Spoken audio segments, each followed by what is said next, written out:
Hello, hello. Hi, guys. Hi. Jesus Christ. Hi, guys. Welcome on in. How are we? Hello, hello, hello. My milk frother exploded. So I was making some coffee, and our coffee machine likes to, periodically, when I froth milk, periodically it likes to just explode everywhere and just put milk everywhere in the kitchen. So, was just dealing with that. Hi, welcome on in, friends. Hello. How are we? Hello, hello, hello, hello. Welcome. Good morning, good afternoon, good evening. Diddy Kong Racing. Thank you for noticing, Drake. Welcome on in. Hello, Yo-Yo. Hello, Bone. Hello, Ziz. Hi, Storm. Hi, Carl. Hi, Cinery. Hello, hello. Hi, Evie. Hi, Zombie. Hi, Paxi. Hi, Drake. Welcome on in. Hello. I love that shirt. Hey, thanks so much, Cinery. This shirt is actually available in the Very Daring merch store. Head on over to verydaring.com for yours today. Also, I can't read. I gotta clean my glasses. How are we doing, milk frother aside? We're doing good. We're doing well. Also, I have a thank you. Elmac, thank you for the 39 months. Holy crapola, dude. Thank you so very much for hanging out for 39 months. Thank you, thank you. We missed you. I missed you guys. I missed you so much. I feel like I've been gone forever. So, I was meant to stream. I streamed on Sunday. Your guys' Sunday. My Monday. I streamed on Sunday, and internet just completely crapped out. Just completely disappeared.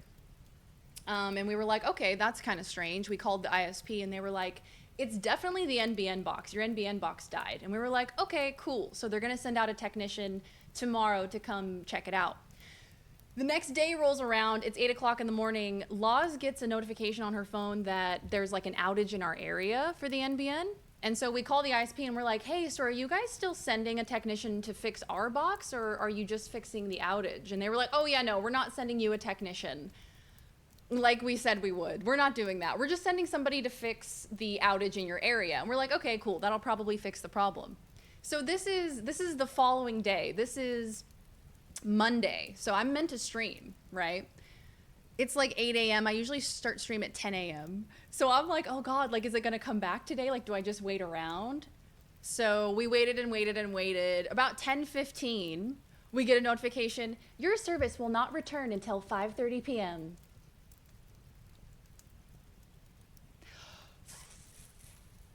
Fuck.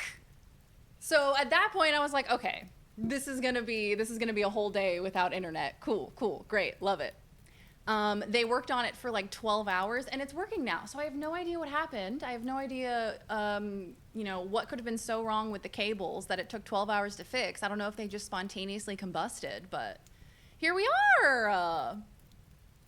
Hello Flash, welcome on in. Hi Mackie, hello gamers. What time is it where you are? It is 10:26 a.m. Put on your eyeballs, Daz. I know. I do so many things right before stream. I had to clean because I was like,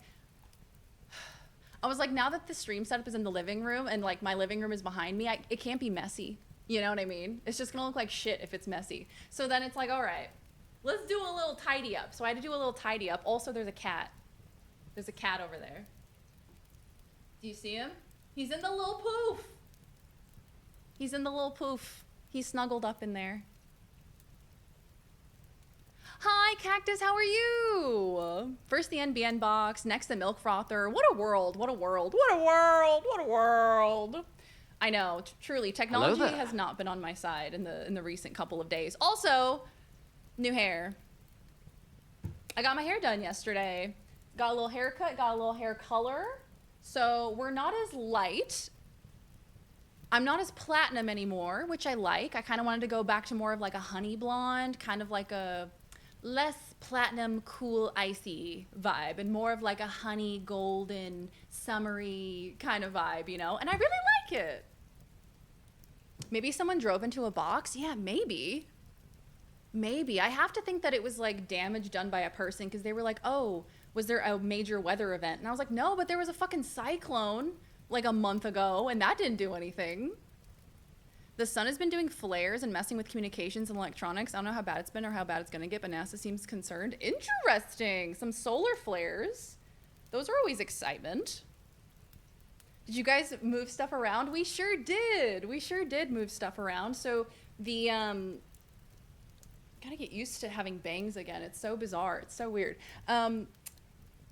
So I was streaming from the couch, and we had kind of this like makeshift setup in the living room where I was like using the couch as my desk, and I had like a little lap desk moment, which was fine, but it really wasn't giving me the vibe of like I'm sitting down at my desk to work. You know what I mean? So I was like, all right, I need to have a desk again. So we moved naturally. We took the standing desk. We took the standing desk that was in the office and somehow got it out to the living room, which was a feat of strength, okay? Let me tell you that. Let me tell you that much. Getting this bad boy out of the office and into the living room, oh my God. Somehow it was more difficult than getting the couch from the living room into the office. Hi, Witcher. Hello, welcome on in. Hair looks nice, it looks good. Oh, thanks, guys. And no one said anything. And y'all didn't say shit. Hey, Viz, how you doing? I think it's because I've had this hairstyle before. This is like an exact hairstyle that I had last year. So I think it looks familiar. You know, it looks like, oh, that's Darian's hair. She's had this hairstyle before. My thermostat turned off earlier today, so I'm assuming it's because the tech is working on my unit, but more days with allergen-filled air pumped into my apartment. Oh, that is the worst thing ever. Having allergies, oh God. I hate it. It's like you're constantly sick. The only time I put on my glasses is when I get out of bed, and that's the only time I take them off is when I go to bed or clean them. That's it. This is how I know your glasses are purely for decoration. No, here's the thing. They're not for decoration. It's just that sometimes I really can't stand things touching my face. It's just like a sensory thing. Like sometimes I just need things to not touch my face. So naturally, I got bangs and glasses. So multiple things are touching my face simultaneously. We love that. An NBN box doesn't look big enough to be run into. I don't know how Australian internet works. So yeah, NBN is essentially Australia's version of like a modem. So like the actual cabling that you have underneath your house, like fiber or whatever your ISP uses, if it's like copper wiring or whatever the hard wires are underneath the ground, that's called NBN here. I think. That's my understanding of it. But I also have no idea what I'm talking about.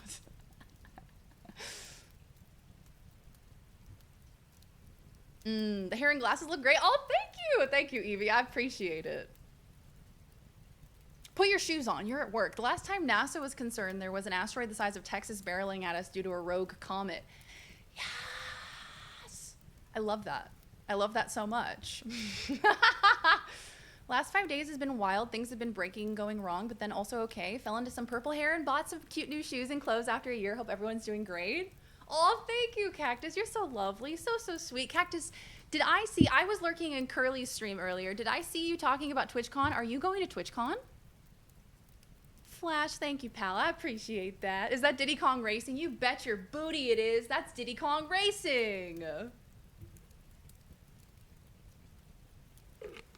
Your feats of might shall be whispered of in generations to come. I know you enjoy being in the living area more. Yeah, I do. I do enjoy being out here a bit more just because I feel like when I'm working, I'm not as like disconnected and isolated in an office. And there's also like a better breeze that comes through here. Like the lighting's a lot better. It's just a vibe. I'm into it. She wants you to see her lovely makeup that she worked hard on before she has to cover it up with glasses. You know what? That's actually true. I think that's probably part of it, is I'm like, I kind of want to show you guys my makeup before I cover it up, you know? Hey, Dingus, welcome on in. Are we allowed to submit entries for cursed video essays? You know what? I appreciate that. I have a list at the moment. If we run out, if we get through all of the videos, I'm open to suggestions, but I do have a list for you guys. So I do have some videos for us to get through. But if we get through them all, I will definitely be opening the floor to the rest of you. I might be, oh, yay! It'll be my first proper holiday in 10 years, and since my operation, I'm excited and scared. Oh, my darling dear friend, I am so excited for you. You deserve it. In 10 years? My gosh, you deserve it.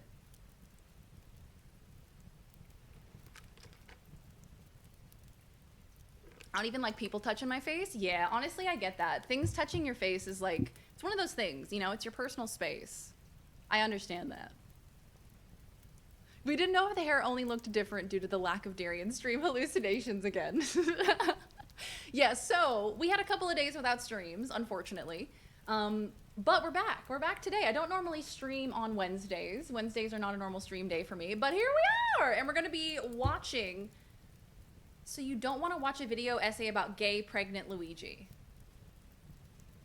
Mpreg? Is that what you're gonna send me? You're gonna have me watch Luigi Mpreg? Glorp. Hello, Dan. How are you? Hello, Agreens. Welcome, friends. How we doing? Welcome, welcome on in. Yeah, go check out the Pride merch. Be gay and slay. We have Pride merch available for the month of May and the month of June. So if you want to pick some up, perfect time to grab it. This just came in yesterday. It's so cute. So for reference, okay? For reference, guys. This is a large. I don't know if that helps you, but this is a large. It's like pretty baggy on me. Pretty like loose fit. So this is, I think it's pretty unisex sizing. I think it's like a men's large. So it's like nice and oversized. If that helps for sizing at all. How is the music voice volume? Yeah, how is the balance for you guys? Is the music too loud? I can turn it down for you if need. Is that better?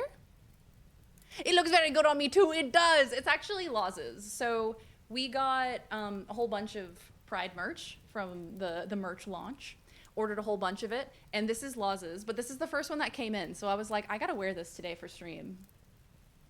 I'm taking Mama Cactus with me, and we're getting first class train over. Oh, that's so exciting. Oh my goodness, you deserve this. Have so much fun. You should get some like fun snacks and bevies on the train, you know, make a whole event out of it. Like I was getting my hair done yesterday, and while I was there were these two older ladies who were about to leave for a trip to Italy for like 5 days, and the lady was getting her hair done before they left for the airport, and like the hairstylist got out some champagne, they were celebrating, they were having a good time. I just love that. I love baking that into the vacation experience. Like go out to dinner the night before, you know what I mean? Get breakfast the morning that you leave. Like make it special, you know, make it an event.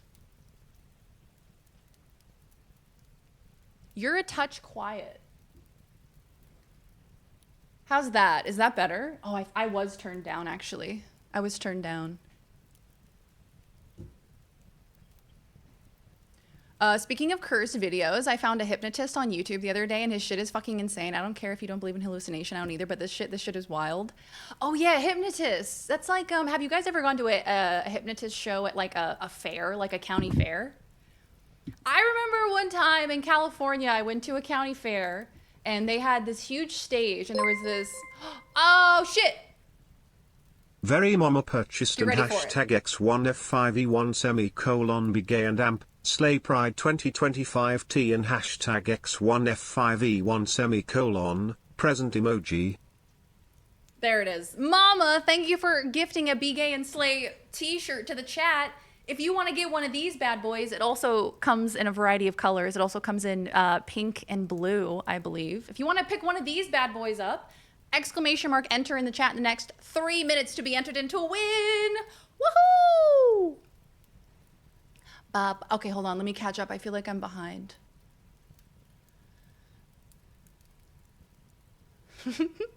It looks good on me too. Hee hee hee hee. Hi everyone. Hello, Lozzie B.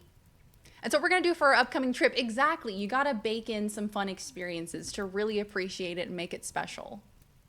Day off, but doing my itinerary for my diving trip at the end of the month. Ooh, Dan, that's so exciting. Diving trip, okay, so diving as in like scuba diving.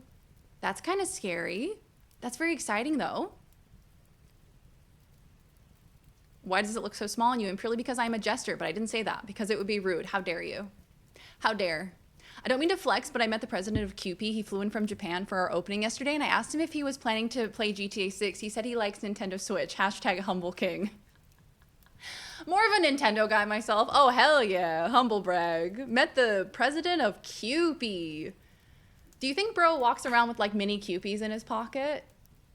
What do you do when you're the CEO of QP? Do you bathe in QP? How much of your life revolves around QP Mayo? I have to ask. I added the new hair and shoes to art and photos. Yay! Let me go look. Let me go look. Art and photos. Oh, I love cactus. Absolutely gorge. And the floral shoes, I love. I love, I love, I love. Greens, thank you for the 3 stream streak. Also, I have Darth Vader mug today. This is actually a relic from America. This was purchased at little-known retailer Target in America for the great Lozzie B. This was a gift to her from me. And it made the trip all the way back to Australia and didn't break in a suitcase. Isn't that amazing?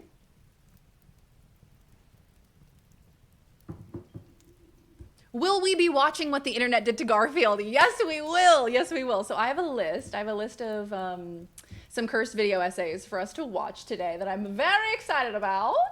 And then if we get through all of them and you guys have more suggestions, we can definitely take a look at them.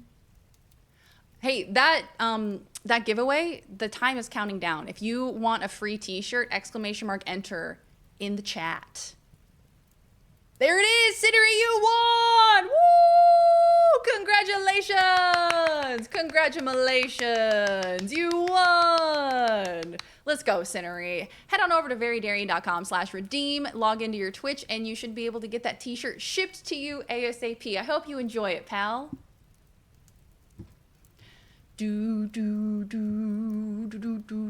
Scuba and freediving? Oh my God, freediving. That's frightening. But it's going to be so much fun. Are you going to be taking photos underwater when you go scuba diving? This is like an 80-year-old Japanese man who speaks minimal English. What a king. I saw Tyrex finish Jedi Fallen Order today. It was so intense. Yes, I saw that Ty was playing it. I saw that she's been playing some more Star Wars games recently. Oh, I love those games so much.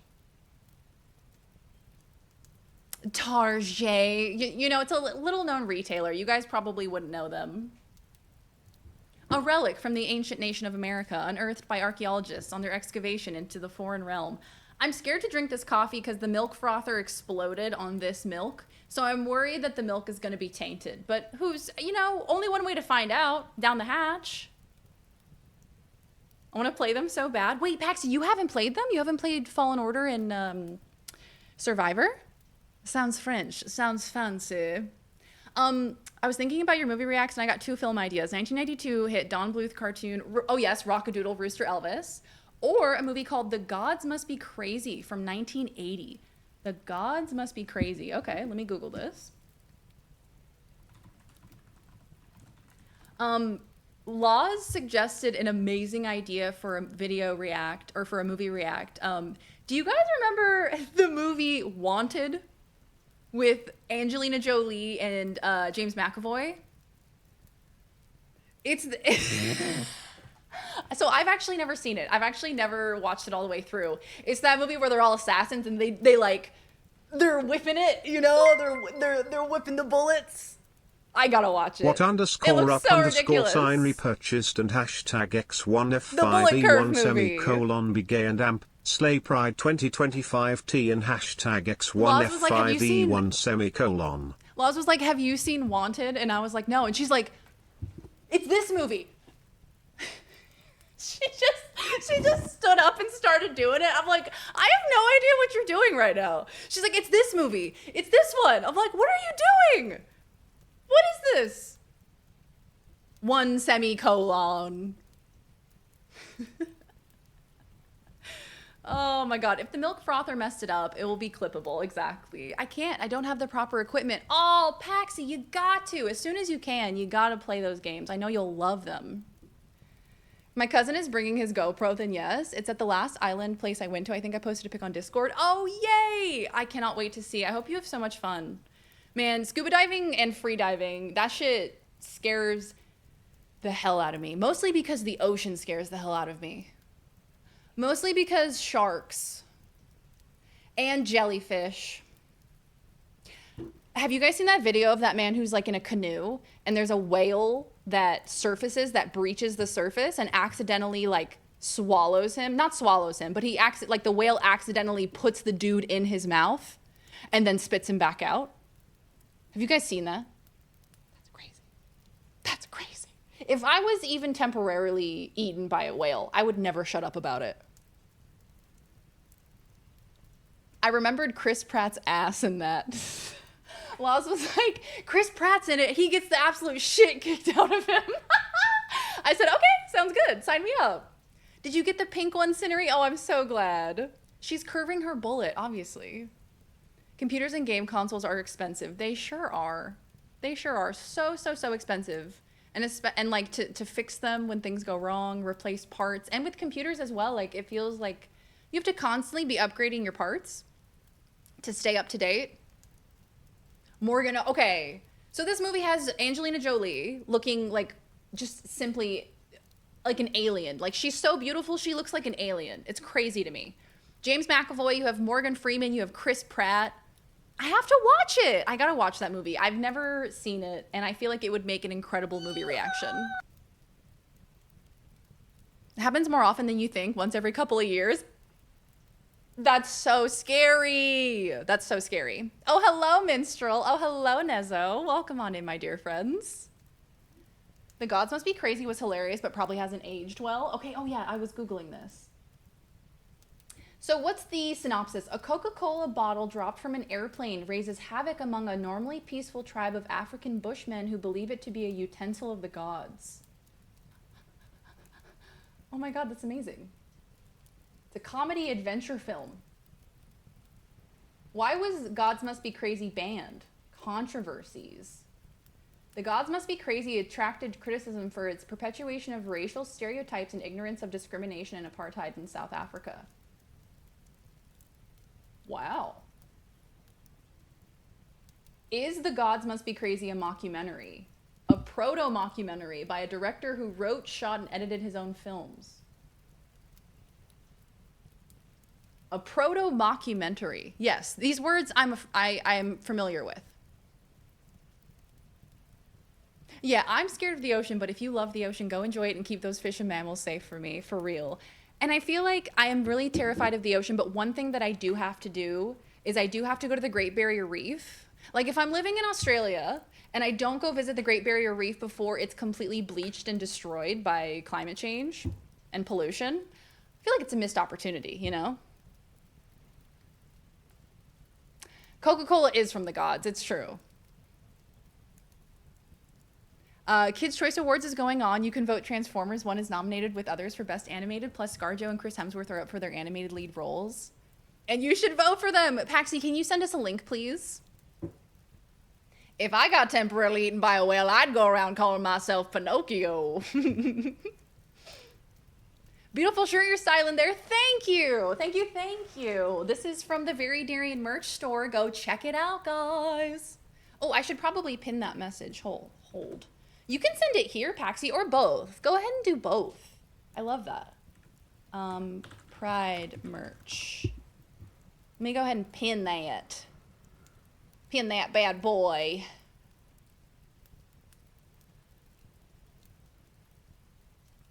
Yeah, proto-mockumentary. I kind of want to read up more about it. What does that term mean?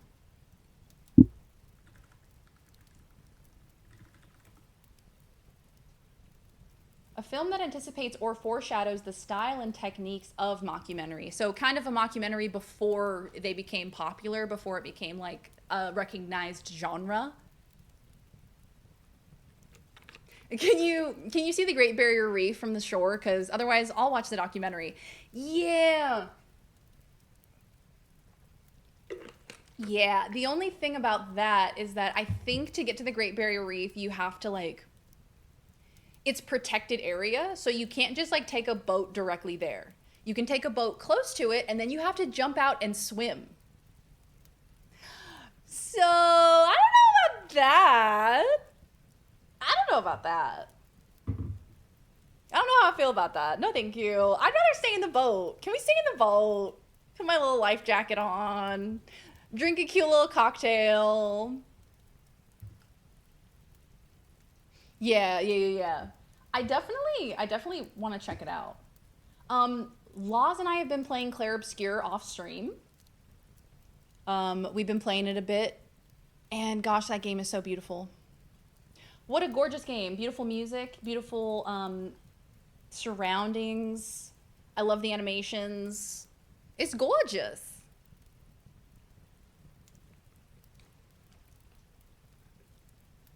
Yeah, Paxi, you know, I heard from everybody who saw the new Transformers movie that it was like the best animated Transformers movie they had seen in a while. So I feel like it deserves its flowers, you know? Yeah, oceans kill people. Oceans are scary, man. I'm scared of that place. Can we take a raft instead? I'll just I'll get in one of those inflatable balls that they use in like at like hockey games and stuff, where they have people go into those big inflatable balls and they like bounce up against each other. I'll get in one of those and I'll just like go on top of the water. I'll just like look down at it. Okay, Bone has suggested a poll. Do you know how to swim? Let's do a poll. Let's see if Darian can do it. Oh, have you already done it? Thank you, Yo-Yo. Do you know how to swim? Yes. I took swimming lessons when I was a little baby girl. Where is that? Hello? Where is this man? Where is this poll?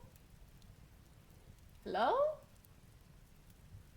Okay, never mind. I have like a visual poll widget that sometimes pops up, but it's just not working at the moment, so that's fine.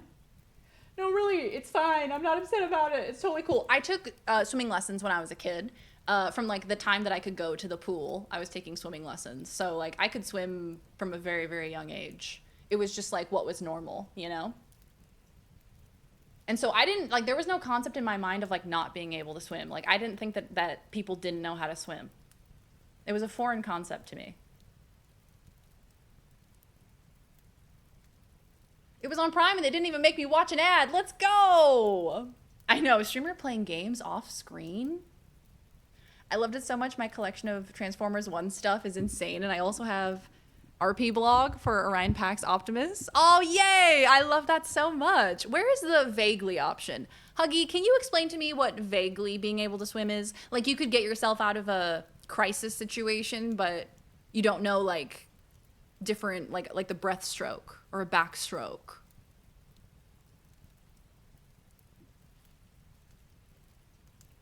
Definition of no. Can I know, but I've never tried? It's an interesting question. I mean, I guess you could know in theory how to swim, but I imagine you would have to, you would have had to have tested it to know that you actually can swim, but I don't know. Swimming is like riding a bike. If you do it properly, you're gonna be drenched. Swimming in a pool and the ocean is different though. Oh yeah, very different. Extremely different. I remember the first time I went swimming at the beach and I was not prepared for how strong the ocean was. That bad boy flipped me on my ass and slammed me into the sand. I was like, oh, I see. I understand. I did not realize that the ocean had that much strength, but now I understand. I took lessons in school and out of school. Yeah, for me it was like everybody knew how to swim, but I grew up in a little tiny town and we had a community pool that everybody would get their lessons at. Like, I don't know, I feel like maybe it's more common in like smaller cities that everybody knows how to swim. Like I can hang out in a pool and I'm not going to sink, but I can't do proper form or tell you any of the strokes. Yeah, that's fair. I mean, even at this point in my life, I can kind of do like a backstroke. Like I vaguely know how it goes, but that's about it. I'm imagining Daz in the biggest, thickest life vest and all you can see is her hair flapping in the wind as she's noogie towards the reef in a comedically small dinghy. Yes, that's exactly how it's going to happen. That is exactly it. I have concepts of a swim. I've read about it several times. I've read about how to do the swim. Although, to be fair, guys, if you were like, hey, Daz, what did you get up to while you didn't have internet? Well, I did two things. First, I started reading this book. It's called Legends and Lattes. One of our dear friends lent it to me like last year, and she was like, Darian, you're going to love this. Read this book. And I was like, yeah, cool, great, sounds good. And I just never got around to it. Anyway, I started reading it the other day. I love it. It's so good. I'm already on page 85. It's so heckin' cute. So the basis of the story is essentially like a D&D adventurer who wants to retire from D&D adventuring. It's this orc woman who's like, I don't want to kill people anymore. I don't want to steal from people anymore. I just want to open up a coffee shop. Stop that. and she makes friends, and there's beautiful themes of like, just because you did something at one point in your life doesn't mean that that has any bearing on the person that you are now. Like there's always a chance for, you know, growth and change and finding new things that you like. And, you know, I just think that it's really nice. Everybody's so nice to each other in that book, and it makes me really happy. Literally coffee shop AU, actually. Look how cute. And apparently it's part of a trilogy. The second book I think is already out, and I think the third book is about to be released. But yeah, if you guys need a really nice, happy, lighthearted, cozy book to read, you should definitely check it out. Legends and Lattes. What did I crochet? Okay, so two things that I did without internet. I started reading. Secondarianly, I learned, I started to teach myself how to crochet. And I'm just like really excited to show you guys what I made. So hold on to your pants, because this is gonna be really exciting. This is what I made. What do you think? Amazing, thank you. So, you know, get excited, guys. There's more where that came from. Like, I sat there for like 2 hours with my iPad open with like a Google search page of like how to learn how to crochet. And rather than watching a video, I wanted to teach myself by reading it and like looking at videos and like photos and just and kind slay. of like and yas. kind of like teaching myself, you know? Hold it up again. Now I'm feeling judged. Stop it. When I see a lovely orc lady, I always remember how my mama always told me I need to eat my greens. Awooga. Awooga. Damn, Optimus, chill out. Come on now. This is a family-friendly stream. 5 months. 5 months. Beanie, thank you for the 5 months. Welcome back, pal. Good to see you. All the more reason I'm crossing my fingers and praying we get sequels, because I'd love them to elaborate on more world-building lore, plus the side conflict that was mentioned but not elaborated more on. Oh, yay, Paxi, that makes me so happy. Ask how big the room was. I said I cast fireball. Hype train started. Looks like he's shaking his ass on Matt Mercer. Oh, hello, mindless. Welcome on in. It's a tiny Christmas stocking. Thank you. It's a tiny little sock for tiny little feet. I'm making stockings for Christmas time, okay? Don't judge me. My pants are now being held. Hold on to your pants. It's a sock for a very small cat, and I have the very small cat already. Hello, Vex. Welcome on in. How are you? Be gay and slay. Veridarian.com. Pride merch 2025. Hank hauling a tank of propane and propane accessories. So yeah, I started to teach myself how to crochet. I just wanted to get the basics down of like how to start, how to continue like the different types of like knots, the different types of like crochet. Choo choo. Mama, thank you for the biddies. Thank you. So yeah, I'm just learning. I think I've been recommended a lot of different like resources online. Lovely people on Instagram sent me like YouTube videos and links to various websites for learning how to crochet. So I'm very excited to start this new path, because if you remember, literally one of my 2024 aspirations was to learn how to crochet and to cross stitch. And guess what? 2024 came and went, and guess what? I like trains. And guess what? I did not learn how to crochet nor cross stitch in that time in 2024. And so finally I was like, dude, 2025 is nearly halfway over. And here I am, still never having learned how to crochet. Girl, come on now. So we're doing it. We're heckin' doing it. Were you trying to do a magic circle? I was literally just getting the basics, like a basic, like how to start, how to do a slip knot, how to, you know, start the, hold on, I'll have to find the page because I don't even know what they called it. It was like, let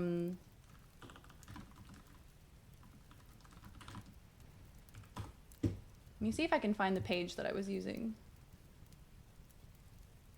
Yeah, it was this one, I think. Yeah, so there's this website called Instructables. And I was using this. So it like takes it step by step and shows you how to make a slip knot, tighten the loop, how to hold the thread, begin the chain. And so I was just kind of getting this down. I was getting down like how to create a chain, how to, you know, hold the yarn, like how to use a tension ring. I have a tension ring. It was all just like figuring out how to hold my hands, I think. That was like the major thing. Because the way that I was holding it, I kept... here, let me see if I can show you actually. Do you see how in this video you like hook through and pull it through? You hook more of the yarn and pull it through the hole. So if you pull the yarn too tight, the hole to pull through is too small, and therefore you can't do it. So it's all about finding like how to like hold your fingers and hands to make it so that way you can successfully crochet. Anyway, it was really fun. I actually, in my heart of hearts, in my soul of souls, I love starting a new thing and being really, really bad at it. Because the growth of like learning how to do something is so rewarding. Like at first it's really intimidating, but like when you start getting better at something, oh my God, my brain. Oh, hello, Jack. Oh, hello, Nachos. Welcome on in, gamers. So good to see you. Hey, Cressley. Hello, hello. If I missed anybody, welcome on in, guys. It's so good to see you. We are watching some cursed video essays today, but we're just kind of catching up. I'm letting chat know what I got up to when my internet was out, aka when I became Amish temporarily.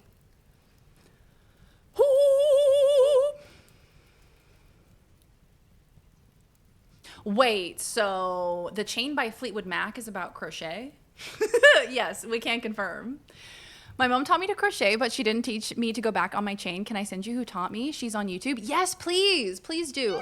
If you guys have suggestions. Ridge! Oh, hello, Ridge. Thank you for the 30 months. Welcome back. And thank you for the biddies. Hell yeah, we love having internet again. Let's go, Ridge. Welcome back. Hi. You would never break the chain. Guess what Sunday is? Sunday the 25th. May 25th? What's Sunday? No, what is it? Hey, Deep Fried Gamer, good to see you. Internet, it's useful. Internet, it is essential. You poor child. I know, I was temporarily And if you don't Amish. love me now, you will never love me again. I can still hear you saying, you would never break the chain. Never break the chain. Never break the chain. Hi, Aaron. Welcome on in. You're blonde? I am. How are you, Aaron? Welcome on in. Prepare for some extra room in your suitcase so you can take a Wooble or two home. I'm going to have so many Woobles in my suitcase. All I want is a fucking Wooble, and I can't get a Wooble in Australia. I know they're on Etsy, but they don't ship to Australia. Sag. Because they can restrict who they ship to on Etsy, so I think they only ship to America. I got to get my hands on a Wooble. Dot's birthday. Happy birthday, Dot. Happy early birthday. Don't listen to Yo-Yo. Goofy, what do you know? Don't listen to Yo-Yo. Damn, Goofy, are you okay? Do you need to be let out of the enclosure? Is little Timmy stuck in the well? What the fuck is a Wooble? Oh, a Wooble is like a little crochet project. Here, let me show you. They're like tiny little crochet plushies, and they're like little kits, little crochet kits that can teach you how to crochet in like a controlled environment. So they give you the yarn, they give you the crochet hook, they give you like a format to follow, and then you can learn how to crochet using these little kits. There's Lord of the Rings Woobles. I saw that. I need it so bad. I need it so bad. Happy Berry Crochet on YouTube. Okay, let me pull this up so I have it for later. Happy Berry Crochet for beginners. Oh, beautiful. Thank you for this, Cactus. I appreciate you. I have subscribed.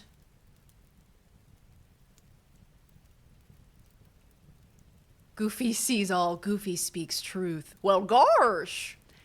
Have you seen the Batman set? Wait, there's a Batman Wooble? Batman Wooble. They got Woobles of all. What? Oh, he's so cute. Oh my God, stop it. I just want to open the image. Look at him. Oh, he is so freaking cute. I like how they're all so bean shaped. I love it. I need him. Also, Wooble is a small women-owned company, I believe, so we support. We love. Ridge likes playing AI sound bites like that on Duck's stream. Okay, cool. Excellent.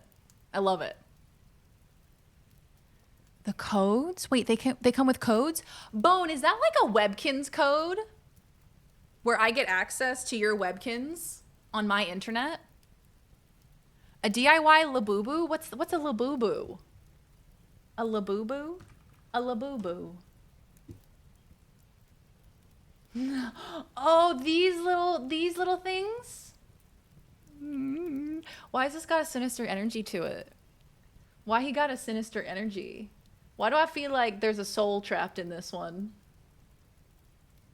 Why do I feel like he's about to commit a crime? He got that look in his eyes. They have Snoopy ones. Controlled environment is a crazy way to describe crocheting. Look, you can't be out in the field crocheting, okay? You could get gunky stuff on your yarn, and then what do? Woobles wobble, but they don't fall down. I know someone who crochets frogs and sweaters for them to wear. I'm gonna have to do that. Is it a small company owned by women, or it's a company owned by small women? I need to clarify. It's probably that facial expression. La boo-boos! We sold Woobles at Joann's, but they never paid the Woobles lady. Oh shit, that feels like illegal.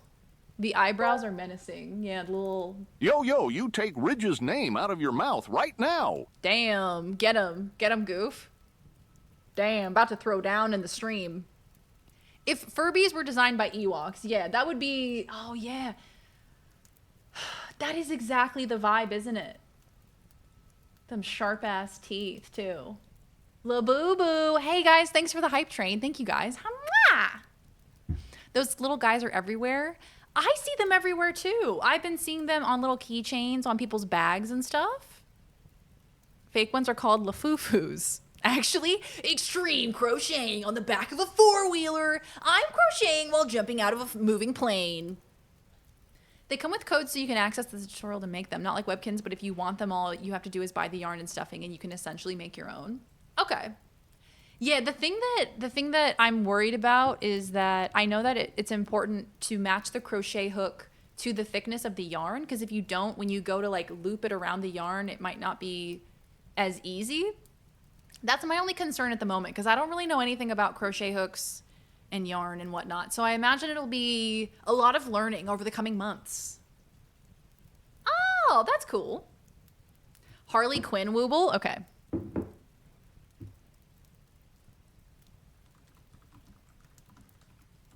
Quooble. Oh, that is so heckin' cute. Look at that. That's adorable. Choo-choo. Yeah, it looks like where the wild things are. That's the kind of vibe. I went on a date once with a girl who was really into crocheting. She was like in a bunch of crochet Facebook groups. Dog, it's a whole world. Let me tell you, crocheting is a whole world. There are so many online communities dedicated to crocheting, and I love it. It's so adorable. Also, I'm starting to get advertised these like cardigan sets that you can buy on the internet. And it's like, instead of crocheting, it's knitting. And they give you these giant like knitting, what are they called? Knitting tongs? What? What happened? Needles. Knitting needles. Thank you. Yeah, they got like these giant knitting needles. And so you can make this like really awesome wide weave type of cardigan. And it comes in a set like a Wooble. And I'm like, that looks really satisfying. But also I feel like the concept of knitting has got to be so much more difficult than crocheting. Knitting sticks if you're nasty. Why did I call them tongs? Google is pushing you towards being a grandmother, truly. Being a cat grandmother at that. Look at the baby. He's sleeping in his little poof. So, did I tell you guys the story of the poofs? So, Laws got a poof for Fish when she was a baby. Because we were like, oh, that looks really soft and plushy. Fish will love that. She hated it. Naturally, as cats do. They hate anything that you deliberately get for them. So she never touched it, and then we couldn't find it. So we thought that we had lost it. We thought that we had maybe like thrown it out or something. So when we adopted little Freddie, we were like, oh, we should get another one just to see if, you know, he likes it. Because Fish didn't like it, but maybe he will. So we bought another one to see if he would like sleeping in it, because it looks really comfortable. And then as soon as we got home, we found the original one. So now we have 2 poofs, which is fine. But initially, he actually did not want to sit in it at all. Like, I would put him into it, and he would immediately just boing, jump right out of it. Like, don't put me in there, mother. I don't want to sit in there. But now he loves it. Now he just gets snuggled up in there, and it's so fucking cute. Oh my God. I wish I could, like, can I zoom? Okay, hold on. Wait, I might be able to show you guys. Hold on a sec. Okay. And if I get out of the... Look, you can see him! Look at the baby! He's sleeping! He's sleeping in him little bed. And baby!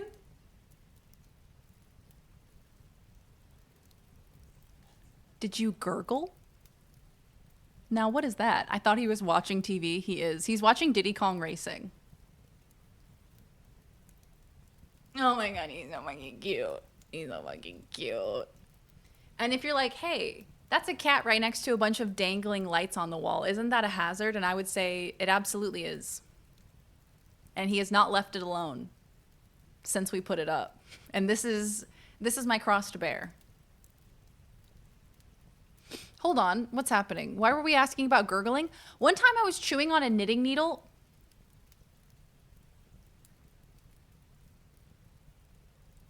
One time I was chewing on a knitting needle. What? Why were you chewing? I accidentally smacked it and it slammed into the back of my mouth and it hurt so bad, so I stopped doing that.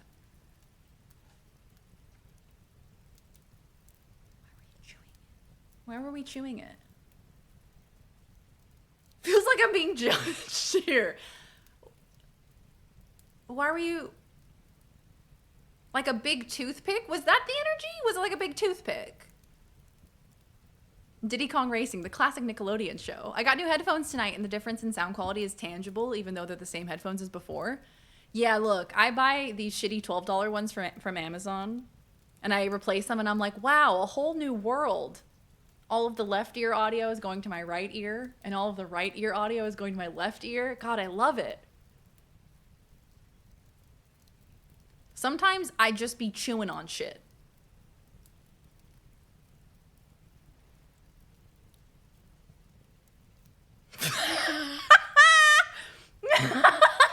Okay. So, gamers, today, what's the plan for today? Do I have anything else to update you on? New hair, new merch. We're watching video essays, cursed video essays. That's the plan for today. So let's lock in, gamers. Let's get schmovin'. So first up, the very first cursed video essay that I am wanting to watch. Tell me why I put a YouTube URL into the search bar. Tell me why I did that. That was foolish. Okay. So, what was the laugh about? I don't know. Nothing. She said, I'm not going there.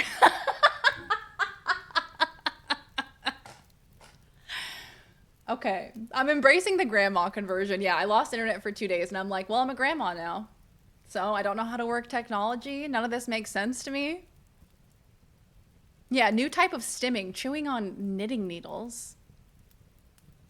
I love that Daz is hearing everything in the wrong ear. Oftentimes I forget. And then when it does come to mind, I say, wow, this explains so much. And like, is it really at the end of the day, I feel like it's almost like it contributes to this lore that my head is screwed on incorrectly. And I feel like that's valid.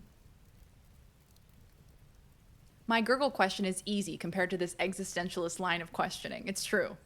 How do you respond to the question, why? That's a tough one. But when someone says, did you gurgle? That's a yes or a no. That's a very easy answer. Very clear cut.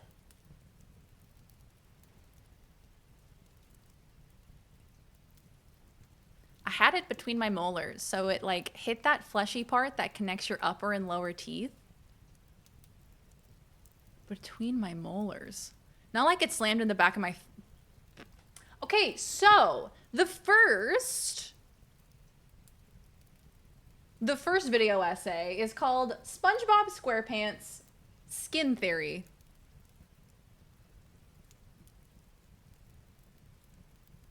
Let me grab this bad boy, bring him over here, and I'm gonna do that, and then I'm gonna do that, and here we go! Here it is, SpongeBob SquarePants Skin Theory.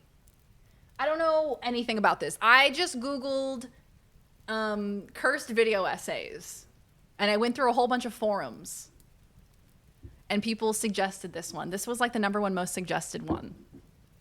Are we doing the whole hour? Now, I don't know about that. I don't know if we're gonna do the whole hour. I might check out if it starts to get boring. But the plan is to check out the whole thing. We'll see.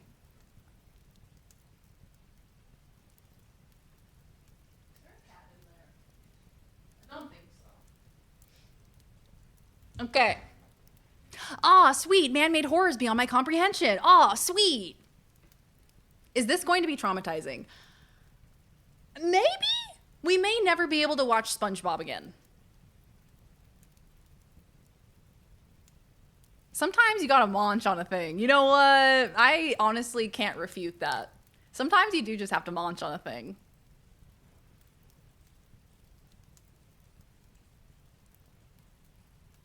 Modern SpongeBob makes me dissociate, so I may duck out. I'm hoping it's not modern SpongeBob. I'm hoping it's like OG SpongeBob. Because that's my shit right there. Did you know you have Crunchyroll drops? Oh, yeah, that's right. I think it's something about gifted subs. Oh, crap. Oh, it would be cool if I knew that. Yeah, it's website wide right now. I think it's a certain amount of gifted subs, and you can get like a Crunchyroll membership with it. I should know these things. Give rewards by purchasing or gifting subs. Hell yeah.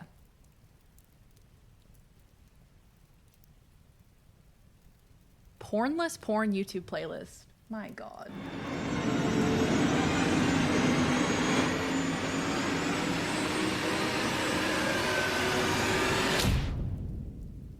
All right, let's do this.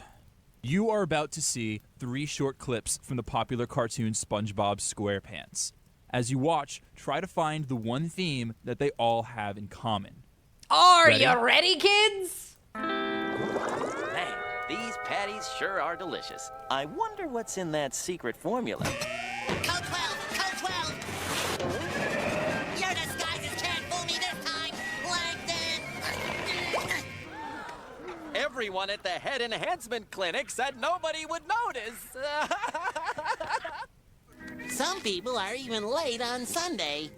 This is, yeah, these are OG SpongeBob episodes. I remember that. I remember these episodes. All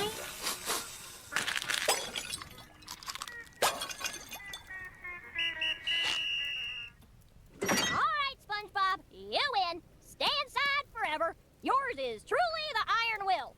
Now, Cat! Oh my God, wait, okay, this fucking episode! Save me, SpongeBob! I hate this episode. This shit's traumatizing. Okay, guys, really, this is your saddest attempt yet. Even Chip knows that's Patrick in the same costume he wore for Halloween last year. No, really! You gotta come save me! Hey, Sandy, who's your friend? But you're supposed to be in the gorilla suit. I am in the gorilla suit. I thought I was doing a pretty good job. If you're Patrick, then who's that? one. A real gorilla? Actually traumatizing.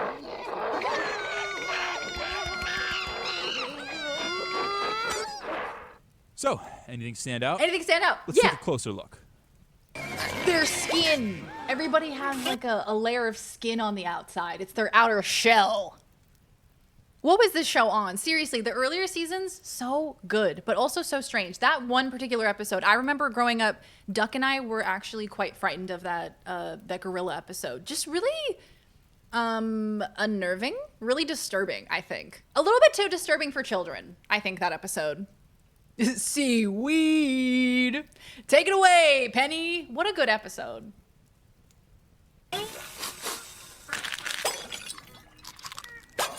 Like a Russian doll. Like I thought I was doing a pretty good job. If you're Patrick, then who's that? A real gorilla? It might strike you as a little weird that not one and not two, but all three of these clips have specific references to fish who are wearing costumes or some kind of skin. But this must be a coincidence, right? Wrong. And these aren't even a fraction of the clips that you are about to see. Welcome to Skin Theory. Let's go! Am I gonna get copyright claimed immediately for this? Oh, hello, Hop. How are Before we you? get rolling, a quick overview. First, we'll explain. Well, like, it's... Wait. Oh, I guess it is the same episode, isn't it? For some reason in my mind, the two halves of the episode where he's like, indoors, that part, I'm like, yeah, that's a lit episode. I relate to that. And then, like, the final minute of the episode just goes off the rails. And suddenly there's a man in a gorilla costume. And then I start to get scared. And it all kind of unfolds in, like, the final literal last minute of the episode. Like, as they're rolling credits, it's like, hey, what happened at the end there? Hey, what were we doing at the end? Did we not know how to end the episode? Indoors. Yeah, that episode is very early YouTube video energy. The sequence where the hand steals SpongeBob and starts using him to clean dishes and toilets and such. Dude! I feel like some of these episodes, some of these moments are like buried deep within my brain. And then they get uncovered when you guys mention them. And I'm like, oh my God, yeah. My pizza place ran out of cheese. Lord help me, Daz. The tariffs done come for my pizza. Wait, your pizza place has run out of cheese? Surely not. Surely not. Where were they? What? No cheese? How am I supposed to enjoy this pizza without any cheese? I already reported you. Okay, as long as we have that covered. Explain the basics of skin theory and define it. Next, an in-depth analysis of one very important moment from the show. After that, you'll see every single example of skin theory currently known to exist. Then, the various interpretations of skin theory will be discussed, and we'll try to answer some of the biggest questions concerning what it all means. And finally, we'll look at the creative minds behind SpongeBob who could have had a hand in creating skin theory, as well as one man in particular who might be responsible for it all, followed by some closing thoughts. This is crazy. Now, let's begin.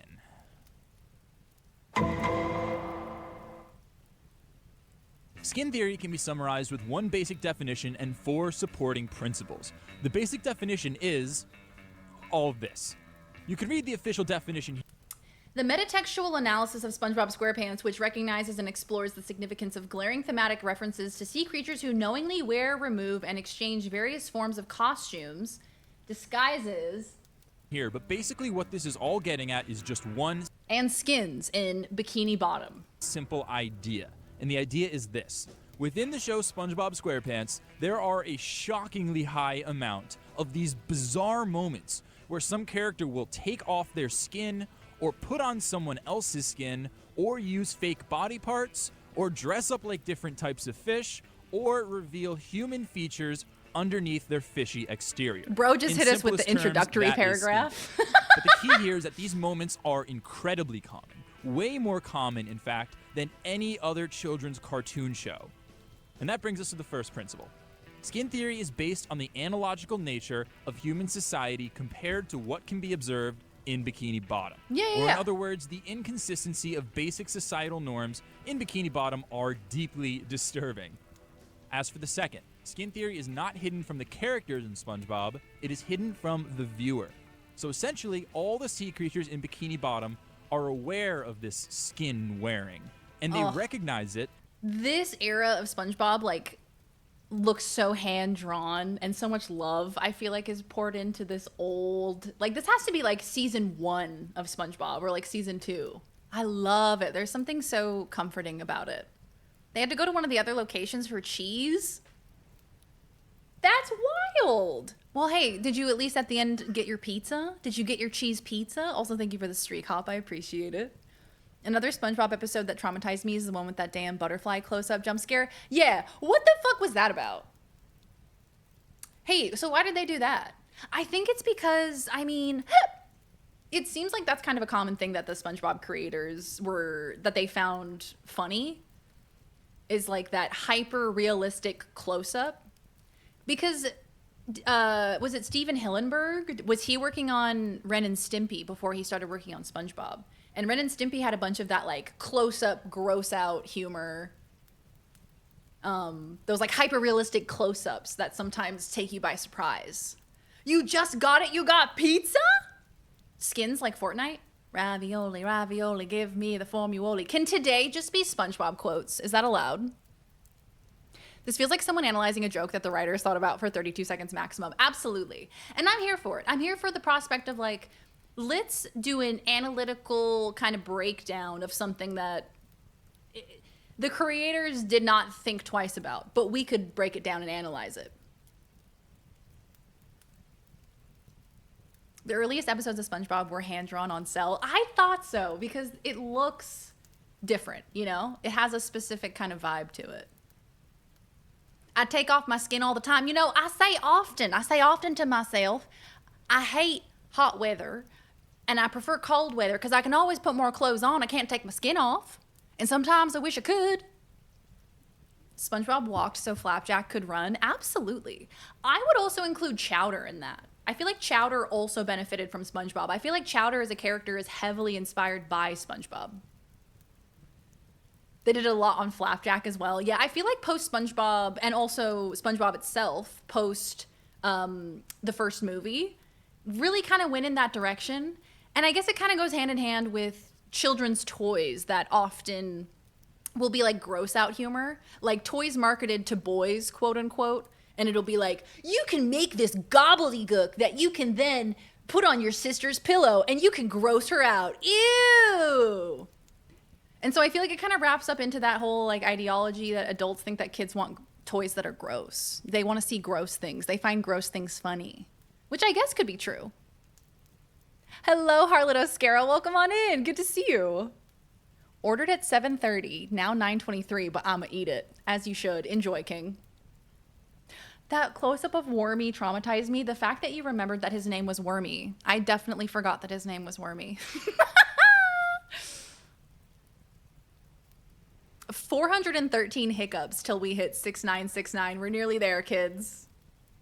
Ren and Stimpy walked so Flapjack could run. Yeah, I do feel like we do have to kind of pay homage to those who came before. You know, the cartoons that came before SpongeBob that influenced SpongeBob. The shows that the animators from SpongeBob worked on before SpongeBob. You absolutely can remove your skin, and if you won't, I will, please. Exclamation mark skin suit. My nephew's favorite song is called Farting Around the House by Mr. Farts. Have you played Farts in My Butt for your nephew? As a boy, I never liked that stuff. There was a level of messy I still don't want to deal with. Mostly sticky shit on my hands. I hate sticky hands. I also don't like sticky hands. I don't like it. I don't like things sticking to my hands. Sometimes I'll get a bunch of cat hair stuck on my hands and I get really stressed out. When are you gonna wear my skin suit? Tomorrow. Catch tomorrow's stream where Laz wears my skin suit. Time to rub. All right, everyone, leave. It's time to rub. Sometimes Farts in My Butt comes up on shuffle on Spotify, and I just have a little laugh. I have a little giggle. So Duck totally put slime on Daz's pillow at some point. Oh, I would have screamed. The scream that I would have scrumped. Am I the only one who gets Chowder and Flapjack confused? No, I feel like that's super fair. I think they were airing at the same time.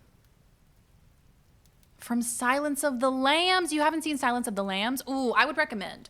Bone, are you a fan of horror or thrillers? I wouldn't say, Silence of the Lambs is definitely horror, but I think it verges more on like a thriller mystery kind of a vibe. It's a really good movie. I would recommend it. It's a little dated, I would say, at this point, but it's still a classic. Have you played Drunk Daz Farts in My Butt specifically? Hey now, whoa. Hey now, whoa, pump the brakes there. You don't have any proof of that. Yes, love both? You gotta watch it. You gotta watch it. Suspense horror? Yeah. Psychological horror? Yeah. I would agree with that. Definitely more psychological, which I love. I feel like Silence of the Lambs released at a time where it was normal for horror to be very slasher oriented. And so I feel like Silence of the Lambs kind of gave a home to these horror fans that wanted something more psychological and less like, oh, I'm going to hit you with an axe. Oh, you're going to explode with blood. Oh, hey, T-Bird. Rumor has it you broke the internet. Rumor has it. Ooh, rumor has it. Hello, T-Bird. Welcome on in. I did not break the internet. Someone did. I don't know who did, but somebody out there must have. It was broken for an entire day. I had to read a book. Imagine having to read a book. I taught myself how to crochet. It went really well. I made a tiny little sock. Life is good. I'm showing my gran The Silence on Sunday. The Silence. What's that? What is that? How did you not know I love horror movies? I've told you about my nightmares. I figured if you had nightmares, you would hate horror movies. As normal. Sorry, I feel like I keep distracting us. Silence of the Lambs. Okay, The Silence of the Lambs. Got you. I didn't know if it was a different one. That's going to be great. Oh, she hasn't seen it. She's going to love it. That's an amazing, amazing horror movie, I feel. Show your grandma D's. Mods, ban that guy. My internet hasn't been out in forever, but when I lived with my parents, it would go out for weeks at a time, which is why I always had terabytes of movies and TV. Weeks at a time? Were you somewhere super, like, rural? Silence of the Lambs got a lot of flack from the LGBT community, specifically due to the problem of making the main killer a man trying to wear women's skin. Yeah, definitely some problematic motifs to be derived from that. Oh, yeah, that's right. You did grow up on a farm. It was a dirt road. Yeah, that'll do it. So, did you have, like, satellite internet? You could trouble me for a tall glass of shut the hell up. I'm showing my gran The Silence on Sunday. Here you go, Grandma. Silence. Shut your mouth. Okay, back to SpongeBob. Sorry, I've derailed things again somehow. Acceptable behavior. On to the next principle. Skin theory is propagated by extra-textual forces, meaning skin theory isn't just a weird quirk that formed naturally or accidentally, but rather it was intentionally injected into the show by the writers, producers, and showrunners who worked on it. Yeah, I feel like that principle is going to be the hardest. Skin theory are densely concentrated within seasons 1 through 4, but they rarely appear in seasons after that. And there is an explanation for why, which we'll get to later. I was also wondering that. So it seems like we're mainly focusing on first 4 seasons of SpongeBob. So if memory serves, I believe seasons 1 through 3 happen, and then it's the SpongeBob SquarePants movie, and then it's season 4, which is the last season I believe Steven Hillenburg worked on, I think was season 4, and then he left. So it's good that we're kind of focusing in that area. So I think the third principle is going to be the hardest one to prove, in my opinion, because that principle is implying that they intended to put this in the show, which I feel like is going to be a hard one to prove. Anyway, the fourth principle. Skin theory is a multifaceted work in progress. So there isn't just one official interpretation, but rather there are multiple sub-theories out there. This includes the ritual aspect, the mass psychosis element, and the costumed human hypothesis. And yes, those do sound completely insane. But later on in the video, we're going to go into detail. Mass psychosis and Bikini Bottom? Okay, what's next? So at this point in the video, you might be thinking, this idea is ridiculous. I am. Hold on, I need to open up another window real quick. Do. Okay. All right, there we go. It's insane. I would need to see many, many solid examples before I even think about believing it. And that's good. Skepticism is good. But you're about to see those examples. After all, the 3 clips you saw at the beginning are only the tip of the iceberg. On a couple of Class A suckaroonies. Oh yeah, that episode. You want arms like these? All right. Oh my Let's God, there's not so get many ahead examples of it. Before we can truly Hi, Sparks. appreciate Welcome what's on in. going How are on here, you? we need to firmly grasp the first principle. Here it is again. Now, this analogy isn't really something we think about when we watch the show. Not the but face it's always vacuum. there, and it's very important. There are a whole bunch of examples that can illustrate this point. But one in particular stands out as especially striking, specific, and deeply disturbing. Mass psychosis that's entirely expressed with putting on costumes Everybody is a wild remembers thing to Dying say. for Pi. It's an all-time classic episode from season 2. Dying for Personally, Pi. I think this is one of the best SpongeBob episodes ever written. It Right is! up there, next to Band Geeks and Chocolate with Nuts. It's got tons of witty dialogue and iconic moments. He made you a sweater made of tears, and you killed him. What a good episode, dude. But you might not even realize that it also has one of the most disturbing moments in cartoon history. Yeah. The But pies anyway, are bombs. The scene we're talking about occurs while Squidward is attempting to help SpongeBob complete a list of fun bonding activities. Well, the first thing I want to do is show my best friend Squidward to everybody in town. This episode is This my fucking best friend cursed. Squidward. Hey kids, check it out. This is my best friend Squidward. Hi, I want to show you my best friend Squidward. Hey, Frank. Hey, Frank. Glad that's over. Good, because we're on to our next activity. Which is? I'm going to show my best friend Squidward to everyone in town wearing a salmon suit. You're gonna be wearing a salmon suit? Ah, that's a good one, Squidward. Next. Oh my God. So the scene might have struck you as a little I strange fucking love when you this first show, watched dude. it, This is but an in excuse reality- for me to watch SpongeBob all day. I'm so sorry. It's so good in a salmon suit. It should strike you as downright horrifying. Yeah. And here's why. Because they're fish. SpongeBob SquarePants is a show about fish and undersea creatures. No surprise there. But these aren't real fish. They're So- interpretations of fish. And in these particular interpretations, they're meant to serve as parallels to human beings. After all, if it was accurate to how sea creatures actually looked and behaved, the show would look something like this. Didn't they do an episode like that where they showed like the real life versions of all the characters, like an actual squirrel and an actual starfish and stuff? Wait, they're underwater? Whoa. Oh, Sparks, my dear friend, I'm sending you a big hug. It's hard out there. Times is hard, and I hope that you're doing well and looking after yourself, pal. I appreciate you being here. Actual sponge. That was also a little bit unnerving, a little disturbing. So Huggy, you had DSL. 3 megabytes down, 1 megabyte up, and the phone lines were so old they were rotting. When it would rain, the internet would cut out. Oh my God. Verizon DSL didn't have any real text, so they would send out Verizon Fios techs who knew nothing about phone lines, and then they would have to call a different company and beg them to fix it. Oh, that's terrible. So for weeks you didn't have internet. That's brutal.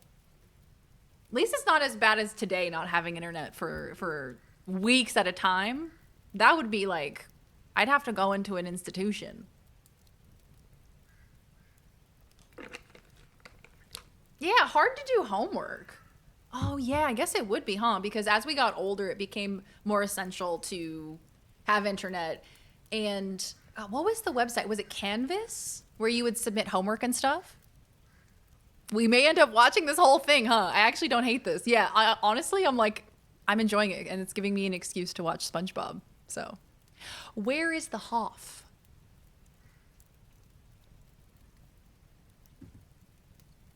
Yeah, Ridge, how was it not having internet for so long? What did you get up to? How did you spend your time? Did you churn some butter? I am the current world record holder for churning butter, so maybe we could do a churn off. Fish. Little fish. Riveting. So anyway, in order for the show to work, Bikini Bottom needs to be a nearly perfect parallel of human society. For instance, we see things like Megabits, boatmobiles, not bytes. shell I always phones, mix and those Krabby up. Patties. And our mind immediately jumps to the real-world parallel that these objects are clearly referring to. In this case, it's a car, a cell phone, and a hamburger. But the same premise applies to I want broader a Krabby concepts Patty about so bad. society as well. I want to eat a For Krabby instance, Patty. just like how our society runs on a currency system where people exchange cash and work jobs to earn money, the same Hey, is true in Stratty, Bikini welcome Bottom. on in. How and you just like doing? how our society employs a criminal justice system, the same is true in Bikini Bottom. And lastly, our society uses relatable humor as a form of leisure, and so does Bikini Bottom. For example, if someone does something funny in Bikini Bottom, that same action should be equally funny if it were to occur in human society. And from this, it also follows that unacceptable behavior in Bikini Bottom would be considered unacceptable behavior in human society. So far, this should all just be common sense. And this is where things get disturbing. Yeah. Salmon is a type of fish. Lots of logical leaps. I'm following it. Now, to us, fish are... I'm along for the ride, but I'm also like, okay. I don't know if that's necessarily true, but okay, I'm along with you, you know? I'm in the carriage. I'm ready to be horse and carriaged through the skin theory, you know? Mention of Verizon reminds me I'm still without cell phone. Oh no. So Citrus, the battery of your phone was swelling? So have you stopped using it? Are you safe? Your shirt is the new merch. It is mindless. It is. Be gay and slay. I made it kind of like, I don't know, like Renaissance fair themed. I kind of wanted it to be like a knight, like a dragon, like medieval kind of vibes. I worked really hard on it, so I'm glad that you like it. That makes me very happy. Friends would get a new game on Steam. It would be 10 gigabytes. They would play for a while. I would start downloading, and by the time it was done, it was 10 hours later, and no one wanted to play anymore. You know, that's very similar to Australian internet. I'm like, hey guys, it's downloaded. Everyone's asleep. He's saying that life in Bikini Bottom should have the same rules as our society because it is vaguely based on our society, but that is just simply untrue and a bad assumption. Yeah, I don't know that we can necessarily assume that because some things have parallels, that everything has a direct parallel and the society is the exact same. You know, I'm here for it. I'm gonna follow. See where we go.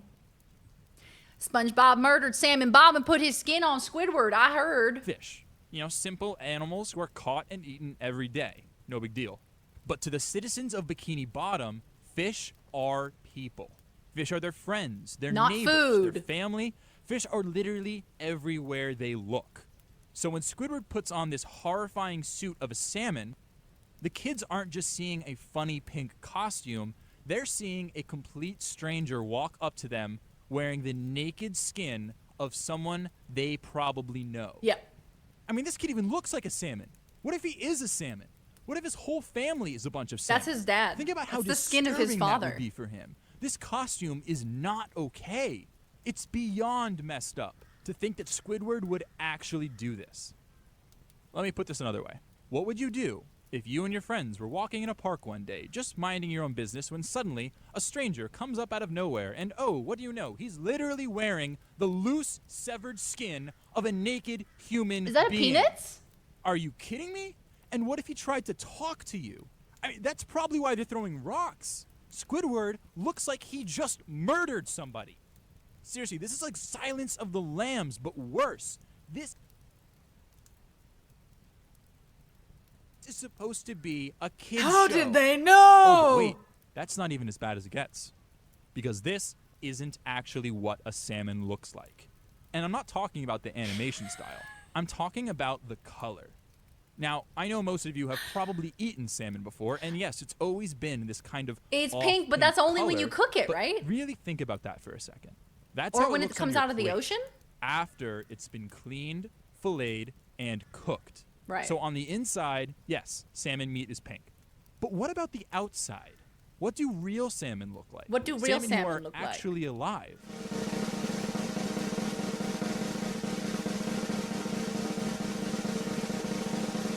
Gray. They look gray. In reality, you need to cut the skin off. That's right. The skin. The skin. Remember? Skin theory, guys. Salmon skin. It's all coming together. Or any pink parts even begin to show. Which means Squidward's salmon suit isn't only the naked, hideously deformed representation of a sentient member of Bikini Bottom society, it's also supposed to be a salmon that has had all of its outer skin sliced off. Holy sh!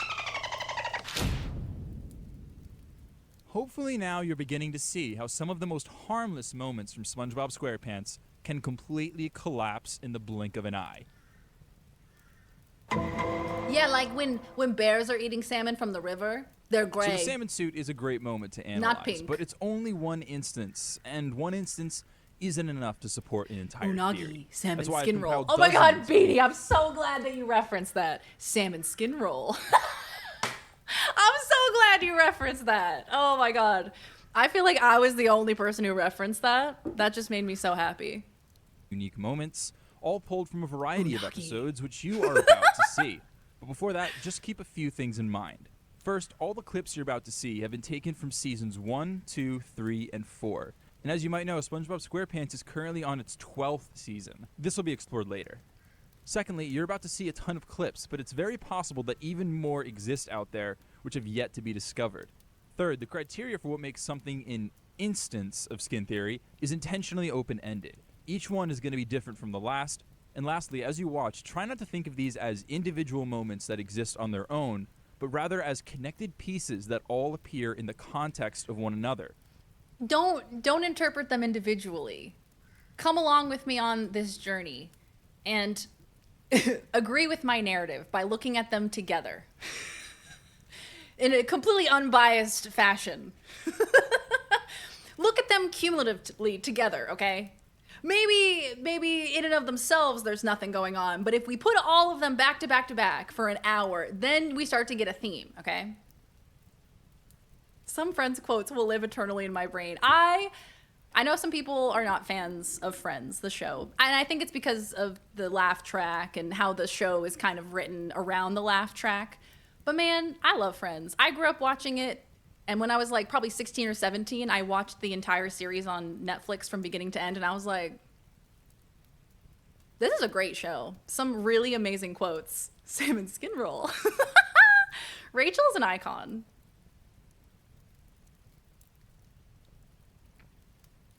I like the whole taking obviously thoughtlessly things way too seriously to make an insane theory off of it. I do too. That's why I love this, because I know that they didn't intend it. I'm fully resigned to the fact that this is probably not an intended theory. But I also love taking something that has no kind of subtext and putting so much on it. You know? Saying that there's like a whole conspiracy theory around it. I love that. Don't judge for yourself. Do as you're told, okay? Use my bad assumptions. Yeah, turn your brain on low power, enjoy a drink, and relax. Let's go, Viz. Let's do it. Becoming more significant when considered as a whole. Okay, here we go. I can't go anywhere ever again. Ew! Ew! Not the molting episode. Wow, it sure is dark in here. I forgot about this episode where he's all pink. I'm you. SpongeBob, He's you're all a veiny. genius. Well, I'm glad you got my point. So right off the bat, we got SpongeBob I forgot that they did climbing this. into Mr. Krabs' body. I think And this scene might I be chose humorous to when viewed forget. on its own, but when you watch the episode again with skin theory in mind, it kind of changes. This reference is about as cut and dry as it gets. I mean, he literally wears Mr. Krabs. But believe it or not, this isn't the only time that Mr. Krabs and SpongeBob have switched bodies. Skill crane. Mr. Oh! Krabs, some guy in a suit wants to come in before we open. What? Guy in a suit? No! It's a Skill test crane. SpongeBob! Now we'll walk nonchalantly to the rear exit. He's got a card. R.A. Penny Pincher Vending Supplies. What? My machine has arrived? Oh, let him in, let him in, let him in. They also do it in the episode Skill Crane, although this time the roles are reversed. Next, we have a moment that comes from one of SpongeBob's all-time classics, No Weenies Allowed. No weenies allowed. I had a bowl of nails for breakfast this morning. Yes, so? Without any milk. Right this way. Sorry Right to this keep way, you sir. waiting. Welcome to the Salty Spittoon. How tough are you? How tough am I? Wow.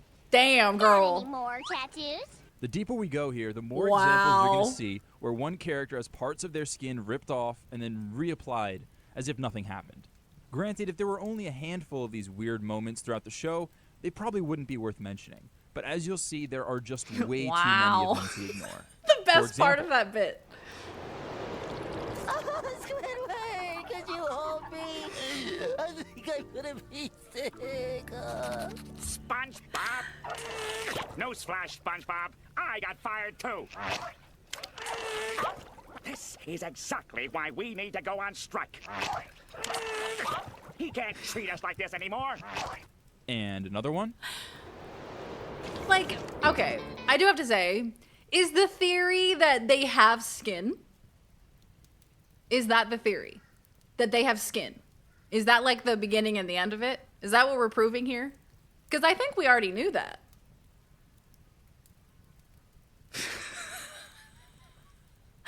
Like, what was that last clip meant to suggest with the skin theory? He's got skin. Why are we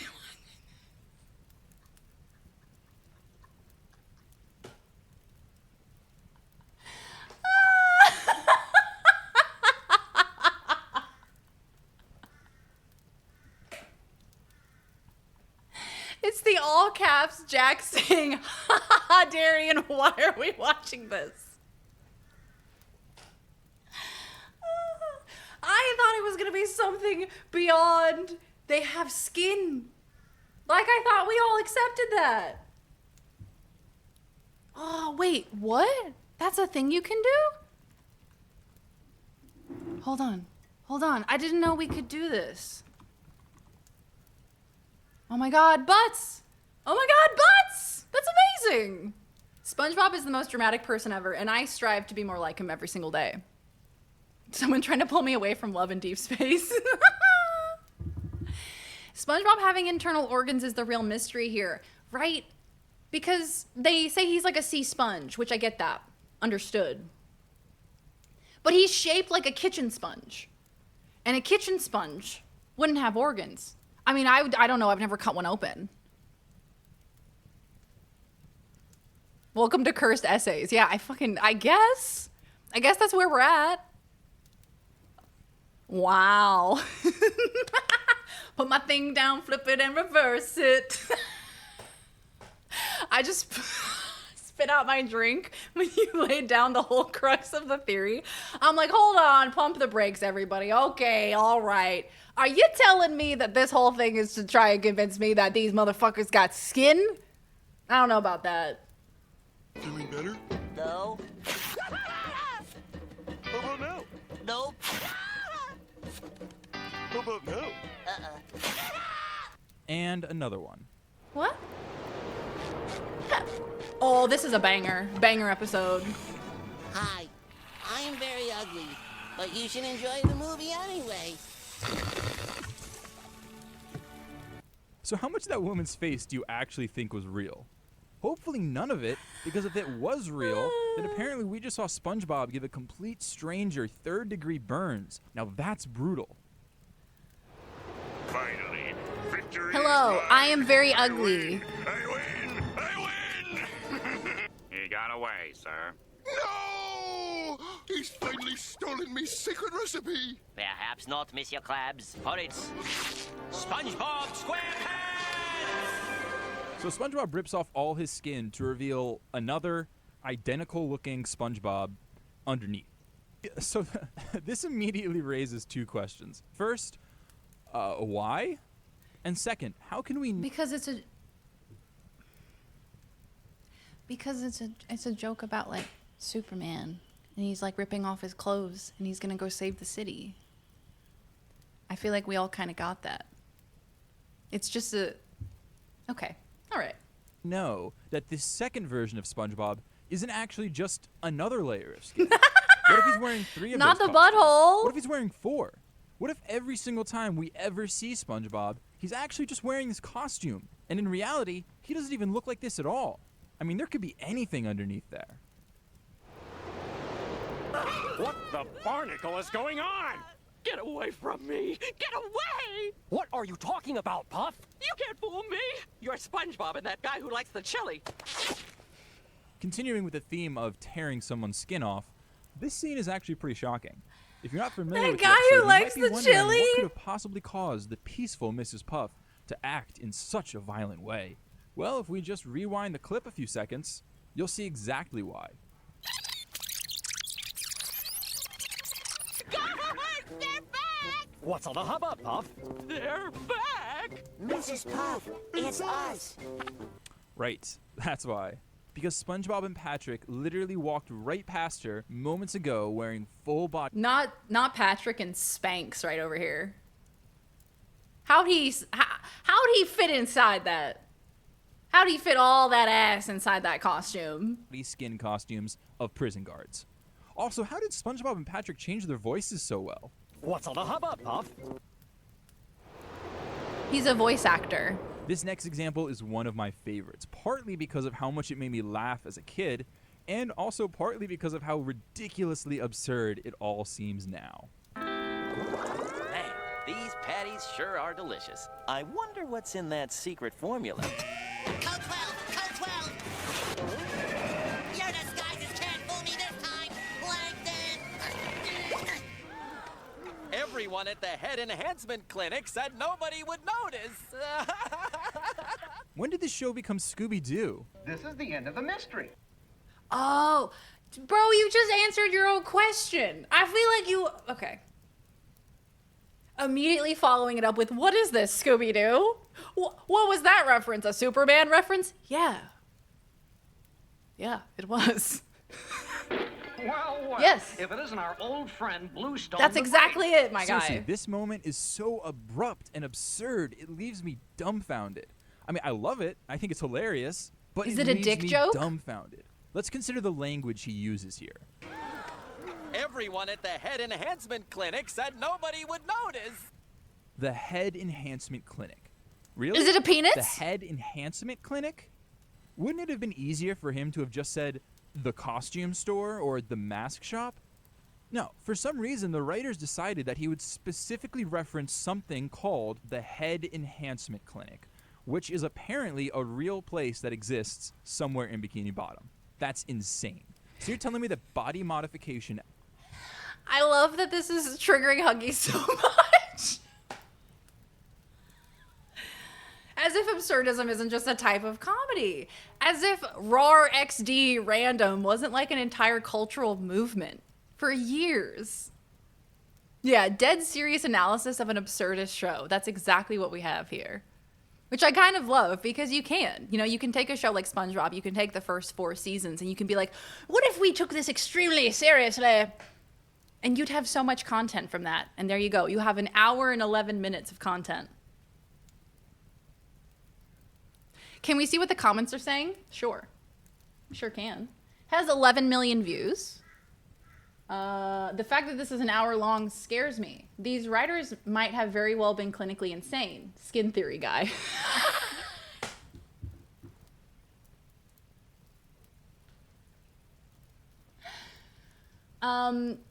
So let's say hypothetically, for the sake of the argument, the fish aren't fish and wear fish skin. Bro casually dropped one of the most insane cartoon theories, got 11 million views, and never posted again. Respect.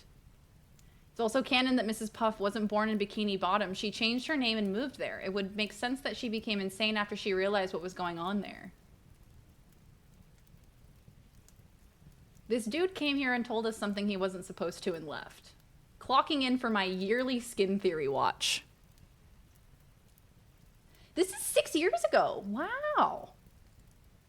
At a surgical level is so common for undersea creatures in SpongeBob SquarePants that they actually have a fully dedicated standalone medical clinic for handling it. Really? But even then, it's not a full body modification clinic. It's specifically a head enhancement clinic. So they only deal with heads? What about all the other body parts? Doesn't this imply that there must be other clinics out there too, which cater to things like hands, feet, torsos, etc.? It does, and there's proof for that too.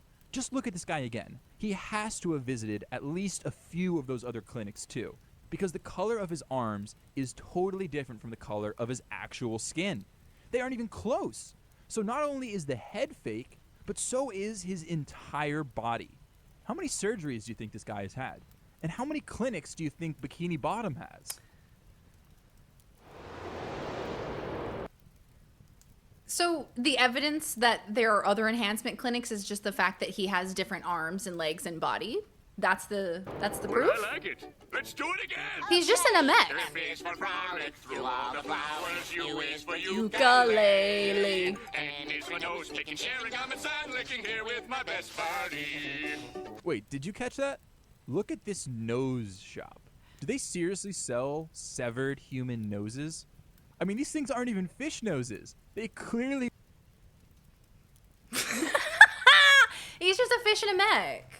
Do you need surgery to put on a costume? I feel like the outfit is a costume, surely. But I get the train of thought in that if the whole thing was a costume, wouldn't he have said, oh, I got the head from a costume shop? Yeah, nose picking. Nose picking. Nose picking. They belong on a human being. So why does this shop exist? And notice how the show only stays on this image for a fraction of a second. That's incredibly quick. Maybe they're flashing it by you so fast because if they linger on it and the audience really gets to think about what they're seeing, people will start asking questions. Yeah, it's true. People start asking questions. Why are you selling noses in the city? We don't even have human noses. I knew you'd come to your senses, SpongeBob.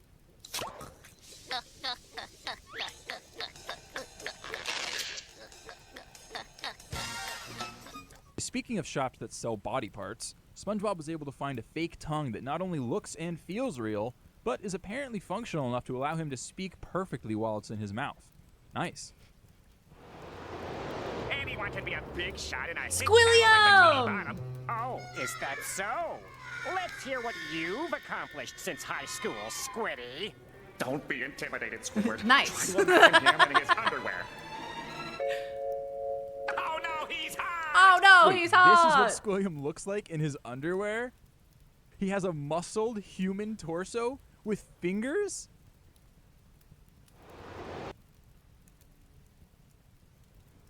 That's Squidward's interpretation of him. That's not what he actually looks like. That's Squidward's interpretation of what he would look like in his underwear. Because it's the whole like, oh, if you're nervous in front of someone, imagine them in their underwear. Hold on, how he know what his tongue feels like? It's a visualization of his imagination. The zoom in on the abs, is this it? How could he have human abs, for he is squid? Or their human horn? Is this related to Futurama? Same universe? Could be. I like to imagine that all cartoons exist within the same cartoon universe, kind of like Wreck-It Ralph. This is definitely a school assignment. I wonder if it was. That'd be kind of wild if it was. Imagine submitting this for a school assignment. That sound activated my brain. I was born with glass bones and paper skin. Every morning I break my legs. And every afternoon I break my arms. At night, I lie awake in agony until my heart attacks put me to sleep. Oh, no! No!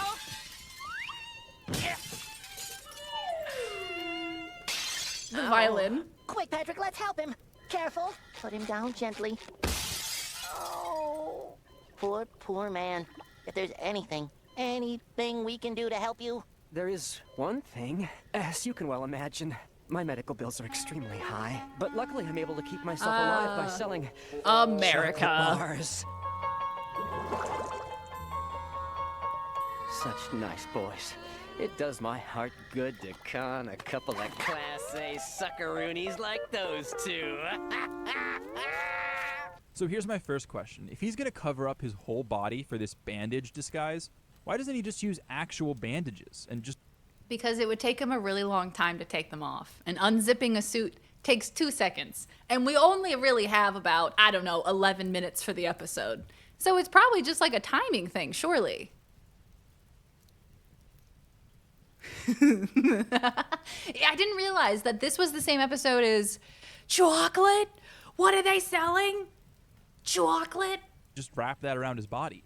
That would look way more convincing, and it would probably be a hell of a lot cheaper and easier to find. But no, for some reason, this guy just happens to own a full-body suit that includes the spine lady, the lady that is a spine. Eyeballs. Why didn't Darian just grow fur instead of just getting in a cow suit? The show Valid seems question. to really take a serious dive off the deep end. And usually those moments are hilarious. But every fan will agree that one of the most absurd moments of all time has to be the final 2 minutes from I Had an Accident in Season 3. Towards the end of the episode, Sandy and Patrick hatch a ridiculous plan. Don't you have to be stupid somewhere else? Not till 4. To lure SpongeBob out of his house by getting Patrick to pose as a violent gorilla. Yes, yes, yes, it is. It is the most traumatic ending of an episode that you could ever have. This episode traumatized us as kids. I feel like all of us can relate. You gotta come save me! Hey, Sandy. Who's your friend? But you're supposed to be in the gorilla suit. I am in the gorilla suit. I thought I was doing a pretty good job. If you're Patrick, then who's that? Ah, a real gorilla! Huh?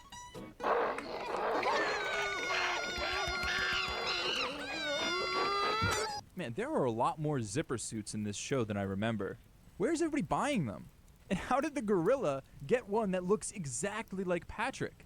I mean, I can understand Patrick's gorilla suit because, hey, even people in human society want to dress up like a gorilla sometimes. There's nothing wrong with that. But Patrick? A full-body costume of Patrick Star?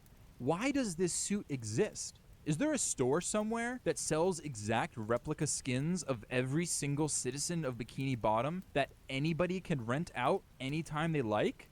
Honestly, that would explain a lot.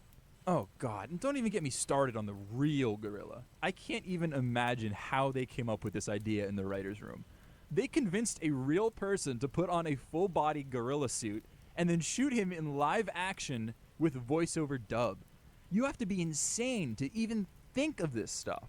And the immediate logical question that comes up is actually exactly what SpongeBob says next. You know what I don't understand, though? What? What's a gorilla doing underwater in the first place?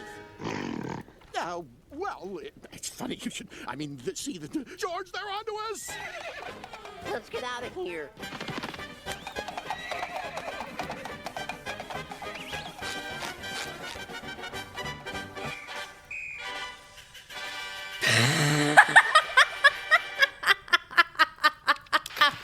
Side note. Oh my god, Cindery, I forgot that happened at the very end. It's so good. So good that they zoom out to a family being like, what the fuck did we just watch? What was that? I mean, look, I feel like the writers for the first few seasons of SpongeBob were absolutely smoking weed or some form of drugs or something, because there's just no way. There was so many strange choices made in the first few seasons. But that's why SpongeBob is as iconic as it is. You know? They were on some substances for this one. I don't know how you come up with the idea for a live-action gorilla suit unless you were on a substance. I don't know how that's your logical next course, you know what I mean? Kind of weird for the entire family to be watching SpongeBob at the same time. They're watching it as a family. And you know what? That always happens. Whenever your parents actually end up watching your cartoons with you, it's always this episode. It's always the weirdest episode, you know? Or the one that has, like, sex in it.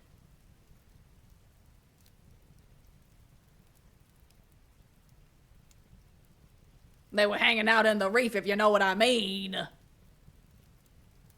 They were not on weed, had to be something else. I don't know, man. It seems pretty weedy.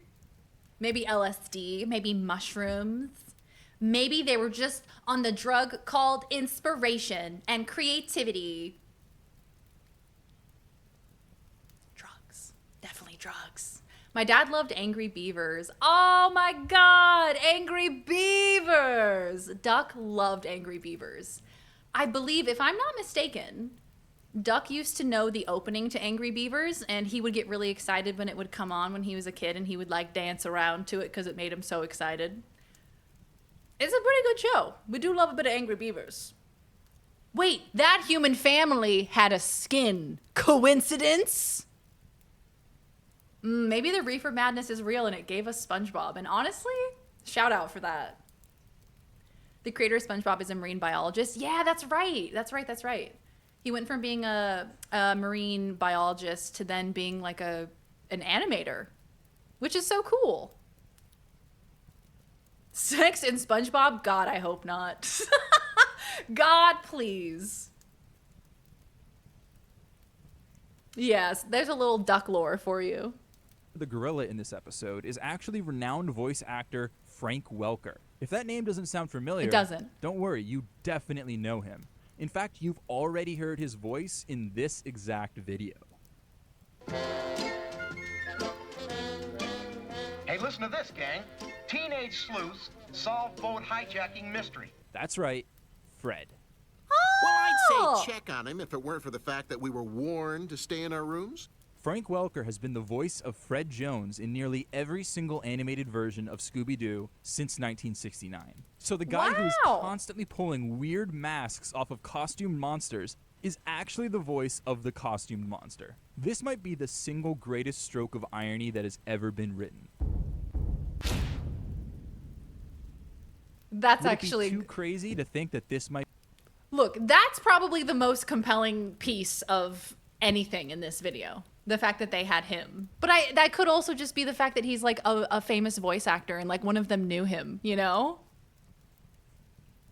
But that's actually kind of interesting. The fact that they chose him to be in the gorilla costume of all people. Like they could have had anyone in that gorilla costume, you know?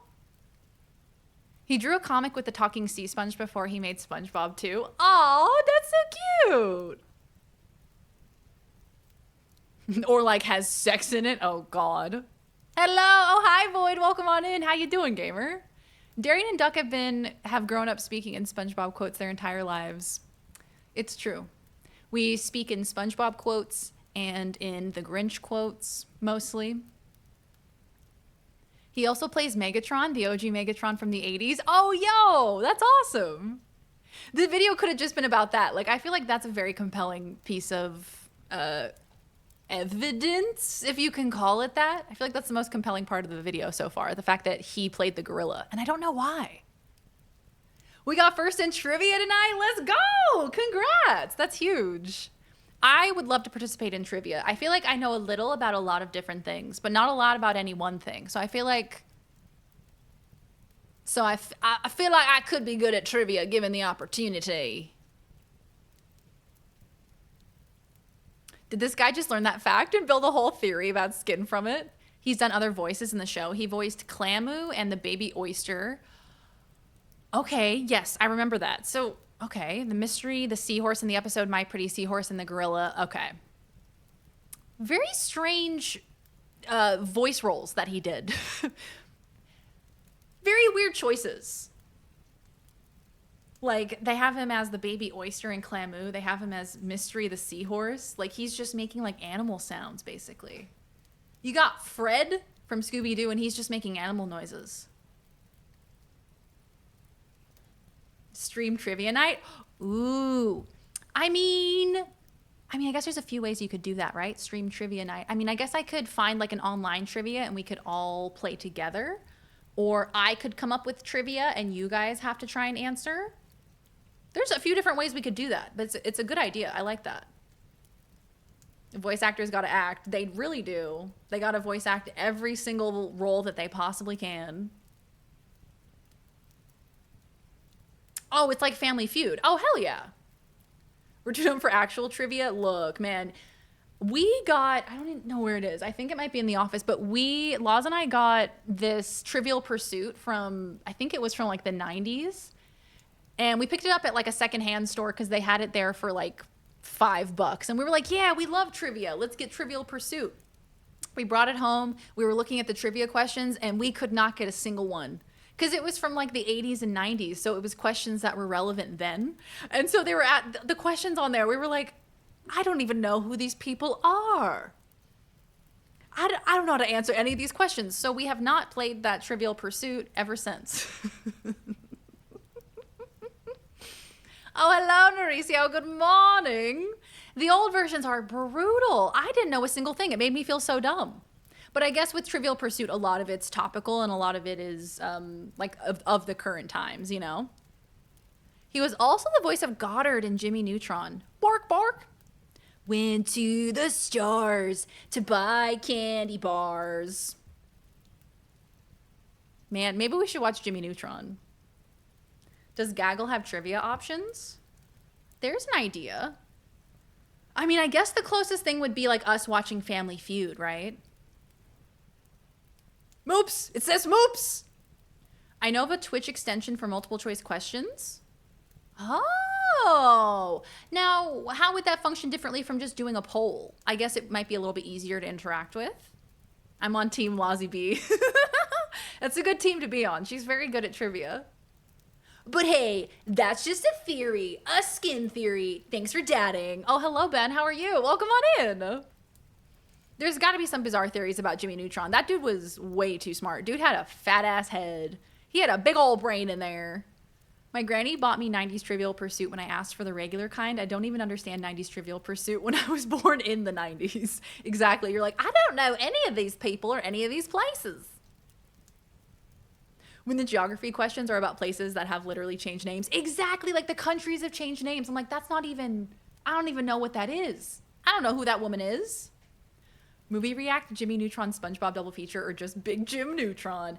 The Jimmy Neutron movie goes hard. The one where they go on the amusement park rides and they fly them into space. And like there's the weird goopy aliens. Oh, love that one. A great film. Now that is cinema. Cinema. Oh, it allows chat to gain score for right answers. Oh, that's actually really cool. That would be super helpful. Cinery, do you have a link to that? Could you potentially send it in the Discord so I can grab it later?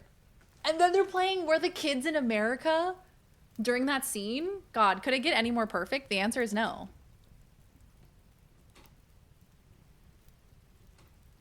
Aw, thanks, Cinery. I appreciate you. Can we watch Jimmy Neutron on stream considering it's Nickelodeon? Maybe? I don't know. I mean, I figured that the reason why this was okay was because it's like put into a video essay. So it's just like shorter clips. It's not like I'm sitting down to watch like a whole episode. But we'll find out after stream. I'll let you guys know. Might be the writer's way of hinting at skin theory? Perhaps. Anyway, forget the gorilla. What Forget is the a horse gorilla. doing I underwater? can't. You know what would be crazy?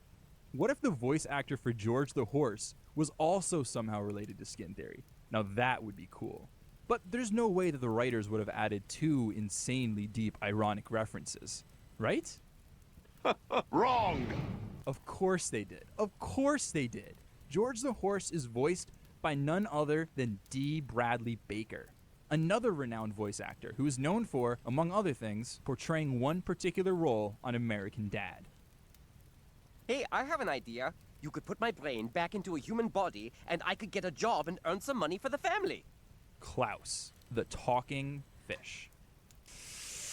The talking fish. Are you kidding me? First it's Fred, and now it's Klaus in the same scene. How many levels of irony were these writers on when they made this episode? Seriously, this is the kind of thing you should point to when Is it crazy for me to ask if American Dad was even on during this time? I don't even know how long American Dad's been on television. For some reason in my brain, I feel like it didn't start till later. But maybe it was on during this time.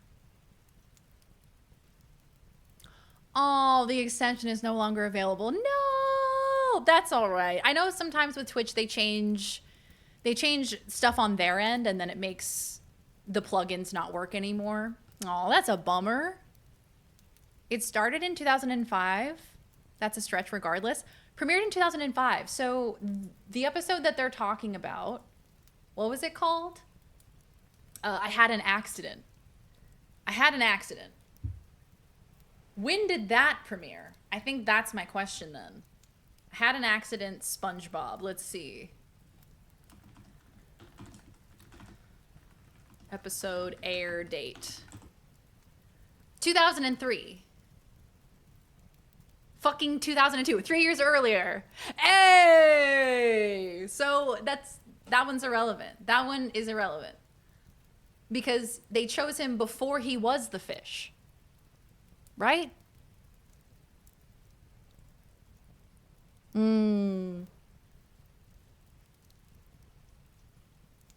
Appa and Momo were right there. Wait. Does he also do Appa and Momo too? It was the company they shut down due to lack of profits. Was called QuizKit. Oh, that's such a bummer. Well, thank you for the heads up anyway. I appreciate it. Click this link. I'm an adult. Continue to cite. Stop telling me I'm using ad blocker. D. Bradley Baker credits. Okay, so dude was in like a bunch of episodes. Dude was in a couple episodes. Jesus Lord. He was in like every single episode. Hello? Very well-known VA. Yeah, that feels like a stretch, man. That's definitely a stretch. I don't agree with that one. Wrong. Yeah, clearly, guys, Klaus the Fish was created purely to complete the skinfish theory, okay? The skin theory still lives. Writers on when they made this episode. Seriously, this is the kind of thing you should point to when people say it's just a kid's show. There are no double meanings or deep messages. These meta references are real, and they were light years ahead of their time. These writers might They were light years ahead of their time, meaning that they picked him as a voice actor before he became the fish in American Dad. Been clinically insane, but they were geniuses. And what happens when you combine genius writers with metatextual references and pure about 3 years. Skin theory. Yeah, approximately. Give or take a few. Ah! Man Ray! No need to be alarmed, SpongeBob. Your I love the Man Ray episode so much. I completely forgot about this episode. teachings have transformed me. Besides, I have checks with little poodles on me. I won't be needing this anymore. Farewell, fellow do-gooder. Man Ray takes off his head and walks away. Okay, I guess he could get a pass here because he's supposed to be some kind of mutated supervillain. Love Fine, Man Ray. whatever. What a king. But Patrick isn't. Not just an idiot, Patrick. You're also my pal. Patrick. Say something, Patrick. SpongeBob. Patrick, you're back. In this episode, the entire upper section of his head is removed, at least twice. Man Ray is Gimli? Wait, is that true? It does sound like him. Now that you point that out, oh my god, I cannot believe that the first time I met Gimli, he was voicing Man Ray. What a life. What is this? Why is this? Hi, Mauricio. This is SpongeBob SquarePants, Skin Theory. So today we're watching cursed video essays, the first of which is Skin Theory. And it's been a very interesting watch so far. I think the crux of the theory is that he's trying to convince us that the characters in SpongeBob have skin. And I'm still on the fence about that. And then replaced with various non-biological pieces, no problem. Compared to other kids' shows, these kinds of moments are unusually frequent. Hey Zeppy, welcome on in, gamer.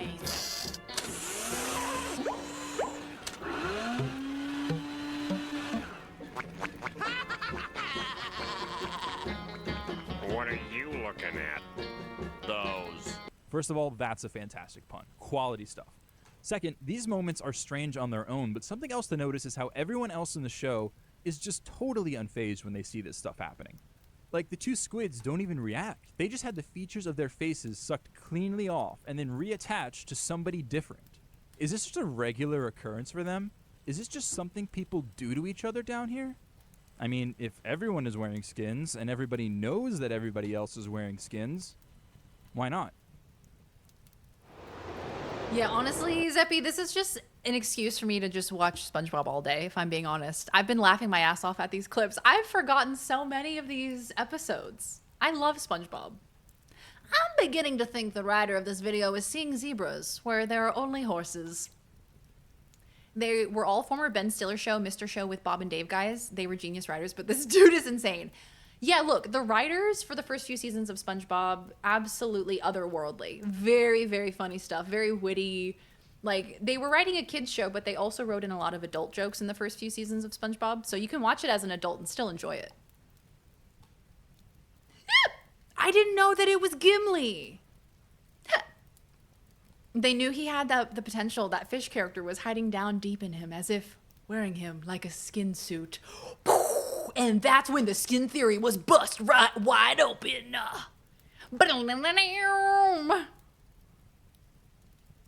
Yeah, look, you can refute every single thing that he said with, yeah, dude, it's a cartoon. It's absurdist humor. But you can also be like, ooh, but what if? But what if? You know, you gotta lean into it sometimes. I remember this in a poll of what to do. Yes, cursed video essays today. So I have lots more. I have a whole sticky note filled with different cursed video essays to watch. So we'll probably watch a little bit more of this one, and then we'll probably hop on to the next one. We have some fun ones coming up. Well, it sounds like it's all your fault. No, you're right. Mrs. Puff's in jail, and it's all because of me. I'm such a barnacle head. Poor Mrs. Puff. I know. I gotta get her out. But to get her out of jail, first we gotta get in jail. How are we gonna do that? I can't be the only one who thought those dots were a part of his body. But apparently not. Maybe they have Velcro on the back? And if you can do that to one of his dots, doesn't that mean he can do that to all of them? You checked out of the hospital this morning. Here's the bill. You mean I'm awake?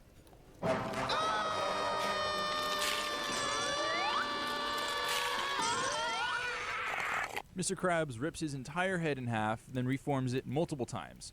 Just pause for a second and try to imagine this scene occurring in pretty much any other children's cartoon show from the era. Can you imagine how disgusting this would look if Timmy Turner just ripped his face off in the middle of an episode of Fairly Odd Parents? That kind of imagery does not fly. I feel like he probably did at some point. Do you know what I mean? It's a cartoon, brother. You actually don't have to lean into it. Fun fact. This reminds me of the theory in Ed, Edd n Eddy that they're all dead. Yeah, like, it's fun. It's a fun, like you said. It's fun, but if you look into it too much, it falls apart really easily. Yeah, I remember hearing about that one for Ed, Edd n Eddy. It actually kind of checks out in a few ways. I like these silly little conspiracy theories.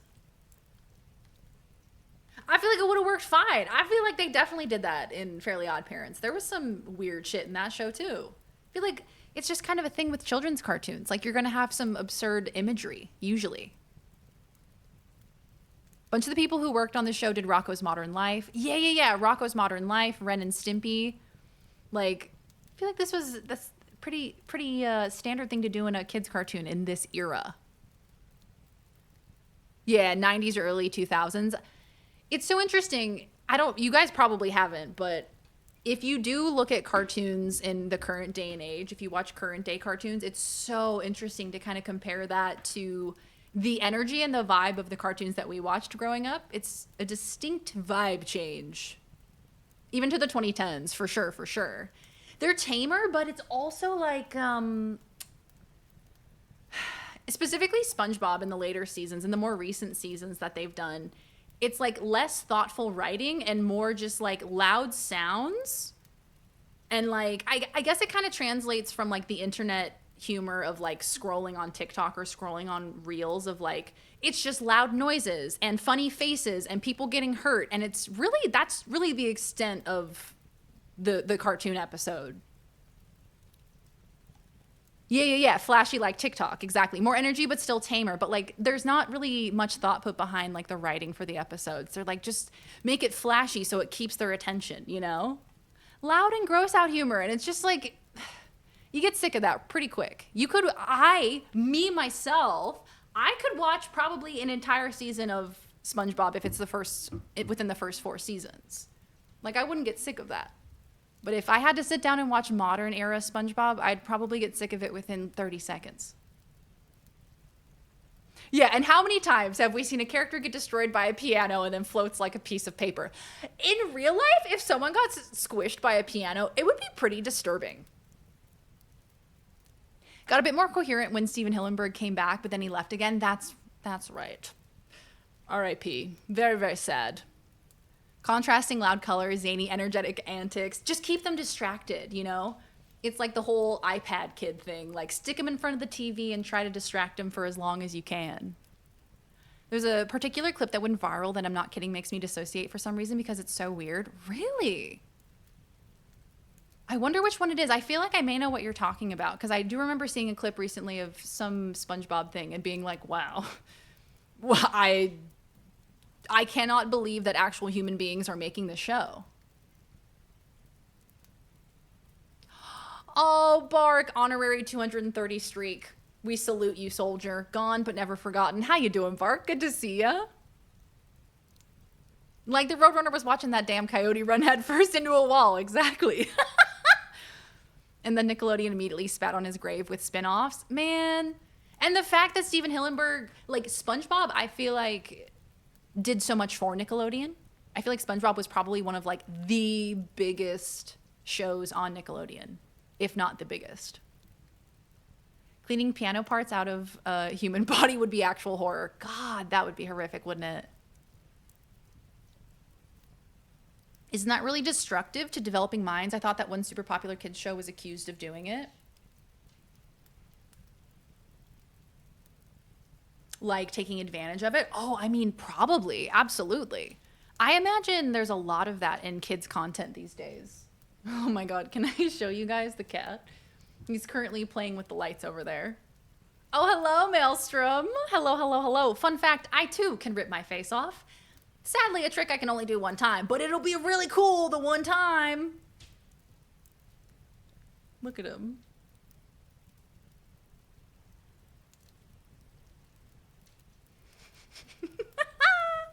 He's just playing with the lights back there. So freaking cute. Okay. All right, kids. I want to move on to the next one. So, next up, we are going to be watching What the Internet Did to Garfield. Look at that horse. Look at that horse. Look at that horse. Look at that horse. Garfield. Garfield. What the Internet Did to Garfield. Get him, Sir Frederick. Get him. What the Internet did to Garfield. Okay, here we go. Video essay number 2. I'm happy to see you have internet again. Honestly, me too. I was getting tired of learning to crochet. Truly exhausting. Getting tired of reading. Who reads? I love those shirts. Oh, this one? Do you like it? Oh, yes. This is the Very Darian Pride 2025 merch. Go check it out. VeryDarian.com. Go get yours. Go get yours today. Boop. Is a daily newspaper comic strip starring the iconic orange cat of the same name, as well as his owner, John Arbuckle.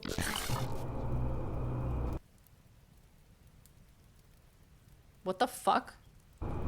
Relatable, surly, and adorable, Garfield was based off the childhood memories of his creator, Jim Davis. Stop! Oh my God, please!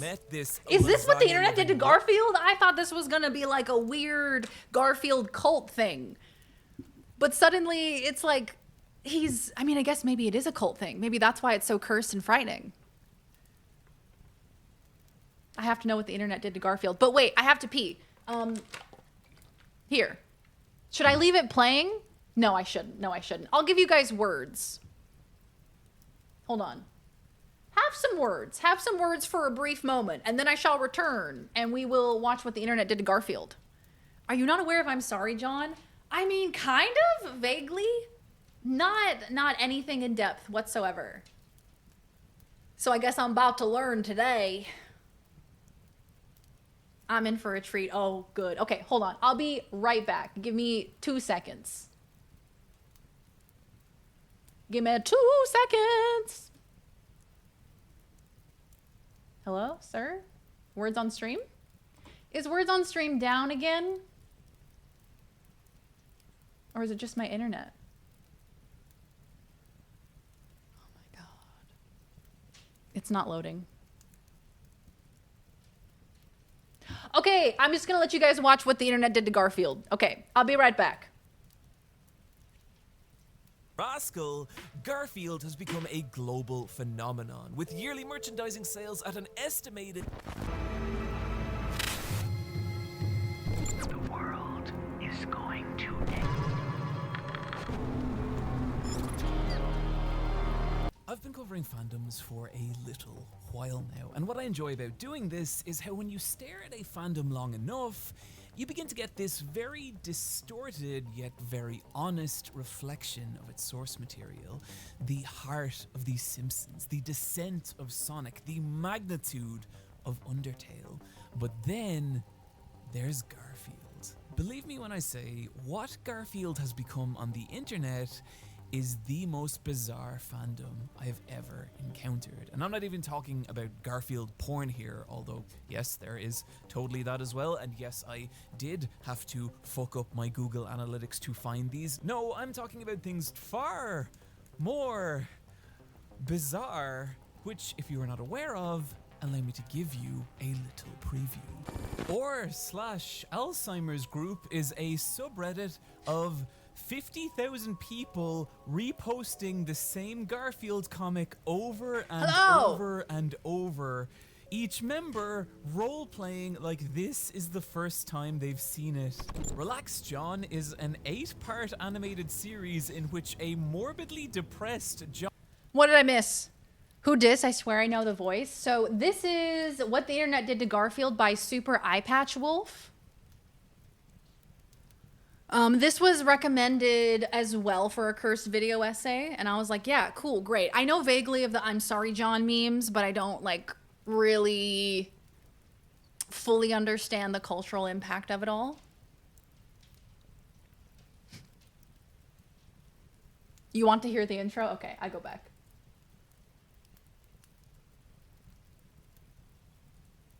Childhood memories of his creator, Garfield porn?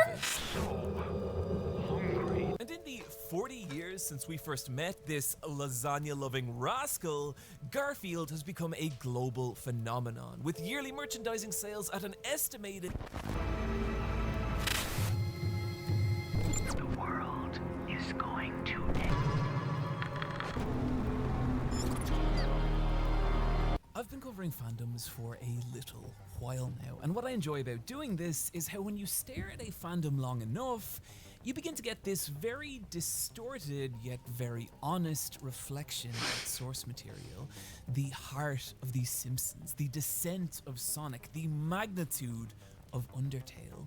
But then there's Garfield. Believe me when I say, what Garfield has become on the internet is the most bizarre fandom. I thought he was just like a silly, goofy cat man. And I'm not even talking about Garfield porn here, although yes, there is totally that as well, and yes, I did have to fuck up my Google Analytics to find these. No, I'm talking about things far more bizarre, which, if you are not aware of, allow me to give you a little preview.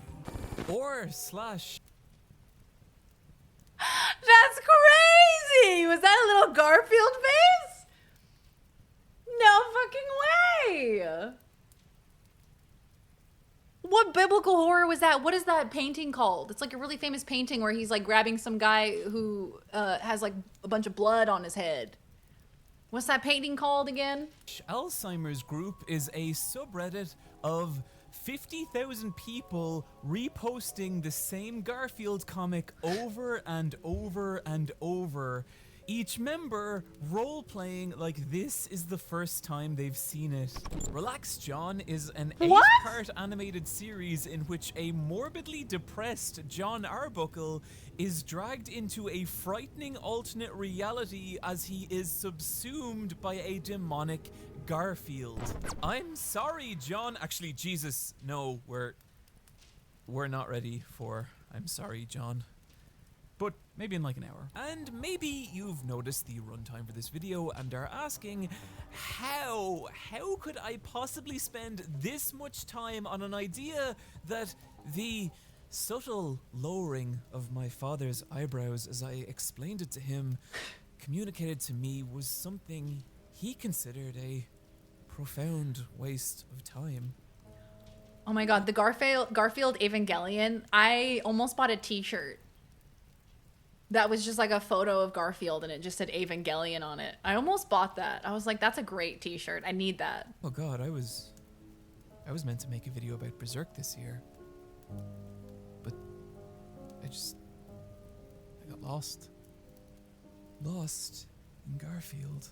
God, I hope it's worth it. But the answer is I have looked deep into Garfield and I have seen things horrible, frightening, and beautiful, including what is to me, and I'm serious here, the greatest piece of fan art ever created. And I would like to show it all to you. So join me on this long and strange journey as we take our first step and ask a question. How the fuck did we get here from a cartoon cat who likes lasagna? Because the internet is a cursed place. What is Garfield? So, I want to be honest here, in that... Look...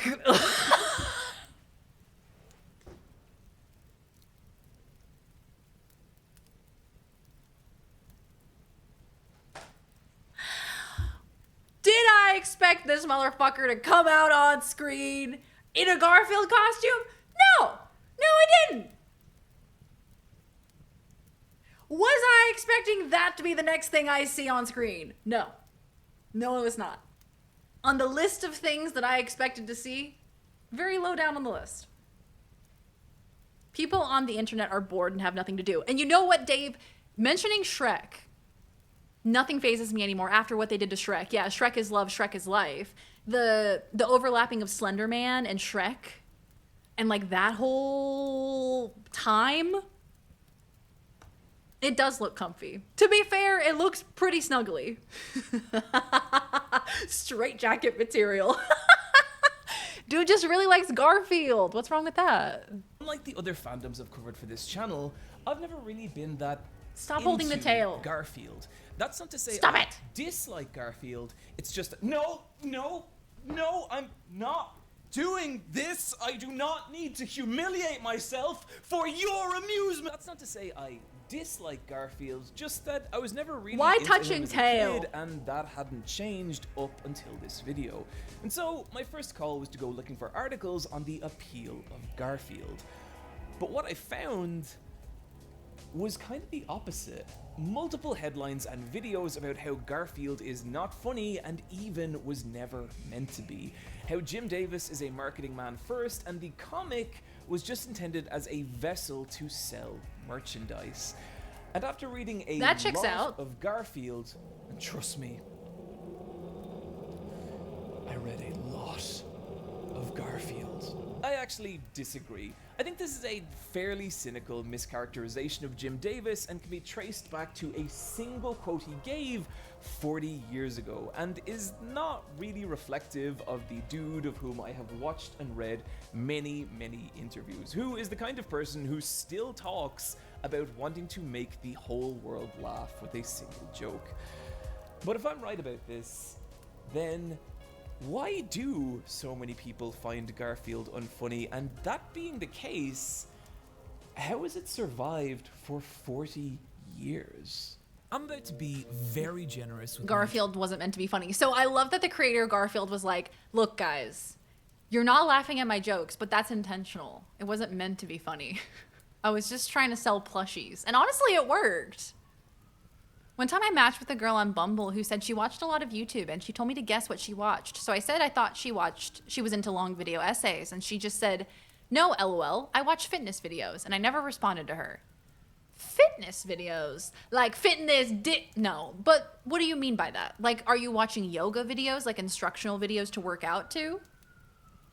I don't feel like, that's such a weird thing. Fitness videos, okay. I feel like I need to ask more questions. Well said. Have a good day, Stratty. Have a good day at work. Thank you so much for hanging. I have so many questions. Like, are you watching instructional videos? Are you watching videos that you then do the fitness along with them? How do you watch a lot of YouTube, but they're fitness videos? Is it like just fitness content?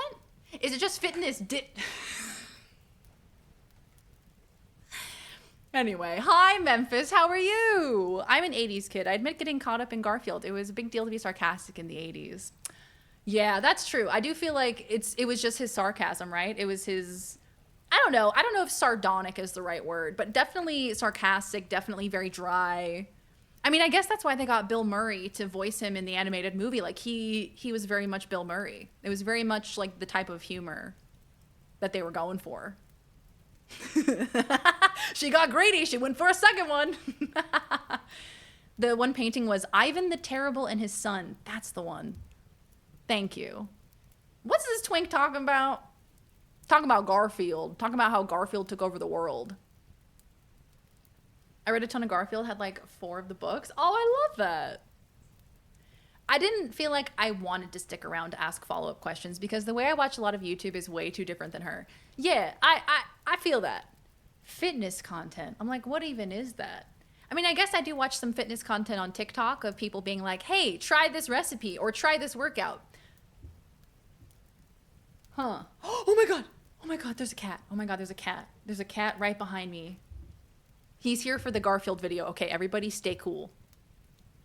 Interpretation of Garfield, but I think it's important to do that because we need to understand the appeal here. And while I am not going to defend the comedy in Garfield, as we shall see later, I find 0.104% of Garfield comics funny. I do think, however, it's worth looking not at the 0.1%. reasons why Garfield's humor gets such a polarizing reaction from people. Jim Davis's previous comic before Garfield was Norm the Gnat, which ended in 1975. He then spent 3 years doing, well, nothing. Me.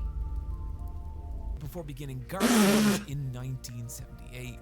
And to give that date a little context, that is not this decade, or the one before that, or the one before that, or the one before that, or the one before that, but the one before that. Barring the old gods of media like Mickey Mouse and Peanuts, Garfield has been around longer than practically any relevant character in pop culture today.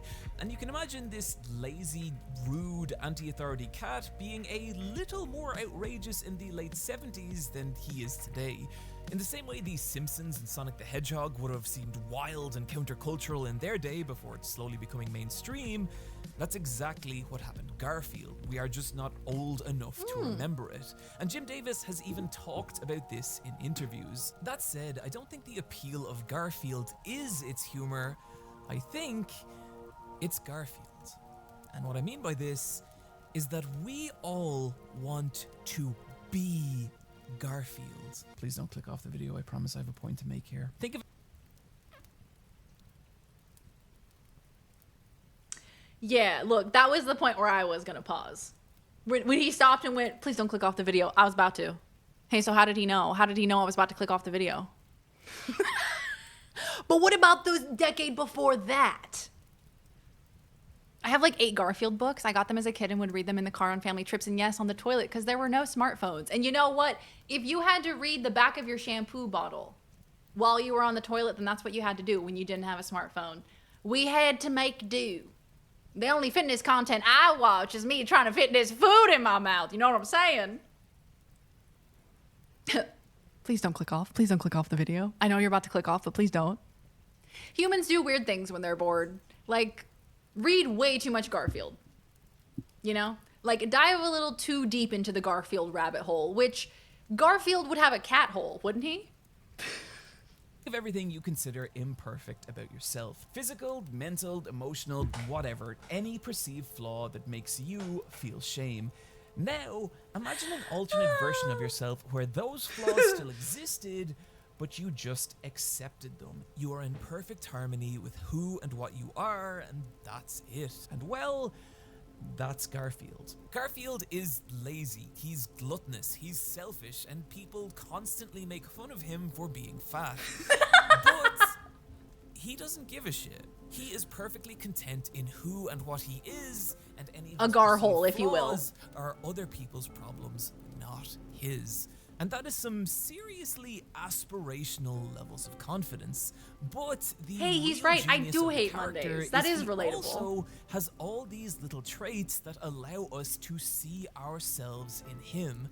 Garfield hates Mondays, he likes coffee, he loves lasagna, he dislikes spiders, loves to sleep, and resents authority. These are all very general, but what that means is that no matter who you are, there's probably something in Garfield you're going to be able to relate to. What's a Garfuccino? And that relatability, combined with his more aspirational quality, creates this simple but massively appealing cocktail of a character. And I think it's the strength of that appeal that's let Garfield survive for 40 years. That's an old cat. I just want to note here that for as messed up as things are going to... Anyone remember Primal Self from the 9 Lives of Garfield book? The video might touch on it, but if not, look it up. Primal Self? Where Garfield murders his elderly owner? What? Don't ask questions you know we don't want answers to. I'm sorry, but Garfuccino poses far too many questions for me to not ask. Have you seen Garfield Eats the Garfuccino? No, but now I need to. Now I need to see the Garfuccino. Is it a cappuccino in the shape of a Garfield? Is it Garfield turned into a cappuccino? Is it Garfield making a cappuccino? Oh, I have to know. To get this video, there is a lot of really cool and wholesome Garfield fan art from people who just earnestly enjoy Garfield's comic and his world. One standout being the fan comic John, which tells the story of an older John Arbuckle rediscovering his love of art and cartooning, and it's just this super cute and endearing take on these characters. Now, granted, you don't have to spend that long looking for Garfield fan art on the internet before things start to get strange, like Garfamon, a blog. Garfamon. Oh, I hate it. Oh, I hate it. Oh, what is this? Oh, that's horrific. This bottom right one, really hate that. Really dislike it. I like this one. With the bowl of food on his head. I like that one. Whoa, man. These are weird. Garfamon! Jacked Garfield emote. I think it's essential. Plus, who doesn't like cats? You know? Only weirdos don't like cats. Cats are great. Speaking of cats. I don't know where mine is. He's taken a liking to jumping inside of the hamper these days, and he'll just sit inside of the hamper. So we're like running around the house like, where's Fred? Where's the kitten? Oh my God, we can't find the kitten. Where is he? And then we open up the hamper and he's just chilling in there looking at us. Lotad, I got here just in time. Not sure what I got here just in time for, but it was definitely just in time. Not your mom, you have arrived at the exact, precise, correct moment. We were watching a video about SpongeBob SquarePants' skin theory, and the theory is that every character in SpongeBob has skin. So, you know, I've been converted. I do believe now. After having seen it, yeah, I think it's plausible that every character in SpongeBob could have had skin. So now we're on to another video called What the Internet Did to Garfield. That's going to do a deep dive on the whole Garfield cultural phenomenon on the internet that happened recently. Humpkey. Humpkey. It's game 1 of the Western Conference Finals tonight. The Oilers are playing the Stars. Keep us updated, Huggy. Let us know how it goes. How it goes? How it goes! That's pretty funny. That's pretty funny. Because they shoot goals in hockey, don't they? Hello, Miko. What internet rabbit hole have I walked in on? I'm so sorry. It's Garfield's hole. So probably just want to process that. How you doing, Miko? Good to see you. We were watching What the Internet Did to Garfield. In which one intrepid Garfield hello, Bagel. Welcome on in. Redrawing the entirety of Pokemon as Garfield, and I hate this one. The one that includes John. Really don't like it. Now I need to go through and find all the Garfamon. Don't know how many there are because my browser crashes before I hit Gen 1. But what I think's really my browser crashes before I hit Gen 1. Interesting about Garfamon is it shows how iconic and malleable Garfield's visual design is. Oh, these are the legendary Pokemon, right? Whoa, that one's lit. I like that one. That one's looking fierce. Also this one. This is me if I was a Garfamon, I think. I relate to this one. Oh, what is that? What is that? What's on? Oh no, he has John titties. He has John nipples. He has nipples made of John. Oh no. These are all horrific. I love them.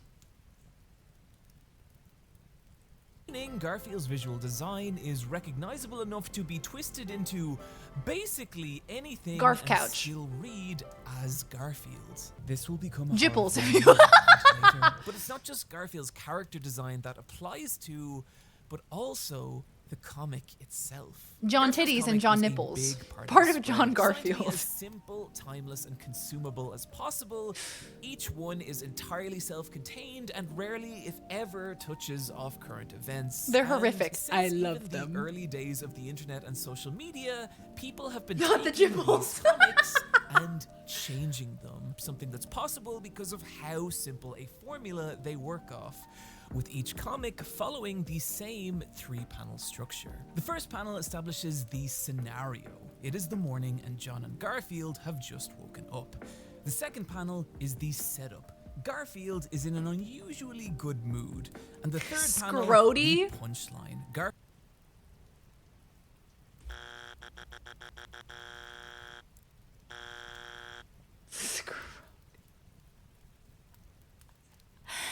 That is very clever. That is amazing. Garf commands, pokey garfs. I like pokey garfs, actually.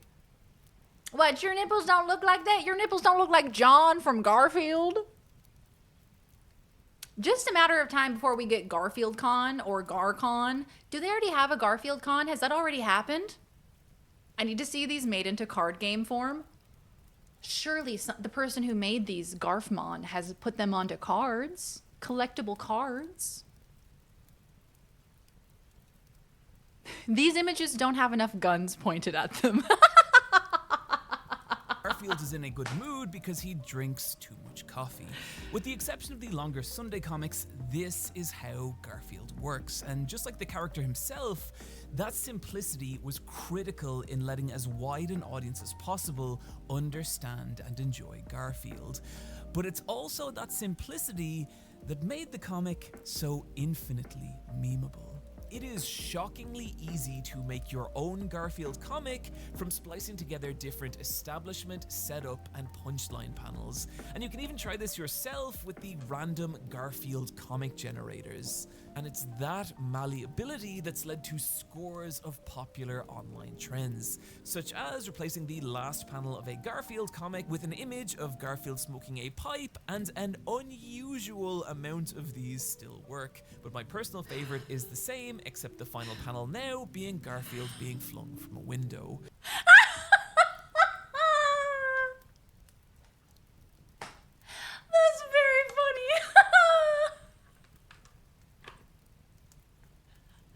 The punchline being him coming out of the window, and it just works with like every single setup.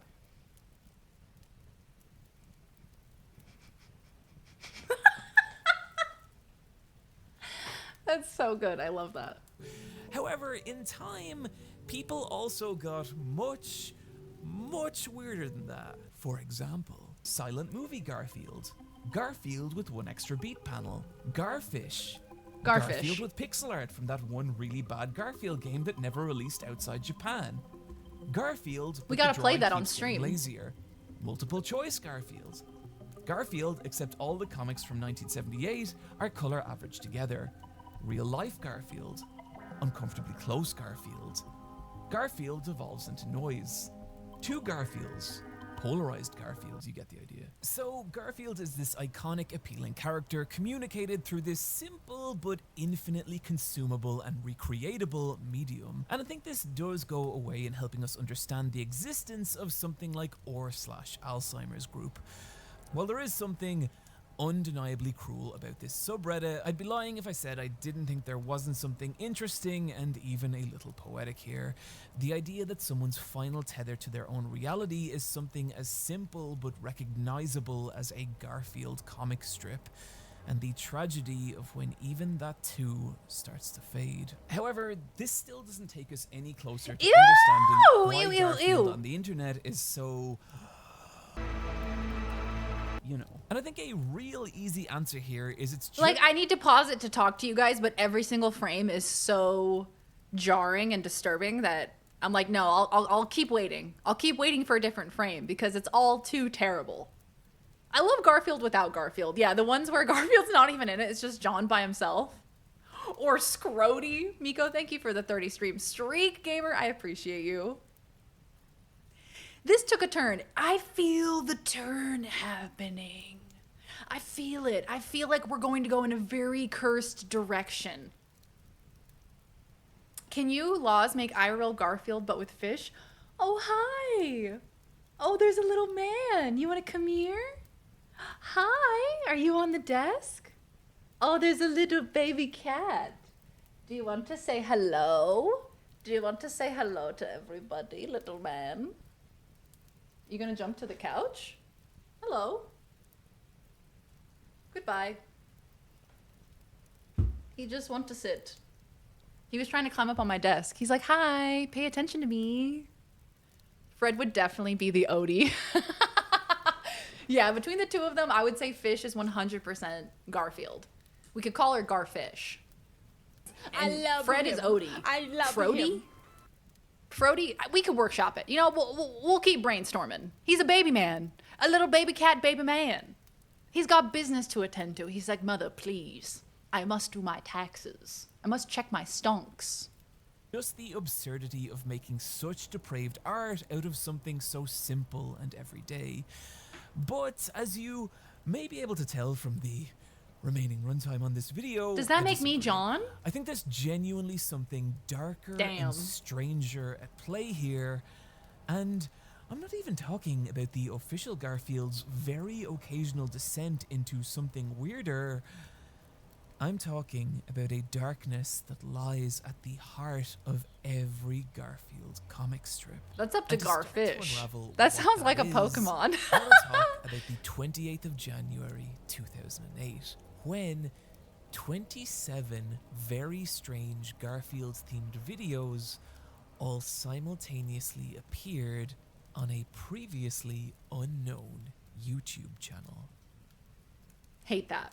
The kind of incredible thing about Lasagna Cat now is how weirdly ahead of its time it was. This was 2008, and the term meme was still years away from becoming something people actually said. And yet, Lasagna Cat made memes of Garfield comics, but then became memes of themselves before you had even finished watching the video.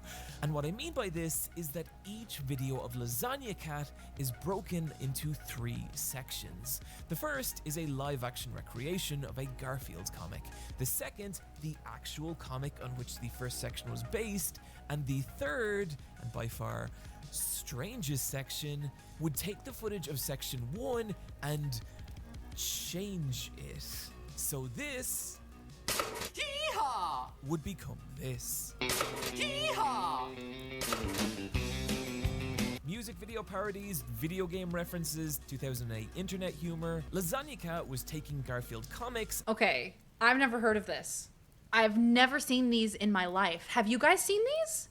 The way that he's referencing it is as if it's a very significant part of the internet that everyone's aware of, and I've never seen these before in my life. I mean, it seems to be that this was very early internet era, 2008. So I was 10 or 11, which I was on YouTube at the time, but I wasn't watching that. Pretty sure Laws is John and you would be the vet he hits on in the movie. Yes. Who plays the vet he hits on in the movie? Is it a named actress? The one with John's old friend being chained up. Dude was a character for like 2 books and then gone. What the fuck? It's a really, really weird YouTube channel. So some of y'all have seen this before. Hold on. Yeah, I would like to quick poll. Have you seen these YouTube Garfield videos before? Yes, no. 1 minute. It's Jennifer Love Hewitt? Okay. I will accept that. I will accept that. Somebody's got to be Jennifer Love Hewitt, and it's going to be me. If you take 2 lasagnas and stack them on top of each other, how many lasagnas do you have? 1 or 2? Miko, that is a great question. Because a lasagna is defined by having layers, right? Layers of pasta and sauce. And so if you put a lasagna on top of a lasagna, you then have more layers and sauce. So together, it's a larger lasagna. I would personally say 1. I would say it's like like Transformers and a Megazord. You know, when they come together, they're one giant. Oh no, that's Power Rangers. When the Power Rangers come together and they're like a mega Power Ranger, it's like that. You know? I feel like I've heard of them but never seen it, or I just blocked it the fuck out. You know, if you had, I wouldn't blame you. Ahead of its time, really. This is what he dug up while researching? Okay. So 10 people said no, and 1 person said yes. I remember the title Lasagna Cat, but I don't think I ever actually watched any of them. It seems vaguely familiar. Oh my God. When I was younger, I would watch Ghost Whisperer just because I thought Jennifer Love Hewitt was hot. Truth. Speak on it. Truth. Where are my Ghost Whisperer fans at? I know Very Mama's a Ghost Whisperer fan. Shout out Ghost Whisperer. Shout out Jennifer Love Hewitt. Shout out Jennifer Love Hewitt's hair in that era. Can we just say that? She looked incredible. She looked so good in Ghost Whisperer. Those outfits? What a queen. So lasagna can't be plural. I would say lasagna can be plural if there's 2 separate ones in 2 separate containers. But once you stack one on top of another, once you combine them in a container, I feel like there's no determining where one lasagna ends and one begins. You know what I mean? I got in an argument with someone on Tinder about this once and she never responded to me afterwards. What was the pickup line? Did you ask her that question? That was the opener was, if you take 2 lasagnas and stack them on top of each other, how many lasagnas do you now have? 1 or 2? This is what I said on the topic to my Tinder match, which made her ghost me. This is a long paragraph. Okay. See, I think this is what I call a feels versus reals argument. From a purely denotation standpoint, I can fully understand your argument. I just think that language is much more fluid than that. Like, let's say, for example, you stack 2 lasagnas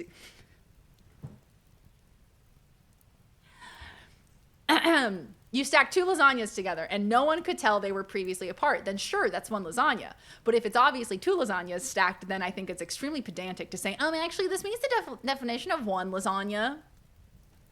It's a lasagna family, okay? Lasagna's strong together. New TV installed. Let's go, gamer. Okay. Look, I think that's a pretty valid answer to the question.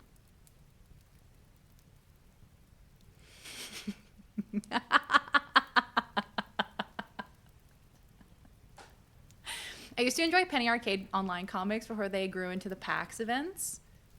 I love a comic moment. I feel like comics are such an interesting area of media, aren't they? Because I feel like they cover topical things like politics and current events and things like that. And so they are certainly a product of the time. But it's like it's really just someone being like, "Hey, I want to draw a cute little cat and some lasagna." And suddenly you have a whole empire. You have Garfmon. She asked me for an unpopular opinion and I told her I was arguing this with my friends and she decided to fight with me on it. That's on her, not me. She asked me for an unpopular opinion. Okay. Yeah. She just wasn't ready for that conversation. She wasn't ready for the lasagna discussion. Check your Discord DMs. Okay. Checking my Discord DMs. Pause. Look at some Diddy Kong Racing. Is it still Diddy Kong Racing? I think so. Boom, ba-doom, boom. You have actual text logs? You have chat logs from this?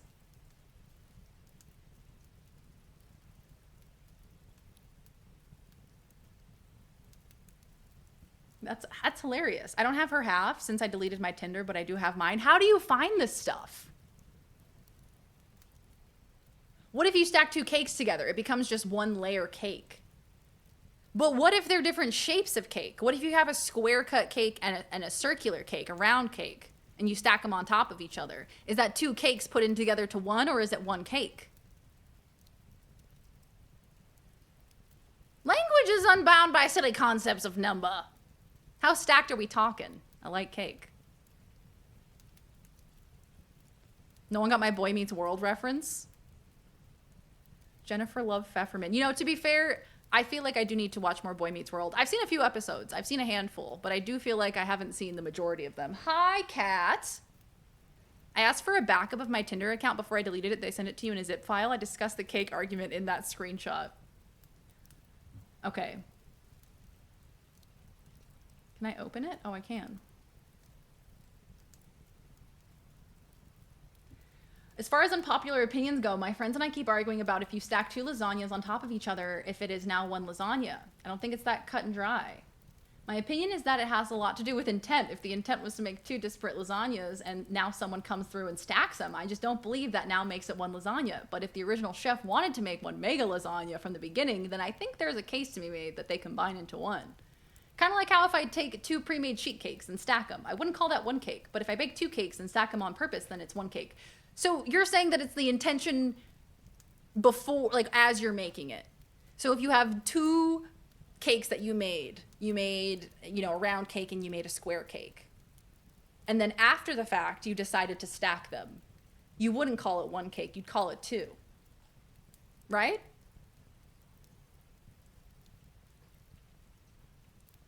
The lasagna discussion should be saved until at least the fourth date. It's a divisive discussion.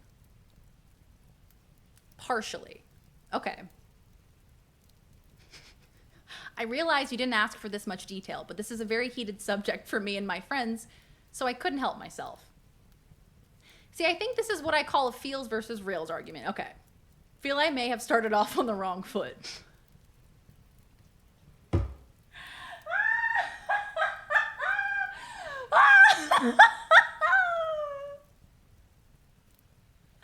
Notice the date stamp. It goes from Friday the 12th of November 2021 to Thursday the 13th of January 2022. I feel I may have started off on the wrong foot.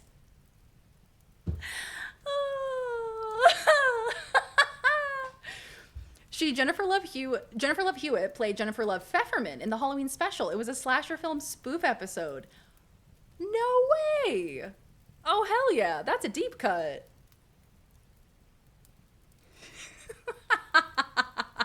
The intent is important. Yes, I see that. I agree. The 2 months later, I feel as though we may have started off on the wrong foot, you see. And can we talk about lasagna again? All kinds of strange things, but tantalizingly, underneath the sheer I'm on the wrong page. Wackiness of it all, there was what felt like a very subtle disdain towards Garfield.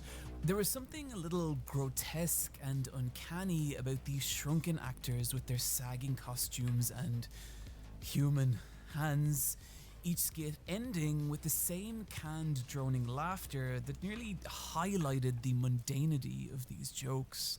Garfield, this is a diagram of the food chain. You're here, and that's a mouse down there. Any questions? Where's pizza?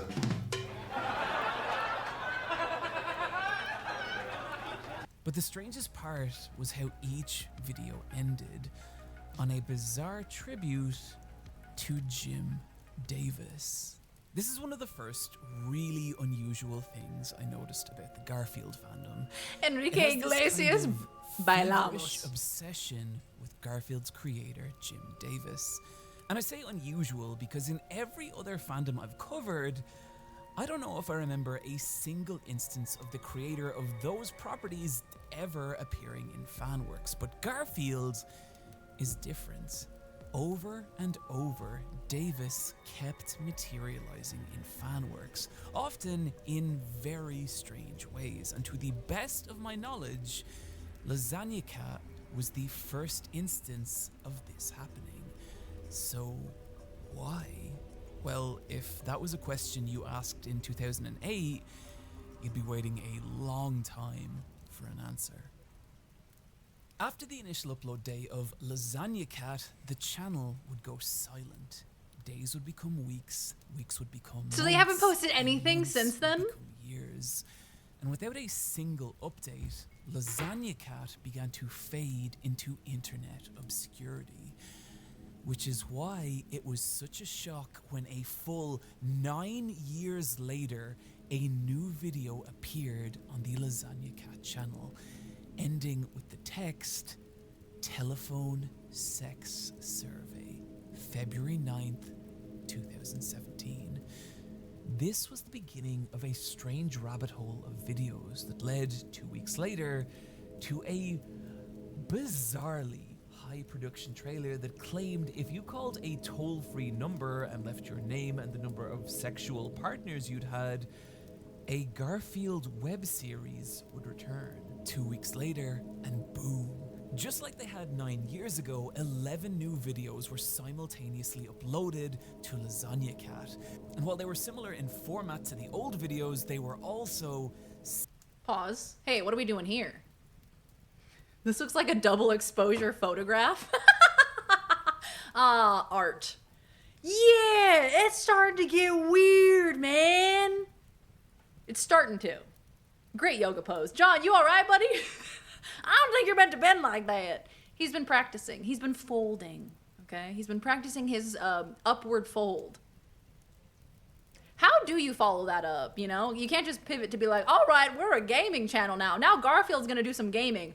Maybe that's what I should do. Maybe I should rock up here in a Garfield costume and play video games as Garfield. Fred on couch. Little Fred man. Fred on couch. So different. The first of the new videos begins as Look at that horse. Look at that horse. parodying an old comic where Garfield steals John's pipe.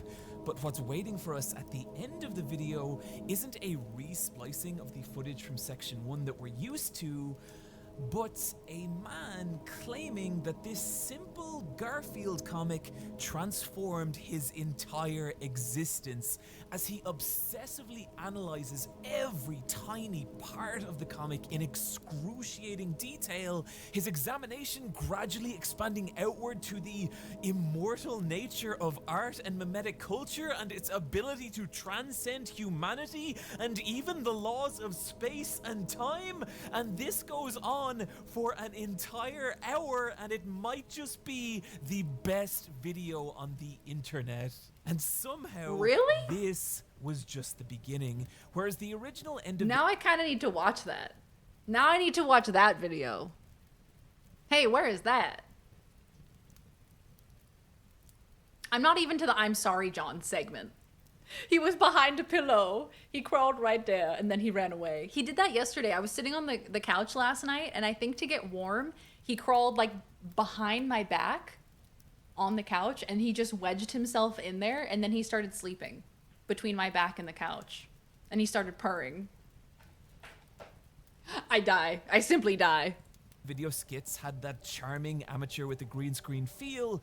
What waited for us in the third act of these videos now were shockingly high production short films that transformed simple Garfield comics into these elaborate, surreal stories. Jokes about Odie getting a bag stuck on his head morphed into these strange tales of the bag-headed Odie becoming a fashion icon before taking his own life and being condemned by Garfield to a hell filled with demonic John Arbuckle chimeras. Gags where John uses the Oh, I didn't like that one.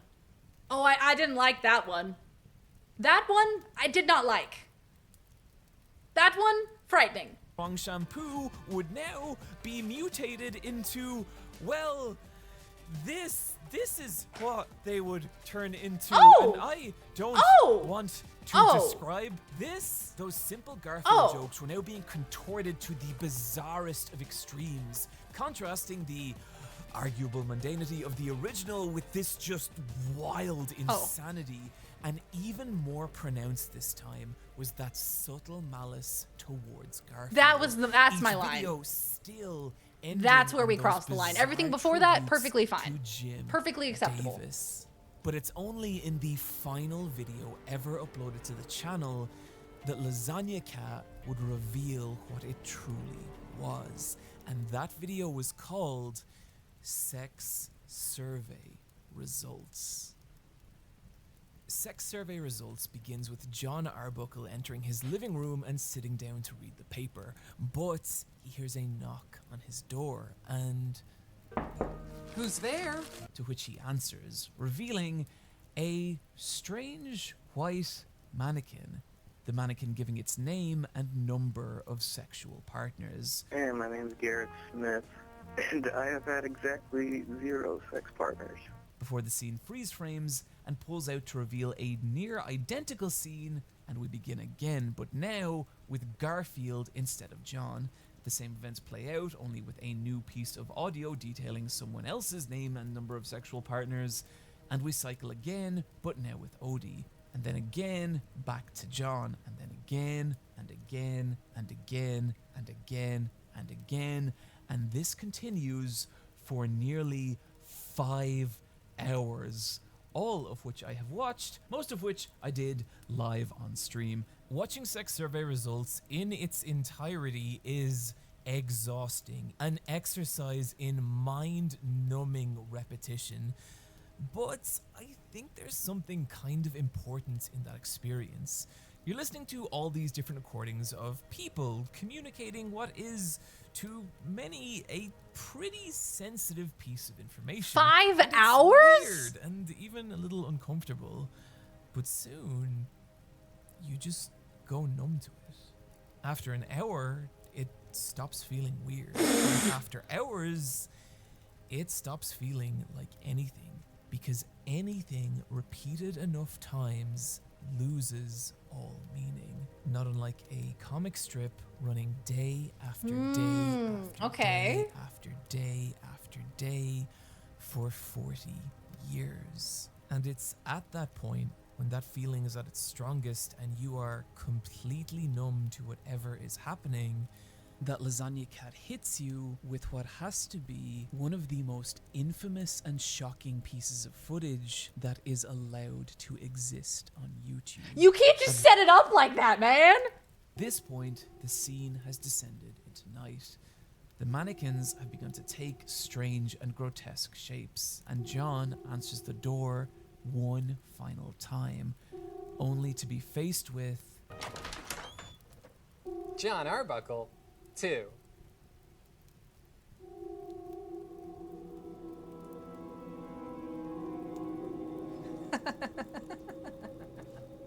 John Arbuckle, 0. And immediately, this second John ages about 30 years. This new, older John Arbuckle now wandering the streets alone, frightened and confused. He finds a dried out horse really... cat, which teleports him to a massive... Hey, what are we doing? What are we doing? What are we doing? What is happening? What are we doing? I'm frightened. You know, we were talking about in SpongeBob. They must have been on some sort of substances to create that gorilla episode. I don't know what had to have happened to you in your life to create something like this.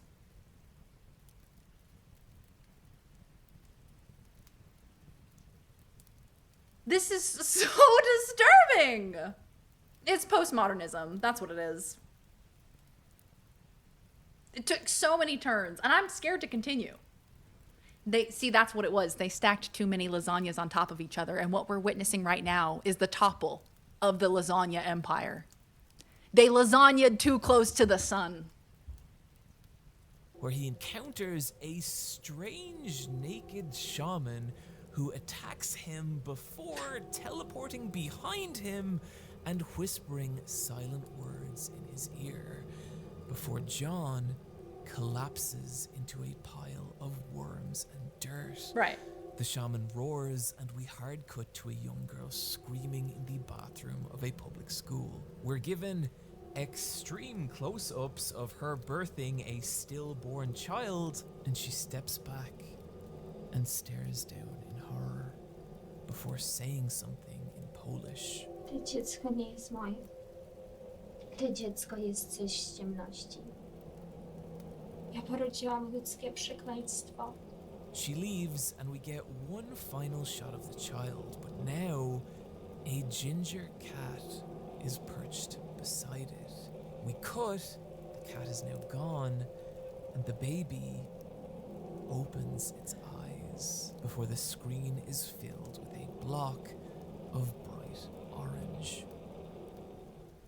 Well, that was a nightmare.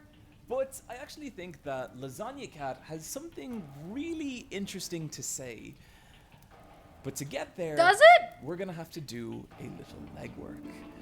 Earlier in this video, we asked, what is Garfield? But now, I would like to ask, why? What is Garfield? Considering I'd had No, we little should say history with why is Garfield. I knew to answer this, I would need to. Okay, I do think we need a little pause. I do think we need a little moment after what just happened. So I'll take a breath, you know? What the hell was that? Also, why didn't he tell me what she said in Polish? I feel like that was relevant information.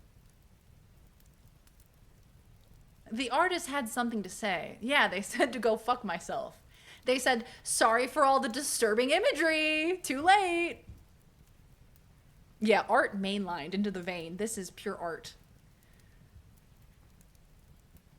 What? I'm very hungry. My God. Okay. I feel like I need a little moment to process what I just witnessed. So they had everybody saying their names and how many sexual partners they had, and it was on a loop for 5 hours. And then at the end of it, it's just John himself. But then there's a fake John, and he goes away and withers and dies because he's a fake John. But then he gets turned into worms by a shaman that's dressed up like Garfield with his dick out. Not? Why not?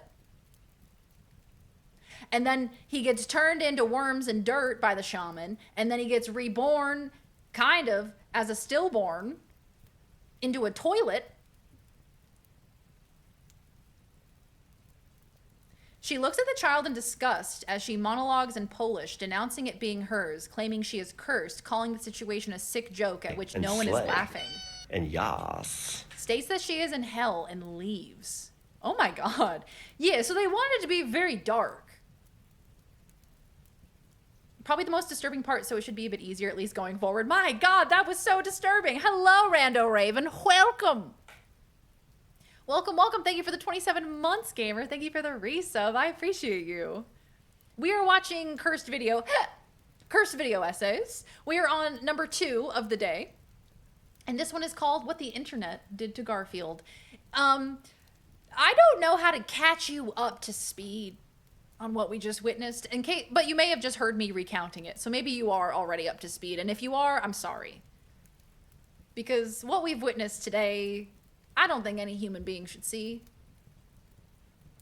Was this topic curated? Funnily enough, I picked this video out. Funnily enough, I was Googling Cursed Video Essays, and this one came up. Everyone was like, what the internet did to Garfield. You gotta watch this one. And I was like, hell yeah. That sounds like a silly, wacky, fun topic. It was not a silly, wacky, fun topic. It was not. It was actually really disturbing. Now I'm along for the ride. Now I have to watch the rest of it. Oh, don't forget the shampoo bit. Oh, and then they turned some Garfield panels into porn, and I just... A little. Just a touch dark, I would say. Yeah, repeating the contents of this video may constitute a spell, so please don't curse anyone. It was neither silly, wacky, nor fun. None of the above. 0 out of 3. What did I tell you, huh? The worst. She's the worst in She's the the world. worst. John Ralphio, how are you? It was furniture polish. Oh, even better. Oh, good. Can we quote that bone message? Everyone is organic matter. There are two ways that we can overcome the limited nature of our existence. Connection with others, sexual for example, and via art, Garfield for example. John, having had 0 sexual partners, has not made a human connection, at least for our purposes, which is why he is no more than a pile of soil being consumed by worms. Damn, did you just come to that conclusion? Did you come up with that? Damn. Can we quote what? Bones' last message? Yeah, there it is. Thank you. Appreciate you. Oh, Jean-Ralphio, my beloved. I love Ben Schwartz. What a funny dude. A very, very quick-witted guy. I love Jean-Ralphio. I love Parks and Rec. To understand the comic on an intimate level. And so I committed to reading 400 Garfield comics, but not just that. Benny Schwa. To study them. And so I didn't just read Garfield, I collected data on Garfield.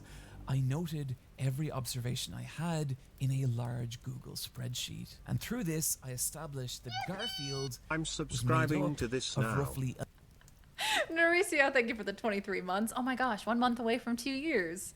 Hey, thanks, gamer. Thank you for hanging out for nearly 2 years. I appreciate you. I didn't ask how big the room was. I said I cast Fireball. Thank you guys for the hype train. Hype Thank you train guys. started. Yes, I have an English degree. I paid lots of money to come up with that conclusion. I actually like that. I like that interpretation. That makes sense to me. From a piece of media in which I was like very, very confused, I feel like you made sense of it very well. I'm grateful your content hasn't reached this level of, let's call it dedication. What do you mean, like obsession? Like I become so obsessed with a particular topic. Like next stream I rock up and I'm like, okay guys, we're doing a deep dive on Shrek. All of my content gonna be surrounding Shrek. So we're gonna be watching all of the Shrek films. We're going to be observing all of the Shrek pieces of media. We're gonna be playing the Shrek game where you romance Shrek the ogre. Imagine. 11 different kinds of jokes, such as humor derived from the fact that Garfield is lazy/gluttonous, absurdist humor, relatable humor. That's basically what happens other anyway. humor, which were either recurring jokes too sporadic for their own category, but mainly Aw, Minstrel, jokes thank you, about gamer. Thank you for Garfield's the doing biddies. things a cat would do, the joke being that he's a cat, or jokes about Garfield doing things a cat would not do, the joke being he's a cat. These are my least favorite kind of Garfield joke. I measured for a variety of other variables, such as the amount of fourth wall breaks, which was 4, or instances of Garfield becoming suicidal, which was 2, or how many times the comic made me laugh, which was precisely once, and it was this one. After many What was many it? hours- Hold on, I need to see the one that made him laugh. It was this one. Fib alert, you can't believe Odie. No matter what he says, I did not paint him green. And it wasn't with a 2-inch horsehair brush. Here comes the liar now. Well, are you going to punish him?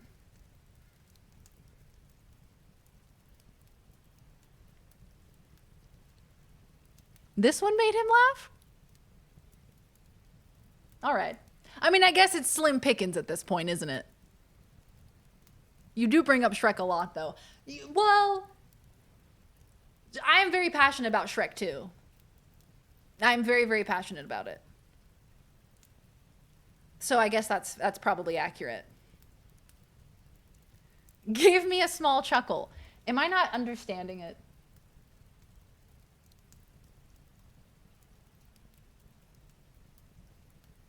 Am I just not getting the joke? Shrek 2 or Shrek as well? No, Shrek 2. Shrek the sequel. The Shrekening. Painted green equals Shrek. It's a Shrek reference. A Shrek-rinse. A little chuckle. A chortle, perhaps. What do you think the punchline is? The joke is that obviously he did do the thing that he's saying Odie's going to accuse him of. He did, obviously, because he walked in with green paint on him. Is there another layer beyond that that I'm not getting? I haven't gone to enough college, I think, to understand this. It's Garfield manipulating John and it's absurd. Okay, yeah, okay. Now you've got it? Okay, cool.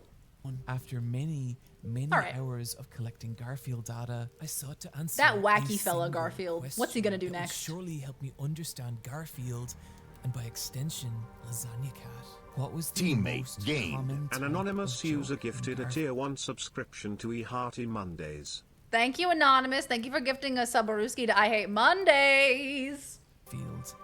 And when I tabulated the results, what I saw shook me. What was I looking at?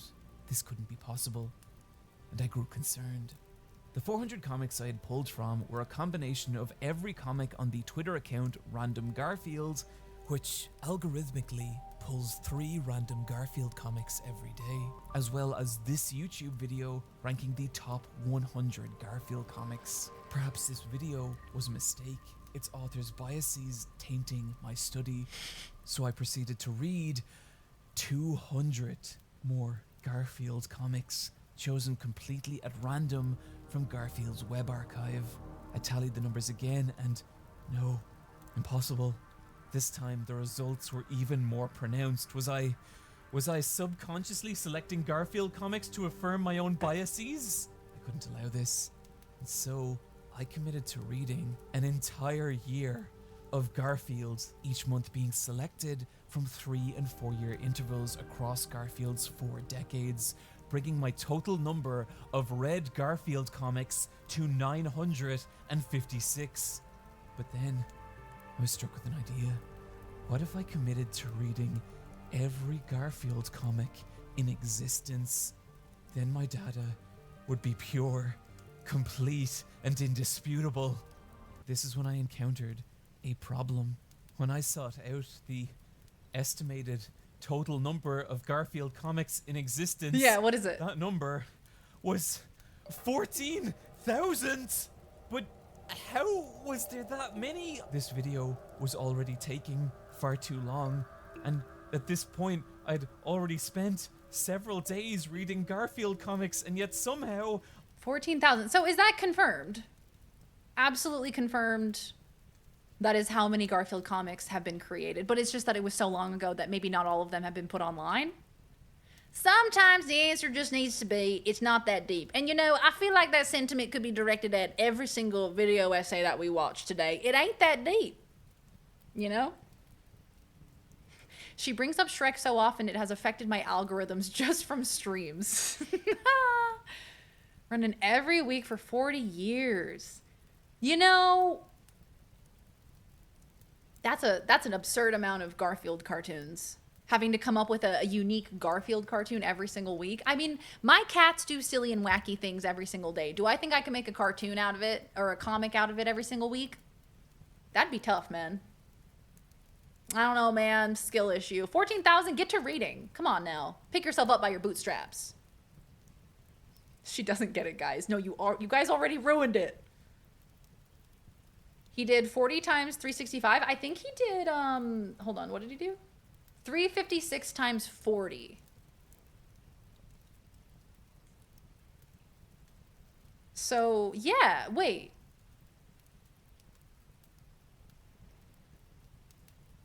Yeah, how does that make sense?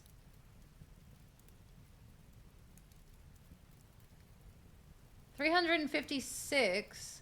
Wouldn't it be that would be every single day as opposed to one per week?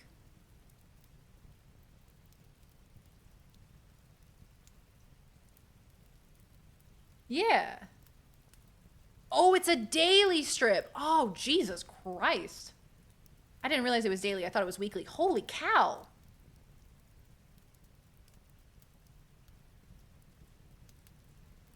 Yowza, dude. That's nuts. That isn't 14,000 comics. I don't think I can make that much of anything. Every day minus leap years. God damn, that's a lot of Garfield. I had only consumed 6.83% of all Garfields. For not the last time this video, the very concept of Michelangelo Garfield asked me, what are your most diabolical cursed Shrek theories that you've never shared with anyone before? All right, since you asked, imagine this Shrek swamp. Not just a swamp, it's a portal to alternate dimensions. Each time Shrek takes an onion layer off, he jumps into a new universe. That's why his accent fluctuates. Also, Donkey is a time-traveling trickster ensuring Shrek gets involved in every wild adventure diabolical rite. Oh, great, the Shrek Cinematic Universe. The SCU. Shrek SCP. began to feel gargantuan and impossible, entirely beyond the grasp of my feeble mortal consciousness. Diabolical right. I decided that reading 14,000 Garfield comics was not a realistic goal. I know some of you will consider this a failure. I am sorry. I read up on sample sizes and learned that my current yield of Garfield comics will leave me with a margin of error of about 1.5%, and this is widely considered acceptable. I sigh and proceed forward. I tally the final numbers and rank Doki each Doki string of Garfield Club. joke Now, that's a game from I want to 11 play. to 1. The results frighten me. I am now going to share this specific breakdown with you because I need you to see what I see. Before we begin, I want you to ask yourself a question. What do you think is the most common type of joke in Garfield? And I want you to hold on to that guess as we proceed down the list. Okay. At number 11, we have jokes centered around Irma, the local cafe owner, and how she's bad at running her business. These jokes make up just 0.42%. Never of seen that one. Garfield. Just above that, at number 10, with 0.5%, were jokes based around Garfield's girlfriend Arlene. At number 9, with 1%, was humor derived from how much Garfield hates Nermal. At number 8, with 2.3%, is comedy conveying Garfield's hatred of spiders. At number 7, with 4.5%, was relatable humor.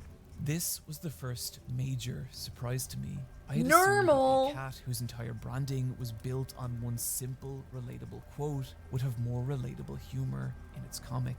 I was wrong, and it wouldn't be the last time. At number 6, at 4.7%, was whimsy derived from Garfield's abuse of Odie. At number 5, with 13.7%, was mildly surreal and absurdist humor. At number 4, with 16.8%, are jokes based on Garfield being lazy or gluttonous. And Oh, again, that was my for guess. obvious reasons, I was shocked not to see this further up the list. At number 3, with 17.4%, is other. These are the kinds of jokes I do not like. And at number 2, with 18.8%, is a mystery category that I will reveal much later in the video for dramatic effect. Now, before I unveil number 1, Hello. I want to stop and ask you again, what do you think is the most He's edging common us. type That's of why he's joke talking like in that. Garfield? At number 1, and by far the biggest shock on the list, was a category I never even would have guessed existed. And it's called John is Pathetic. John Arbuckle is 30 years old. He lives alone, has no real friends outside his dog and cat, and is constantly lonely. And these are all things that the Garfield comic takes joy in ridiculing. A typical John is Pathetic gag works like this. John says he's not going to call women for dates anymore, that he's going to wait for them to approach him. We see him waiting, and then we see him waiting what appears to be several months later. Jokes like this are very common, not just in how women find John actively repulsive, but in how he is pathetic and should be ridiculed. Did you see that one? He was on a date and she screams, "Help! My date is talking about stamps!" So real. And you can see this in how the comic portrays his intelligence, his hobbies, his fashion sense, to Women, even am his I right? physical strength and inadequacy in anything that could be considered remotely masculine. Across nearly 1,000 comics, I measured 0 cases of John showing any admirable qualities. Meaning, whereas Garfield is something to be aspired to, John is something to be laughed at. Even when John did find a girlfriend in Liz 28 years into Garfield's love, and only after fans begged Jim Davis to end John's loneliness, he's still treated as this pathetic character. And I think there's something kind of sad about that. A person who's only 28 years of the Garfield comic of him being lonely and undateable. Damn, poor John. 28 years of comics, of them making comics of you being maidenless. Felt. Where does his nose start and his mouth begin? Yeah, what's the situation here? Is this just like the shadow beneath his nose and then like the little thing right here, the little spoon, and then his mouth like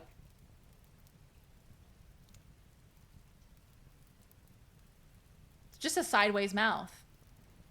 Oh yeah, it opens up like that. He's like an alien. That's why he can't get a date. Purpose is He to ain't be got no ridiculed and to nose. be trapped That's the in zipper. that existence for 40 years. And where this gets even sadder is when you start to consider the comic from John's perspective. Across that same range of comics, I thought that was I gonna measured launch into like a 156 NordVPN ad or something. instances of John displaying some kind of negative emotion or mental anguish, anger, depression, lethargy.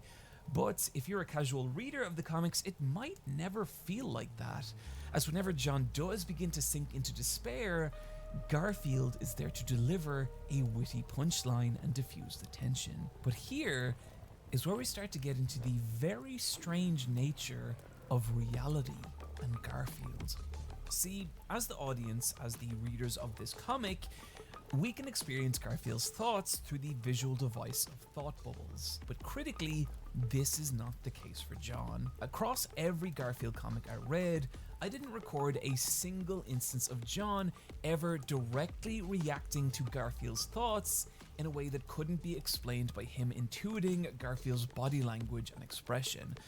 And that information is critical because it means the reality we are experiencing and the one John is experiencing are entirely different. And this brings us to a question. What is it really like being John Arbuckle? On the 13th of February 2008, a Garfield fan comic was uploaded to Tumblr, and it looked just... I don't think anyone wondered that. I don't think anyone was looking at the Garfield comic going, you know, what would life be John be like, you know? Wish I was that guy. Wish I could slip into his skin and be him. You know, you're like, oh man, what fictional character would you want to be? I want to be John from Garfield. John is just a Garfield, is just a Garfield, as if he's a species. Why not? John is just Garfield in a skin suit. Garfield is just John in a skin suit. Normal sucks and Odie is just chilling. John is just Garfield in a skin suit. Garfield is just John in a skin suit. Normal sucks and Odie just chilling. That's a good summation, I would say, of the Garfield comics. Of the 14,000 comics. If you were to run them through AI, I think that's what it would spit out as like a summary of the whole situation. I am 28 and also maidenless. What about it, Darian? This feels pointed. Why he look like that? Gamers, I need to go eat some lunch. I'm gonna go make myself a little sandwich. I'll be right back. I'll make myself a little Sammy Sam. And then we shall continue our Garfield endeavors. We will see the second half of this video. Is Words on Stream working? Words on Stream, are you working?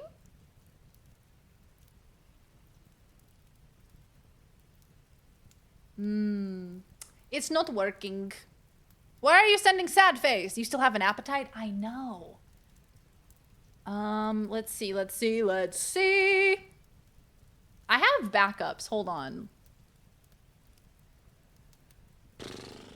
There's something called... But it's from the same website, so I imagine it also won't work.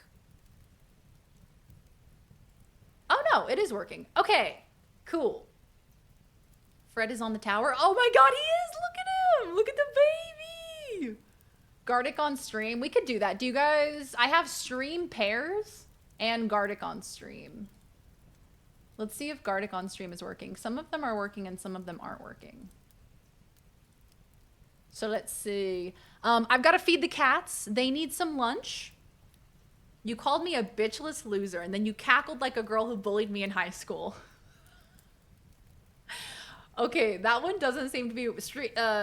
Gardic on stream does not seem to be working either. So, stream pairs it is. So, how to play? How to play?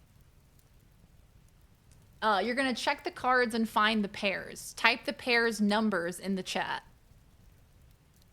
This is the only one that's working today. So, sorry if it's a little wacky and weird. Man, fuck normal. Oh my god. Okay, yeah, it's like a little memory game.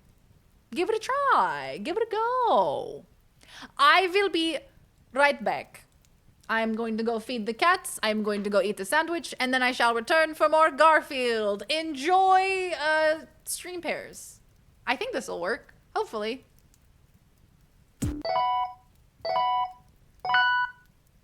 Oh my god, it's so loud. Sorry. Nope. They're not kissing. Kiss.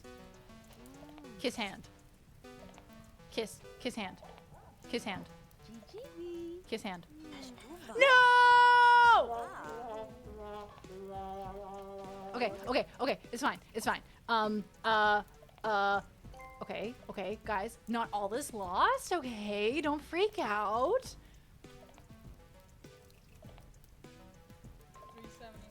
$379 and Linda, Valerie has incredible hair. $380.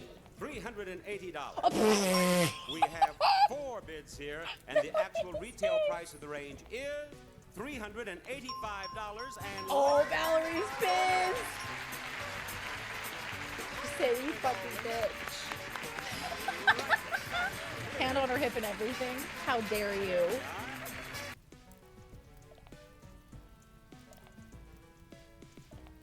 I don't believe you, Constable. You're under arrest. Fade to black. Grating of a cell door shutting, locking, silence, squelching. Darkness still. Sharp images of moisture. Black. The trench coat falls. Darkness again. Fade slowly, revealing. You cannot contain 3 slugs. And 3 slugs slip through the cell grates and spin.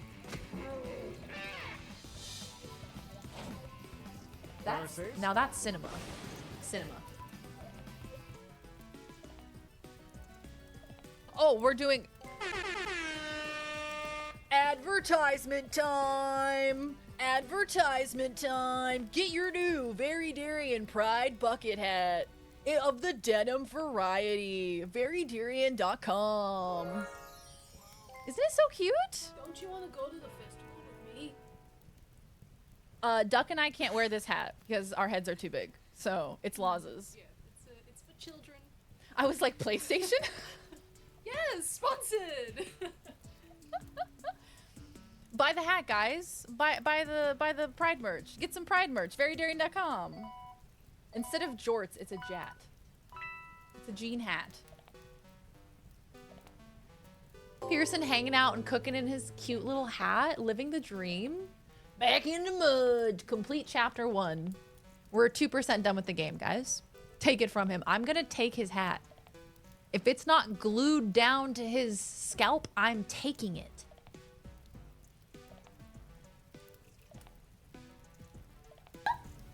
We haven't gotten a diffuser for that reason because we're scared about essential oils.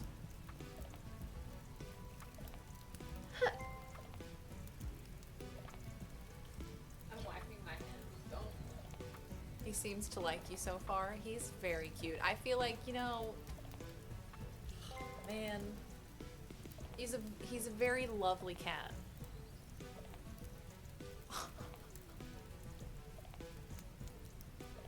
Oh my god. This is just what our days consist of with this cat. Just a whole lot of, oh, he's so cute. Yeah, I don't recall what Daz played. That lady's got her boobies out. Show you better. Walk this way, sexy. How's it going? I wish a motherfucker would run up on me for wearing a hoodie. Does that get you hard? Oh. Oh my god. Oh my god. Oh my god. Oh my god. I'm not sure what happened. I broke it somehow. Guys, I broke the game. I find fun and unique ways to break games. That's what I do. Can you get... For fuck's sake, man.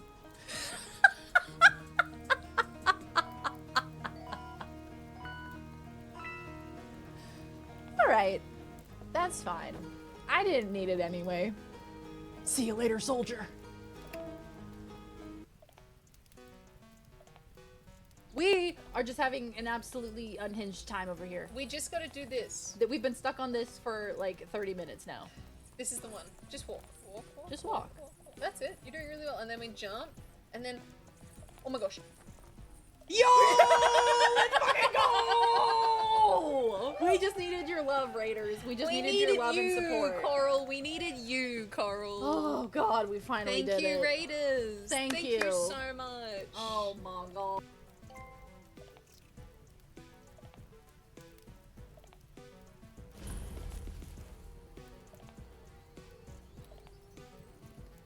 Oh my god. That's one big mushroom. His name is... It speaks? Oh my god, I love you. Oh my god, I love him. Bio! What manner of magic made you? I've never seen anything quite like... Bio! Alright, that's annoying. You can understand me? I guess that's good to know. You are a cute little thing. I'm glad I met you. Poyo, perhaps I'll take you traveling with me sometime. I love you. Follow me. Popo! That's my default battle cry. Poyo! Like Vegemite. And I think it's gonna be a little gross. He likes coughing, this lady. New year, new raid, new nugget, because the old ones were starting to grow fuzz. Love this game big time. See, I've played this game a couple of times. I've never finished it. I always get to a point where the alien is so smart that it starts to piss me off, and then I give up.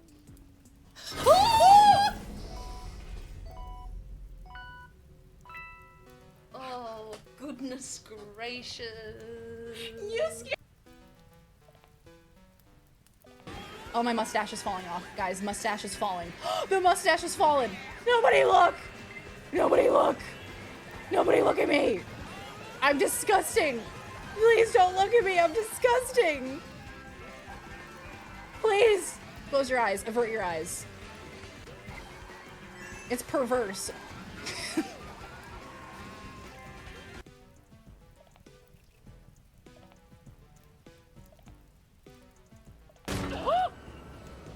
Balls. Hello? Are you good? Do you need something? Sir? I'm gonna have to ask you to leave. You can't be here. You can't be inside of my shoulder blade. Sir? Sir, this is a Chili's. I'm gonna have to ask you to leave.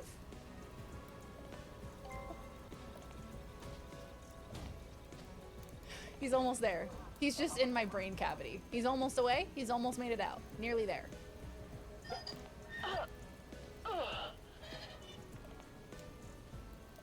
Hello? Oh, we stood inside of the earth. Are you okay? You can't be here. What, me? Hey, you want trouble? Well, now I do. Kind of because you hurt me. You're under arrest.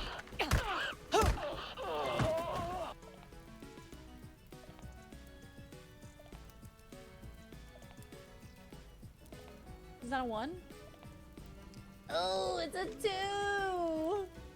But alas, points at a girl. But a girl. What do you have? A 3 and a 4. Looks like it's my lucky day. Did I win? Yes! With one single token, I win. Damn, what a game! What a game that was. How much do I win? Don't feel bad. I'm really good at this. You shouldn't say that. We're not good at this, babe. We are not good at this.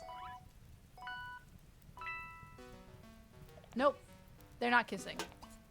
Kiss. Kiss hand. Kiss. Kiss hand. Kiss hand. Kiss hand. No! Okay, okay, okay. It's fine. It's fine. Okay, okay, guys. Not all is lost. Okay, don't freak out.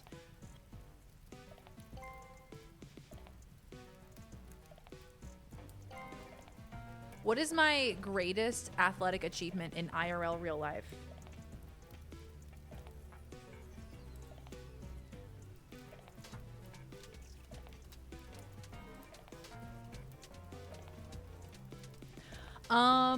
I can pick things up with my feet.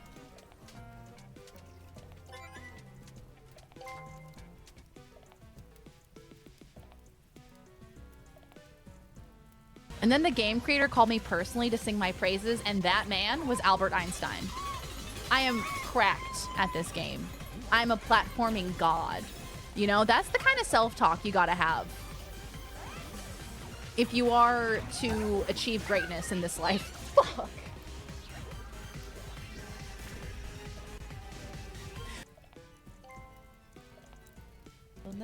Remember last night when I said Life is a Highway was a Smash Mouth song?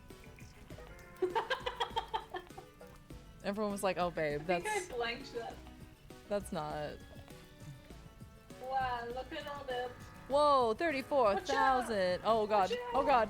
Whoa! Oh no! Oh shit! Get down. What just happened? Oh no. Oh.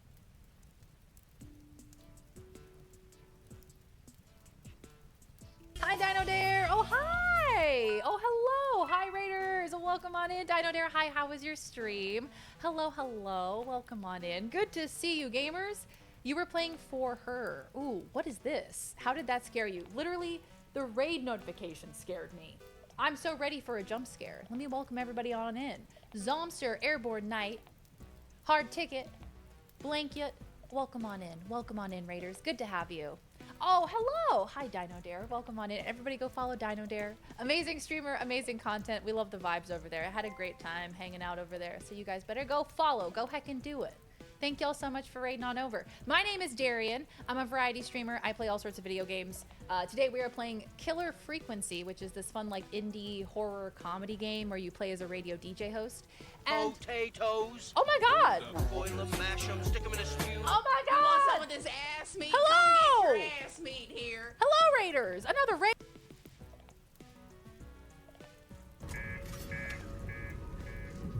My computer is dead! Oh. And now I'm dead. Okay. Oh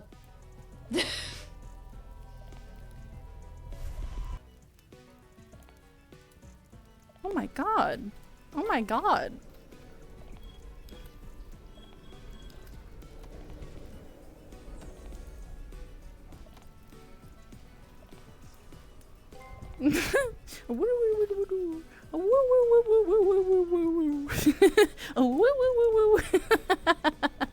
Okay.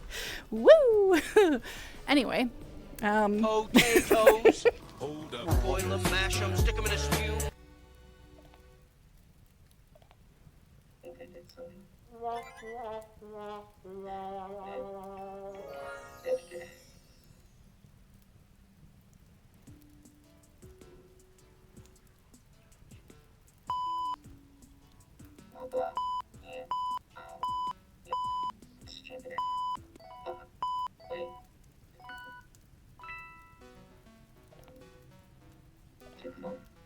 Stop it, Darian!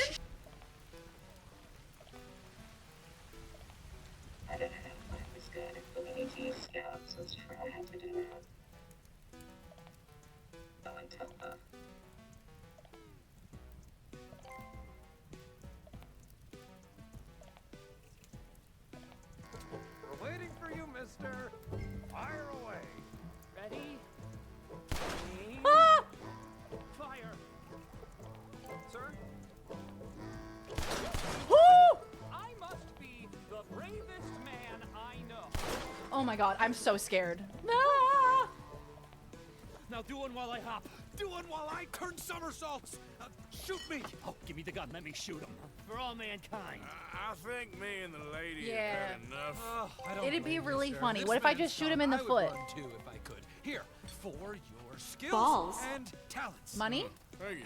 Now, Thank brother, you. I am going to walk Helen home. Don't follow us. She has an elderly Just shoot aunt, him a and I fear little. the sight of you could finally finish her off. Helen, is this creep bothering you? You two, come Oh, no, along. there aren't two. There's me and the lizard man. Please, my angel, do not aggregate us. Me and the lizard man. His best quality. Cutscene. Got him. Oh, shut up. All horse, no brakes, and I am gonna jump again. Yeah! That was awesome! We want him alive, though. I know. We want him alive. Right. See, I missed that the first time. He went right. His poor little testicles.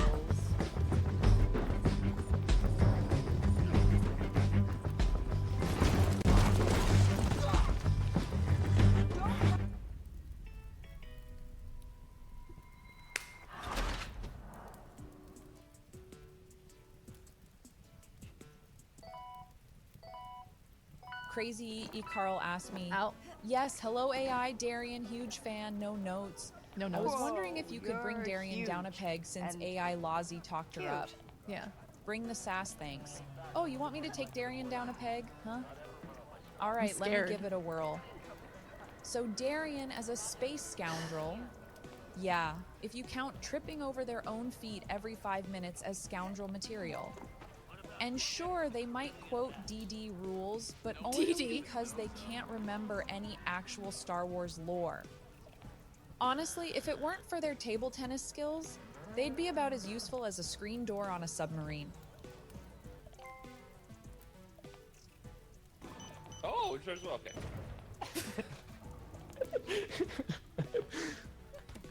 Tackled. Get tackled, That dude. was golden. I hope so. Can someone Goodbye, clip slackers. Hey, what's this? It's a bomb.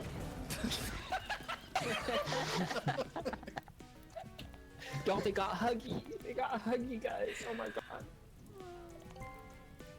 Huggy, we're gonna save you, Huggy. Aha, yes. Play a record, Forrest. Oh, yeah. Sorry. Sorry, my bad. I just gotta put these down real quick. Just hold on. Sorry. Sorry. Sorry. Sorry, I just gotta put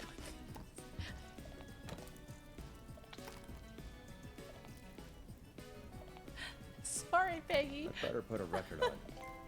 I just need to put my headphones down.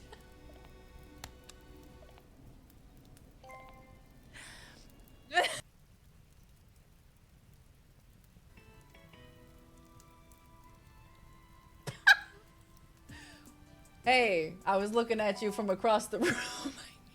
I can't. Yeah, you gotta pull that guy. They knew it was for you. And then we gotta put the They little put it in guys. here Oh, just for don't me. do that. And on the other side it says the Robbie, real one, come here. shortest Twitch stream. God fucking damn it. Promise there would be no math. Where is the cart? Where did it go? Laser! Oh! Oh, Jesus. What?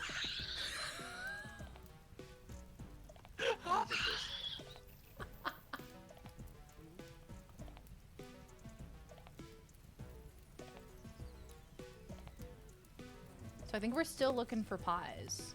Looking for a pie, looking for a pie. Looking for a pie, looking for a pie. There's a pie. Found the pie, put it in my pocket. I'm gonna eat the pie. Got a lost pie. Mommy likes pie. Baby don't like pie. That's what it'll sound like when one of you find it. I see it. I found the find. Hello. Hi. I'm here.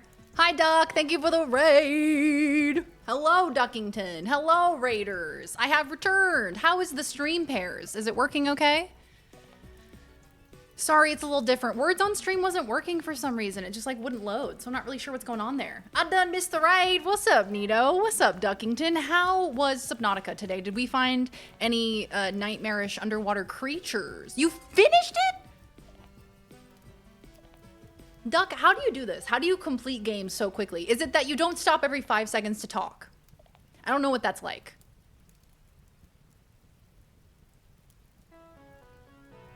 Game over. That's all right. Hey Raiders, welcome on in. My name is Darian. Lovely to meet ya. Oh, hello, Binary. Welcome on in. Hey, Sith. Hello. Hello, my darlings. Welcome on in. Today, we are watching Cursed Video Essays. The one we're currently in the middle of is What the Internet Did to Garfield. That is the current video essay that we have been watching right before I took a break. And it's getting very intense, very dark, very disturbing, very dark and twisted. If I stop to talk every 5 seconds, I drown. Duck is such a gamer. He really, really was. And is. And will continue to be. Duck is such a gamer. He was there when the first game was made. It's true. Never make us play that again. Yeah, can I get a pulse check on the stream pairs? Did we like it? Yes or no? Was it a yay or a nay? 1 for I like stream pairs. 2 for never put stream pairs on this stream ever again.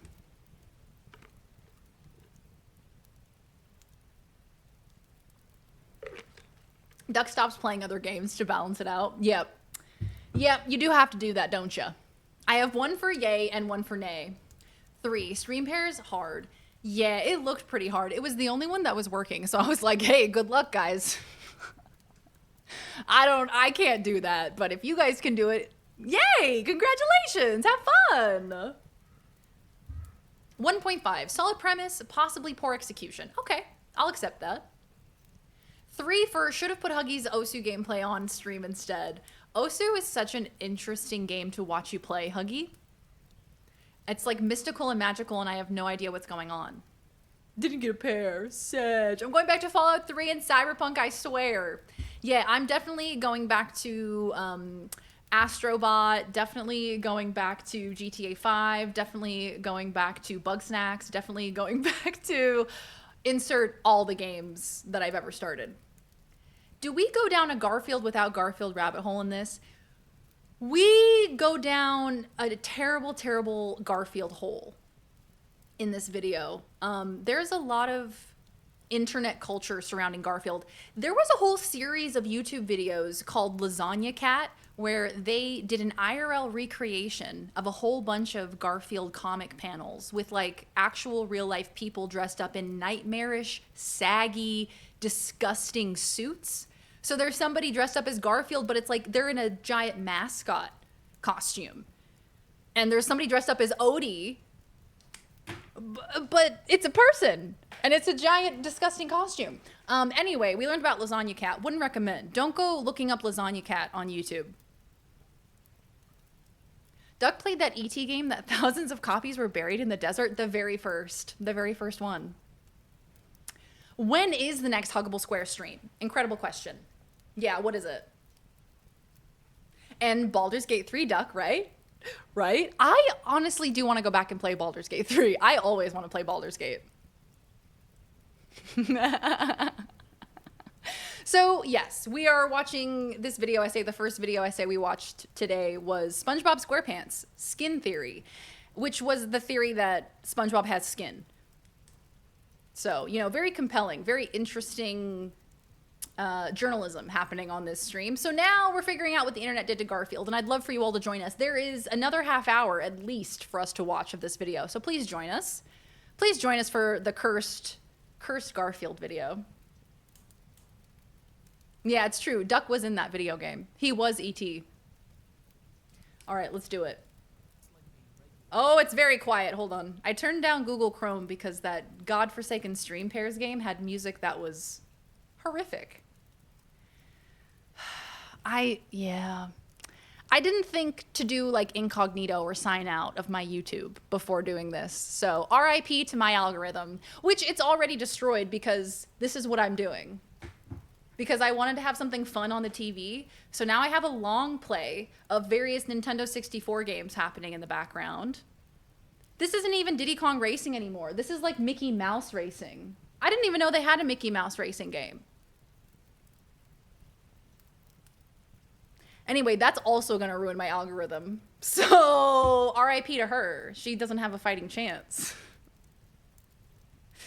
Mickey Mouse Racing Night when? Yeah, honestly, we're gonna have to make this happen. What other characters are in Mickey Mouse Racing? Now I'm intrigued. Now I think we should watch that. Post any related videos that pop up to Discord. I will eat that shit up. Oh, for video essays. Okay, cool. I will. The first half hour of this video has been phenomenal, so I'm sad. Me too, honestly. This has been a very well-made video. No wonder it has 11 million views. Very thoroughly researched. When using a browser on stream, I find it's a lot better to do it in a different browser than the one you use. Yeah. Because you can have like autofill and stuff that pops up. Yeah. I got all that stuff turned off, but that is generally good advice.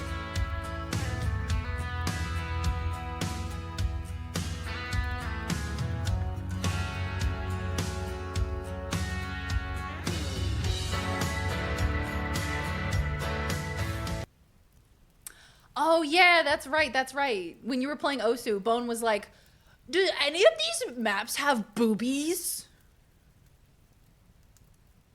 Super Eye Patch Wolf is super best friends adjacent, they're buddies. Oh, cool. Hell yeah.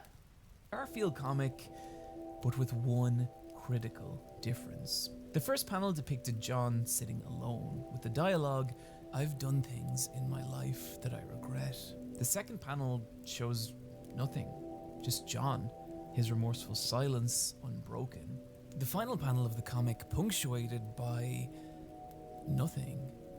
Just a slight shift in John's expression, like his regrets are washing over him. What this was just a regular Garfield strip with one key difference.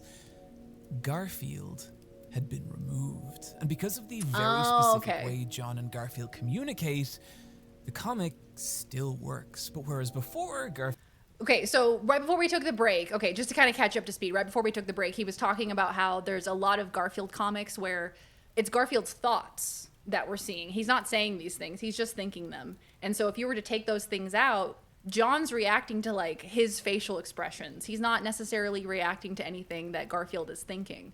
So if you look at the comics through the lens of like everything that's a thought, that's not said to John. So from John's perspective, the whole Garfield comic universe is an entirely different experience for him. That's right. Okay, I'm all caught up. My YouTube has become like 70% bird watching videos for cats because of entertaining the babies. I love that so much. Sometimes when I leave the house, I'll leave on bird watching videos myself. I'm like, I feel like they would like some entertainment. I feel like they would want to, sit on the couch and watch TV. Garfield's punchlines could distract us from John's misery. That's no longer the case.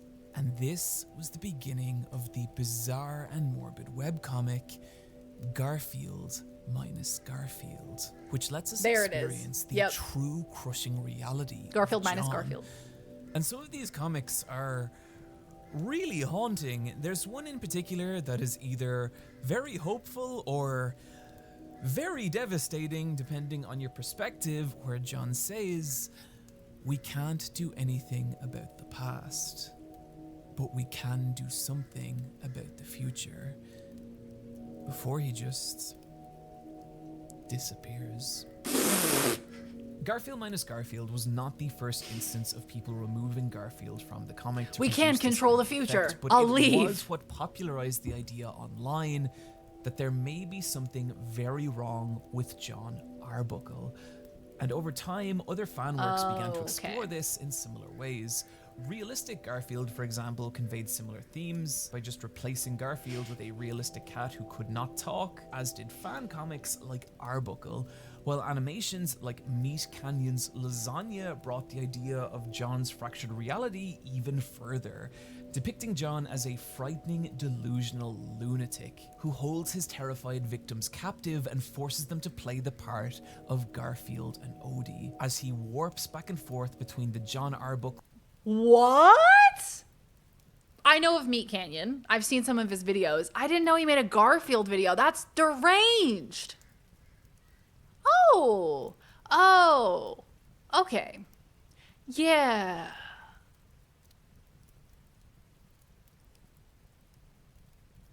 Not Meat Canyon. Seriously, his art gives me the heebie-jeebies.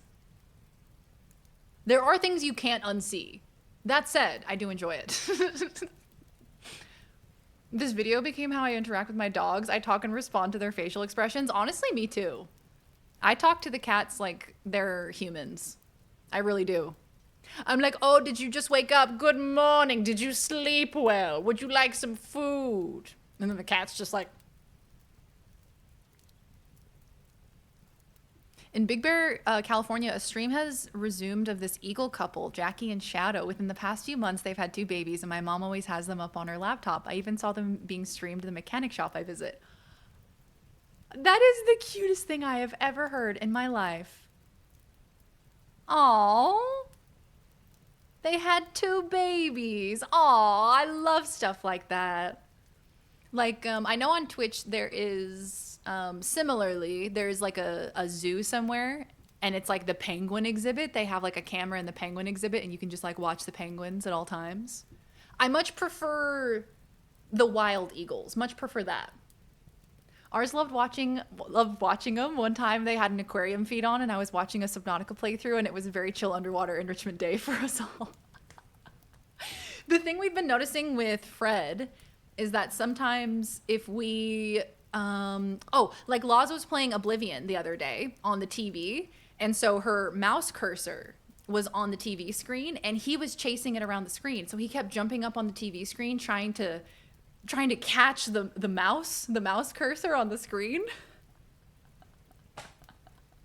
And I was like, man, that's gotta be so not satisfying to want to catch something so badly, but every time you go to put your paws on it, it just disappears. You can't fully grab it.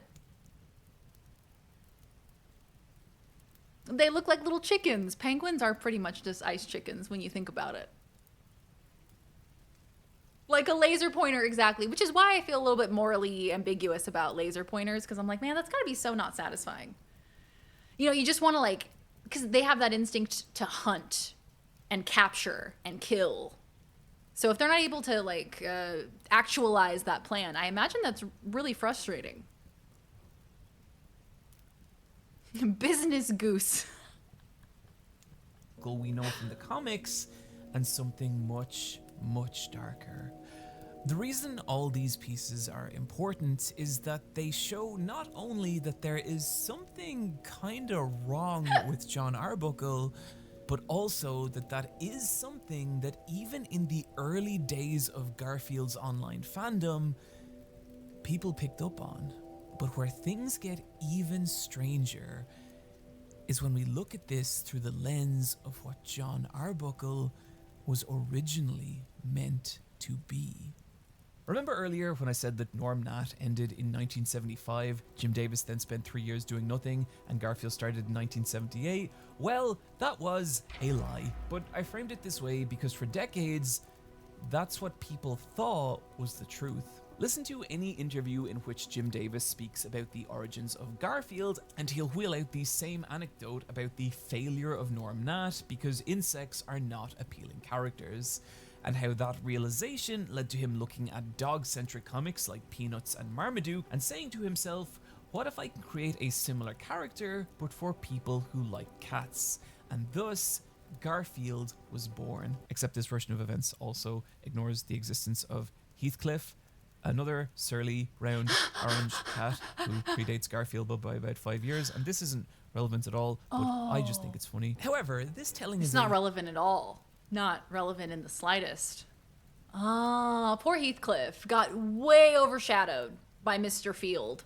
Lie, or at least not the full truth. Because you see, in the period between 1975 and 1978, What did he do? There was a third comic, one that was only discovered in 2019 by intrepid Garfield historian Quentin Reviews, and this comic was simply titled John. There are two very strange things about John. The first Hold on here. Okay, so this is John. So this is like the first prototype of a Garfield comic, it looks like. What'll it be tonight, Garfield? Tuna or liver? How about your lasagna? What? I think you'll find the liver quite tasty. Oh my god, the first one, he eats a lasagna! The first comic. Bro ate a lasagna. This goes so deep. Garfield historian. Honestly, want that on my resume. Yeah, do you have to get a degree? Do you have to have like a master's in Garfield history? A Garfield historian? Literally lasagna cat. Anyone else immediately try reading the regular newspaper? Bus bids to be taken again. South Madison School Board will advertise for bids for a 24 or 26 passenger minibus as a result of action taken during registration for spring semester evening classes will be held at Penn. Man, why do people not buy newspapers anymore? First being how closely it resembles Garfield. Everything from jokes to entire layouts are repeated across the... Whoa! He looks so weird. Oh god, I don't like this John. The John up here, frightening. Don't like him. Not a fan. I'm very hungry. Garfieldian historian. Ah, yes, I have a master's in history with a specialty in Garfield. He looked like he ate a bee. Yeah, he does. He does look like he ate a bee. Oh my god, hi there. I'm John Arbuckle. I'm a cartoonist, and this is my cat, Garfield. Hi there, I'm Garfield. I'm a cat, and this is my cartoonist, John. Potatoes. Hey, what's up, bro? Mash 'em, stick 'em in a stew. Hello, Raiders! What's up? Hey, Burn Up. Welcome on in, gamer. What did you get up to today? How was your stream? Hello, Raiders. Hi, my name is Darian. Lovely to meet you. You can call me Daz for short. I'm a variety streamer. We do all sorts of weird, wacky, silly things around here. Today we're watching Cursed Video Essays. And the video essay that we're watching right now is called What the Internet Did to Garfield. It's actually really disturbing. So I'd love for you guys to join us. Welcome on in. Hey, Kova. Hello. You were playing some Schedule 1. Hell yeah, selling some drugs. Las Drugas. What's wrong with John's face? I was asking the same question. What is wrong with John's face? So this is the guy who created Garfield, right? Jim Davies, I believe is his name. Or Davis? Jim something. He created Garfield. But before Garfield was Garfield, Garfield was just John. That's what the comic strip was called. Just John. So this is like the first iteration of it. So yeah, we're just doing a Garfield deep dive, apparently. Into Garfield hole. We're going down a rabbit hole. We're going down a Garfield hole. We're going down a Garfield-shaped hole. Jam Divis. Delicious. Which John? Lil John. Okay. Honestly, all Johns are kind of weird here. Yeah, I would agree with that. Do we have to go down Garfield hole? Well, that's the plan. I mean, if you want to get to the truth, sometimes you got to go down the hole. And sometimes that hole is Garfield-shaped. It's about to get weird, as if it wasn't already weird. Yeah, from selling drugs to this, using drugs, to this stream, which feels like you're doing drugs. Sorry, the Garfield hole. Look, we're just at the tip of the Garfield iceberg, okay? We're at the very tip. But we're looking to plunge in deeper down into the Garfield hole. We got to bust this case wide open. He promised us the greatest piece of fan art at the beginning of this hour-long video, so we're going to freaking get to it. You gotta pay the troll toll if you want to enter this Garfield-shaped hole. At the tip of the Garfield, yeah.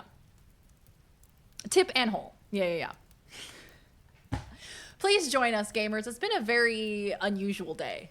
The two series, the only difference being that the main character here is John. Davis has spoken a lot about how John Arbuckle is an analog for him. Both grew up on a farm, both live in Muncie, Indiana, and both are cartoonists. In fact, Davis originally wanted to use the character of John as a way to voice his frustration with the comic strip industry. Which, if you look at where Davis was in his life when he first started writing this character, that tracks. John started just 2 weeks after the failure of Norm Nat, and you can feel that frustration in these early comics. In one instance, John even turning to the camera and saying how he thinks the content of this comic will land him in trouble with parents groups. And while Garfield still featured heavily, there were strips where he just didn't appear at all, with scenarios more focused on observational humor derived from the perspective of a single man. But it wasn't long into the run when that started to change, with jokes more and more centering around Garfield. Hey Goon, how you doing? John, the final strip of John being published on August 8th, 1977. The strip returning a week later, but now named Garfield. And Hell within a year, yeah. Garfield would be syndicated on a national level, becoming the newer version of the comic we are all now familiar with. The second thing I find so strange about John is that while Jim Davis is often happy to laugh about the failure of Norm Nat, he barely ever speaks about John, and when he does, he only talks about it in the vaguest of terms, as if it was an idea in his sketchbook as opposed to an actual published comic. And I can't help but wonder if there's something to that. If the idea Well, I don't know. From my perspective, it seems like John became Garfield. Like, John was Garfield, pretty much. It was like an early iteration of the same idea. So when they're like, oh, how did you come up with Garfield? In his mind, he's kind of putting them together, because it's the same, really. I don't think he's trying to hide the John comic strip. But maybe. I don't think so, but maybe. The Garfield hole is many-layered, like a lasagna, in a skin suit, in a salmon skin suit. While we're at it.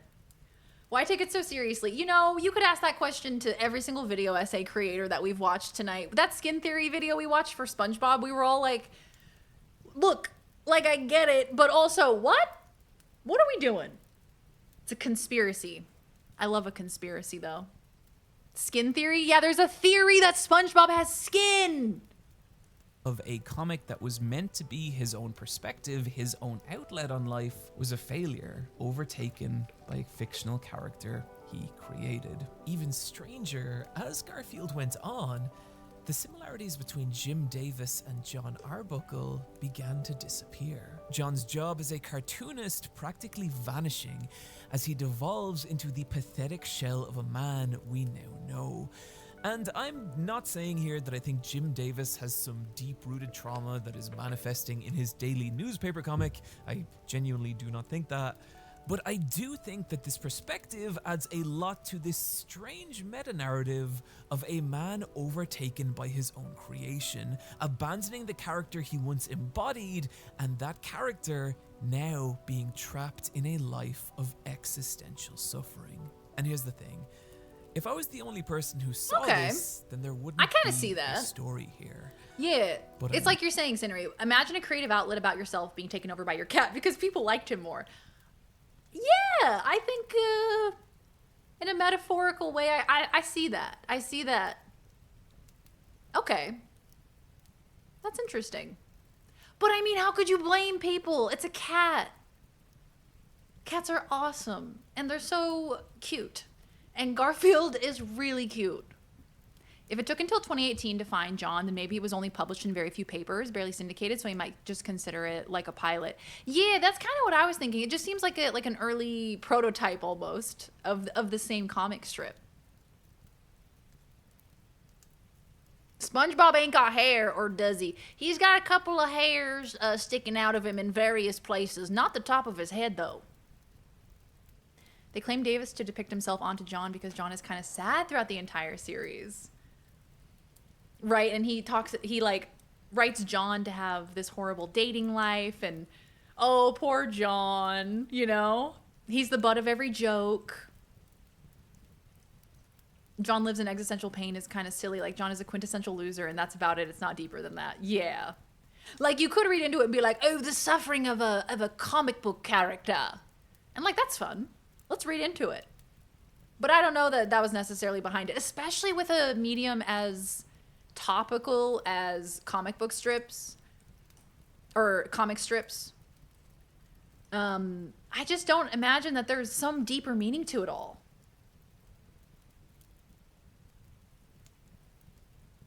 He's saying now that the John that we know in Garfield is less like him and more like someone else. He started as a self-insert and changed.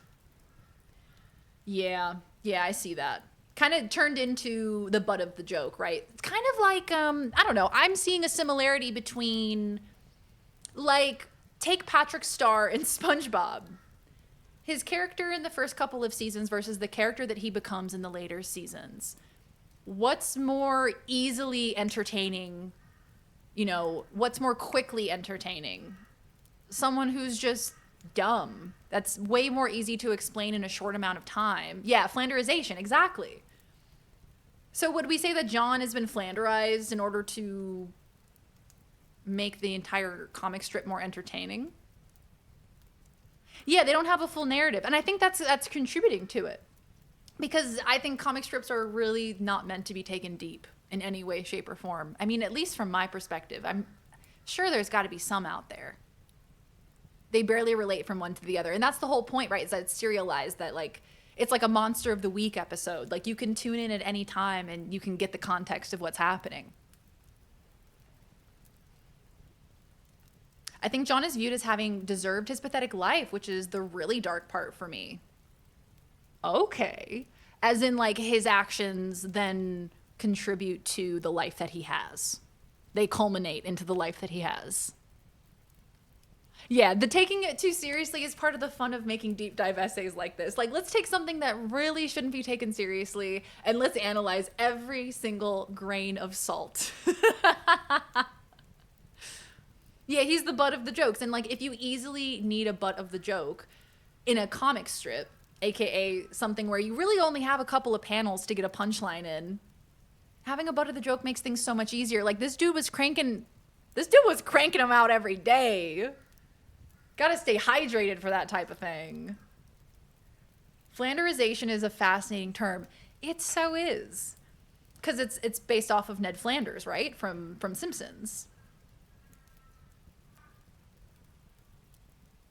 Garfield loved Mondays until he met John. He was cranking it. One thing I know about Jim Davis, he was cranking it.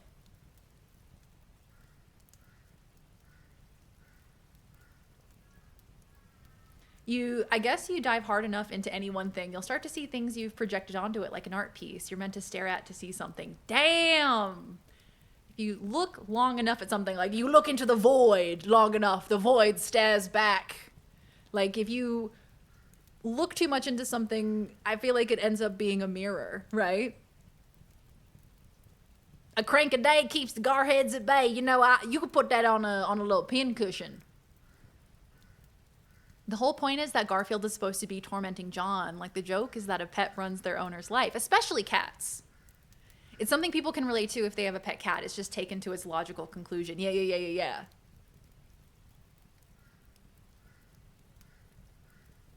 Yeah, exactly. Like, every single day for 40 years, you have to be cranking it. You gotta be cranking those bad boys out every single day. There's gonna be a couple duds. There's gonna be a lot of duds. And that's okay. I feel like with comic strips, we're like, yeah, that's all right. You know, give it a try tomorrow. You know, come up to the plate again tomorrow. Give it another go. It's like superfans who get too deep into a fandom and blur their reality. Yeah. This is such an interesting concept. I like it. It's sparked an interesting conversation about fandom, about analyzation, about finding themes, about finding motifs, you know?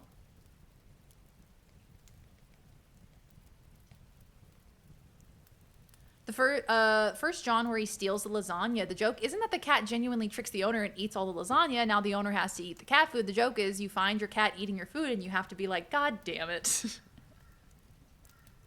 God damn it, Garfield. That's how I feel with streaming. I was literally about to say that about streaming. Can't be on all the time, every day, every stream. I think it's like any creative outlet. Because in order for the creative outlet, in order to get better at the creative outlet, you just kind of have to do it over and over and over again, whether it's painting, whether it's, you know, content creation, whether it's any form of, whether it's comic strips, you know, doing something over and over again is how you get good at it. But it, especially when it's in a creative context, oh my God, it can be so soul draining.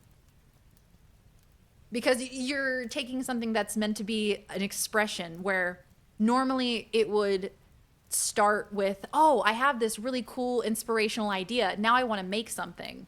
Whereas when you're Jim Davis, when you're this man, you have to put out another strip. There's another strip due. It doesn't matter. Do you have an idea? It doesn't matter. There has to be another one. Make one. And I imagine that a lot of creative people can relate to that when it becomes either a source of income or something that's more than a hobby. It can kind of force you into a place where it's no longer, oh wow, I have this really awesome, you know, baby that I want to bring into the world. It's like, well, I gotta make something, so fucking here, you know? I imagine comic strip creators would feel that way. Just because of the sheer volume of content that they would have to put out. Imagine if Jim Davis could have used ChatGPT instead of being creative all on his own. Oh my God. I read something online yesterday. It was a teacher talking about how they're a professor and they have students who are majoring in marketing. And there's a bunch of students who are like, oh, I might get a minor in graphic design because I can just create things using AI. And it makes me want to like hit my head against a wall, you know, just like that realization. It's so sad, man. Anyway, before I start monologuing about AI and the death of creativity and the death of using our brains for things, God forbid. Like, man, if you can't write an essay without ChatGPT, what are we doing? No more critical thinking. Nothing. Don't use your brain. Oh, God forbid. Oh, I have to use my brain for something? Better use AI. I feel like that's the beginning of a horror movie where robots take over. Is us being like, yeah, actually having my own creative thought isn't important to me. Education being used as a means to make money, the logical conclusion, sadly, yeah. As someone who uses AI as a tool semi-regularly, I find it completely inadequate for any design or creative work. And I hope that it stays that way. I really do. Because people should be doing the fun, creative jobs, not robots. Use my brain, disgusting. I spit on you. My BA in graphic arts technology is crying and shaking. Oh no! Graphic arts technology sounds like such a fascinating degree as well. Works best when I need to explain my idea in native language and have the AI help me explain that question. Yeah, okay, that makes sense to me. You mean that the US is basically the movie WALL-E? Oh, Sag. Yeah, robots taking over seems like the optimal possibility at this point. Man, maybe if the robots take over, they'll have a better swing at things than us. Yeah, I'm scared of people's reality slipping based on entirely on AI hallucinations. Like, as deep fakes and as AI-generated videos become more and more common and it becomes more indistinguishable from real footage, like you said. Not. Oh! Let's go back. I pressed the space button. My bad. I got jump scared by myself. But it's like you said, like, reality slips away. What is real and what's not? AI is all fun and games until it hallucinates. That's frightening. That's frightening to think about. Why do I need to take ethics classes? This has nothing to do with my major. Me as a STEM teacher. None of you are leaving this room until you learn to have empathy for your fellow man. I think that should be baseline. I think that should be in general education. When I'm writing code, I know what concept I'm trying to build, but I don't know the technical terms, and it's useful to ask AI for that.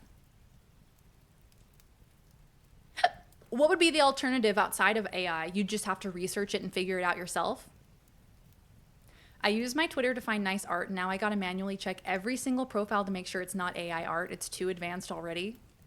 Yeah, like, there's a few dead giveaways, but it's as AI gets smarter, it becomes harder and harder to kind of see those red flags. Like, I know for a while it was like hands and fingers. AI couldn't figure out how to create hands, and so you were able to very easily look at a photo. If it had hands in it, you'd be like, oh, that's obviously AI. But like the more that AI is trained and the more realistic that it becomes, it's just frightening that it'll become harder and harder to differentiate. Oh, really, Bagel? People handing over thought and creativity to AI. Frank Herbert's son wrote a bunch more Dune books based on notes of his father's. Damn, so ahead of his time. That's amazing. At this rate, it's more like AI takes over because we've all brain rotted ourselves so much we can't take care of ourselves. AI is like, well, I couldn't let you all starve. Oh, how brutal is that? That's what frightens me, is like the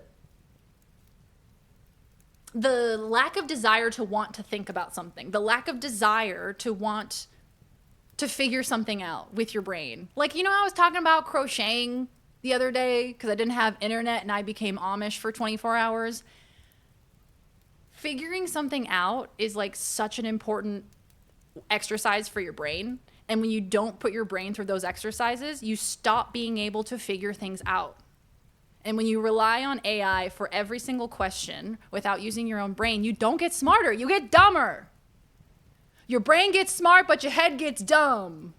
That's what they said in Smash Mouth song.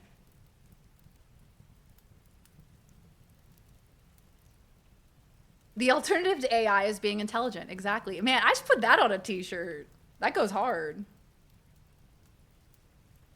Yeah. The alternative is either I Google it and hope to God someone asked a similar question, or I beat my head against the wall and do it wrong. Which, to be clear, I did both. Oh, man. Because who's making the robots? The same mofos running shit to begin with. Do you really think the people ruining stuff actually make things? Yeah, true, right? But I suppose once the AI and the robots are created and given enough power to do what they want, I guess that's the point of no return, right? Yeah, wait, I have an opinion on this. Let me look at my phone real quick. That is so real, though. I feel like that's so accurate because we're also now in an age of, I hate to say it, but I do feel like we have progressed to a point of groupthink again, where it's like there's an ideal that is held by a very vocal group of people. And I forgot my train of thought. I forgot what I was gonna say. Oh, and I think a lot of people will kind of jump on bandwagons for those types of things rather than evaluating facts themselves and developing their own opinions on things. And so it's much easier to just kind of like piggyback off of a widely held belief. It all comes back to Shrek, and you know, after that, it all comes back to Garfield. Oh, I found it. ADHD brain. Did you see it? Did you see the cogs turning? Okay, what were we talking about? Come on, bring it back, girl. Bring it back. I think AI is useful as a tool for searching for information in basic language, making querying easier. It shouldn't completely replace the actual gathering of information. Yeah, I don't love the Google AI because the Google AI has been wrong on a number of occasions. Like, I know that it's scanning through a whole bunch of web pages to bring up answers for what I'm asking, but there's like a number of occasions where it's been wrong. And so I wonder what damage that's doing, because I know a lot of people rely on Google for information. Eat at least one rock a day.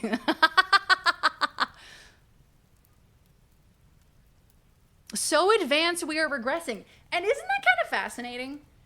I mean, out of all of the ways that humanity could go, did we think that we were going to progress so much that we started to regress? Yeah, I guess it makes sense. We have a very difficult time differentiating between knowledge that serves the common good and mob mentality. So true. And it's a particularly rough time for that right now, I think, on the internet. I forgot that Google AI was a thing when it was first introduced, and I hit my first scam link in my life because of it. That's so real. I usually put -AI in the search when I'm looking up something. Oh, does that work? Oh yeah, because there's like little, there's things you can do in the Google search bar to, what do I want to say, like filter your search results. They want gratification from something and can't find it. They want someone to agree with them or tell them that they're right. Don't we all? Actually, that's not true. I would much rather someone analyze what I say and then think about it and then come up with a response. Actually, no, yeah. I would prefer a human response, definitely.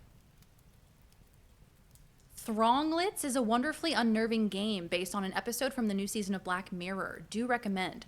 Thronglets. Now, that is the most interesting name for a game I think I've ever read. Let me go ahead and grab it on... Is it on Steam? Thronglets.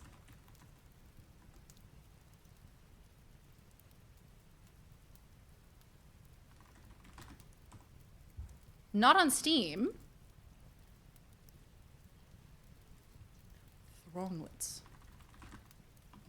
Thronglets game. Oh, it's Black Mirror. So it's on an app? I used a QR code from Netflix. Oh, cool. Oh, okay. So is this like a Baldersnatch? Is this like that interactive game that Black Mirror did a while ago? That was several years ago now, wasn't it? Damn. I think I saw that they took down, what is it called? Bandersnatch or something? I think they took it down, didn't they? The older games, and now they've replaced it with something new. I had a brief discussion the other day with ChatGPT because I was struggling to find definitive information on something I was working on, and preemptively ChatGPT wholeheartedly agreed with me and went into great detail on how absolutely flooded the internet is with misinformation on basically every topic, on basically every database. I never felt so validated. Thank you, ChatGPT. You get me. Years ago, I did my final paper in my art class saying AI art would eventually become indiscernible from actual art because of how much available training would be online, and I got a B. Who's laughing now, Mrs. Henderson? Damn, Mrs. Henderson didn't know shit. She got fired, actually. There was a thing lately that it is insanely gassing people up, even if they're incorrect. What AI is, ChatGPT is. I recommend not using Google anymore. It's a bad search engine. That's such a bummer, man. I feel like Google was such a good place for a while. People forget that your opinion does not alter fact. For example, when someone doesn't like brushing their teeth, their opinion might be that their breath doesn't stink, but objectively, rancid ass Funyun breath. That's true. That is true. And there's also, I think, a lot of confirmation bias that plagues people, right? Like, they hold a belief in their heart that is anchored by some kind of life experience, right? Like, I believe bananas are evil because one time somebody threw a banana at me. Now, my confirmation bias is going to look for any other person saying that bananas are evil, bananas are dangerous, you know, bananas are terrible. I'm going to look for anyone saying that because that's a belief I already have. So if I see it, I see a news story, bananas, the most dangerous thing for your kids. Like, I'm posting that on my Instagram story. I'm sharing that with all my friends. Bananas are evil. It's true. I hate people saying just ChatGPT it. Do they say that? If someone said just ChatGPT it to me, I would be so offended. I'd be like, you think I use that website? Switch to DuckDuckGo if you want a good free alternative. You can disable the AI features if you don't want them at all. Or use Kagi if you're willing to pay for an ad-free search engine. Am I saying that right? Kagi? Bananas are evil, so hard to store, and they get bruised so easily. Google's complete garbage now. I can't find certain sites I used to be. Yeah, same. I feel like Google has not been working the way that it used to. I feel like I search for something and I have to scroll down and sometimes go to the second page to find something that should be the first result. Had to look up Bandersnatch again. It's been so long. Yeah, I feel like it's been several years since Bandersnatch was a thing. I remember it being like a huge, huge phenomenon when it happened, which I love the idea of something interactive like that, with a piece of media. Like, I think something similar is what Markiplier has done on YouTube. He's made a lot of like interactive adventure movie type content, I guess. I think that stuff's fun. That stuff's super, super cool. Like, choose your own adventure.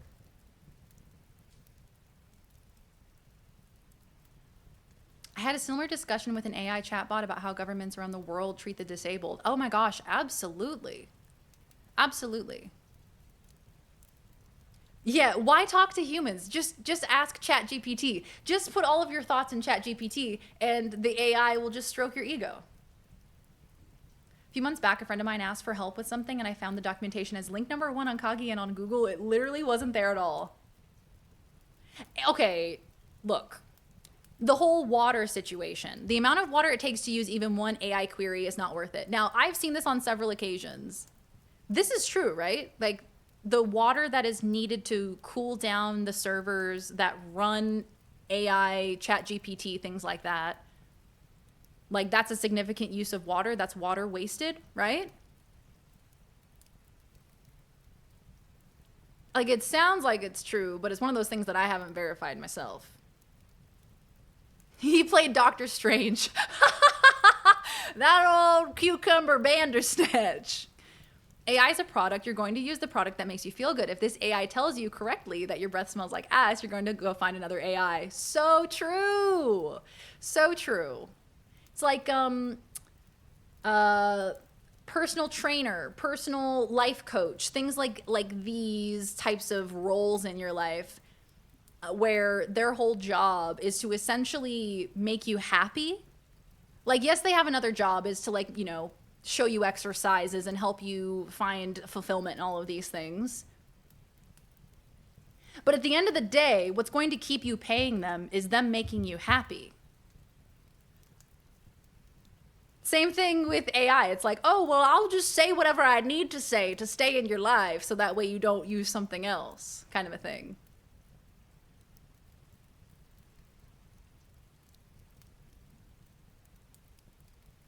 I've heard mixed info on that. I wasn't sure about it. I've heard lots of people say it online, but I hadn't verified it myself about the water and AI usage.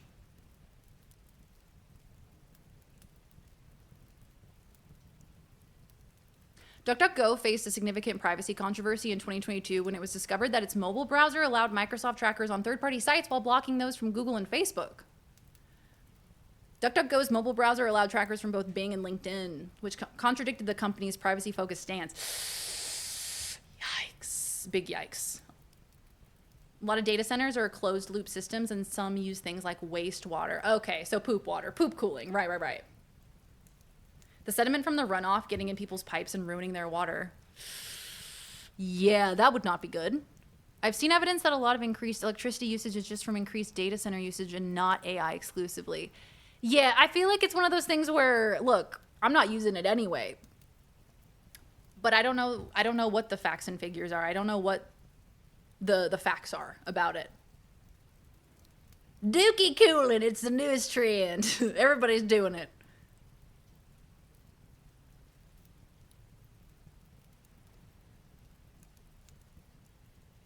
The main thing is, who do we believe? Yeah.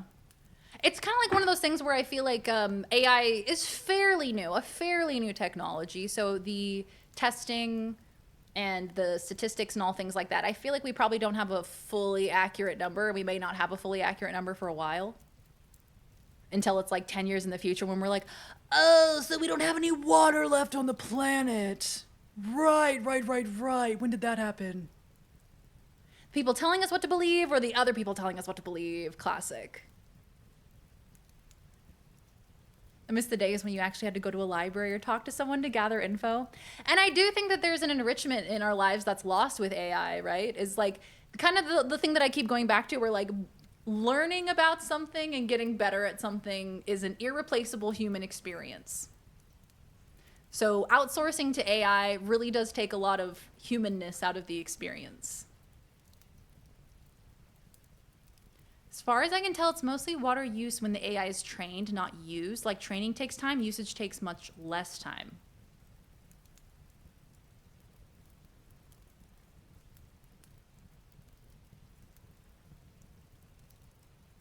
Believe yourself, look for evidence for and against something you hear. Yeah, look. I took a media literacy class in college. It was the most valuable class that I ever took in my schooling career. I think media literacy should be taught across the board. I think everyone should be taught media literacy. I think you should be able to look at something and do your own research and determine if that is something that you agree with or disagree with, you know? My streamer's literate, woo! I think focusing on the environmental impact of the internet is a bit silly compared to the environmental impact of something like the meat industry or the coal industry or the oil industry. Yeah. Unless the impact of AI is as disastrous as people are making it out to be, unless it's that, I don't know, I feel like we got bigger fish to fry. Like you said, the meat industry, huge environmental impact. Like, how many countries globally are using renewable resources? You know? Dookie Coolin' can't die while just now getting off the ground. I just ordered some Dookie Coolin' t-shirts. Yeah, isn't it like, the water needed to feed the cows is just like an insane amount of water. Like, that is the main drain of water resources on the planet, is just like watering the crops that go to feeding the cows.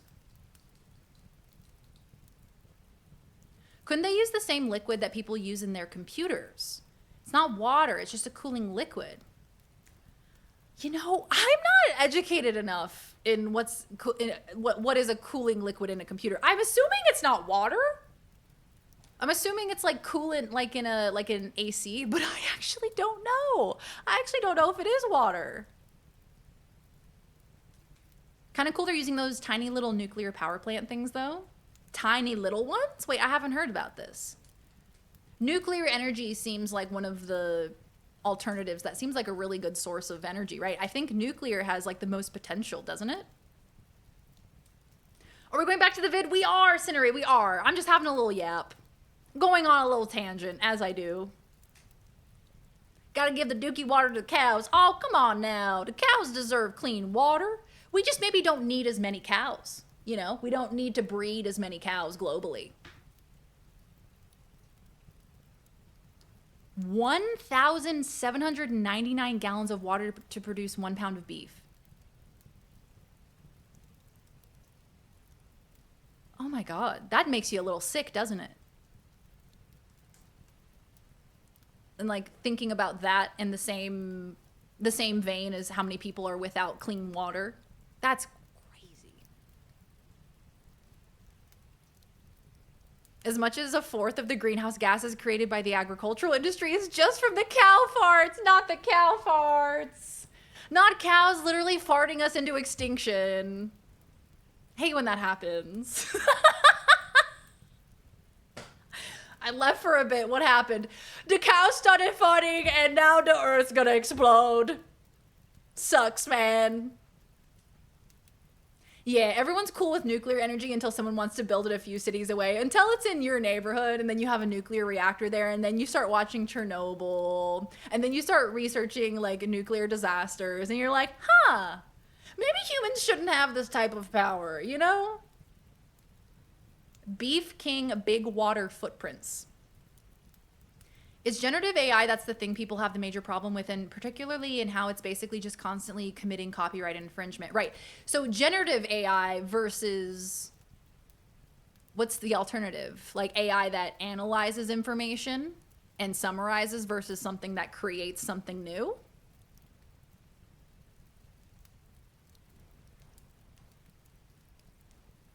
That feels wildly impossible. I think it's the amount of water that is necessary to water the crops that the cow will then eat in their lifetime. I think. AI anal. Shit. Everyone hates the idea of lab-grown meat, but honestly, I think it'll catch on and probably change the world. It's gonna have to at some point, right? Like Impossible burgers and stuff like that.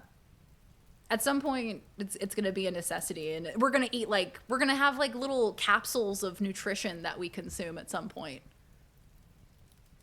because it's just not gonna be feasible anymore to waste that amount of resources. The cow farts. Yeah, so it's throughout their entire lifetime, which then makes more sense. So it's like the amount of water that waters the crops that the cow will eat in its entire lifetime. So I guess that is a lot of water. That's a lot of gallons of water to water a lot of crops. Time to get a taste for bugs. All right, shall we get back to Garfield? Sorry for the little tangent. I love a good yap. Thank you for yapping with me. The idea of lab-grown meat makes my skin crawl. I'll become a vegetarian if need be. Yeah, look. Personally, I'm happy just not eating it. I'm happy just having, like, alternate forms of protein, you know? I'll eat a bean. I'll eat a chickpea. I'll eat a garbanzo bean. I'll fuck around and eat a garbanzo bean.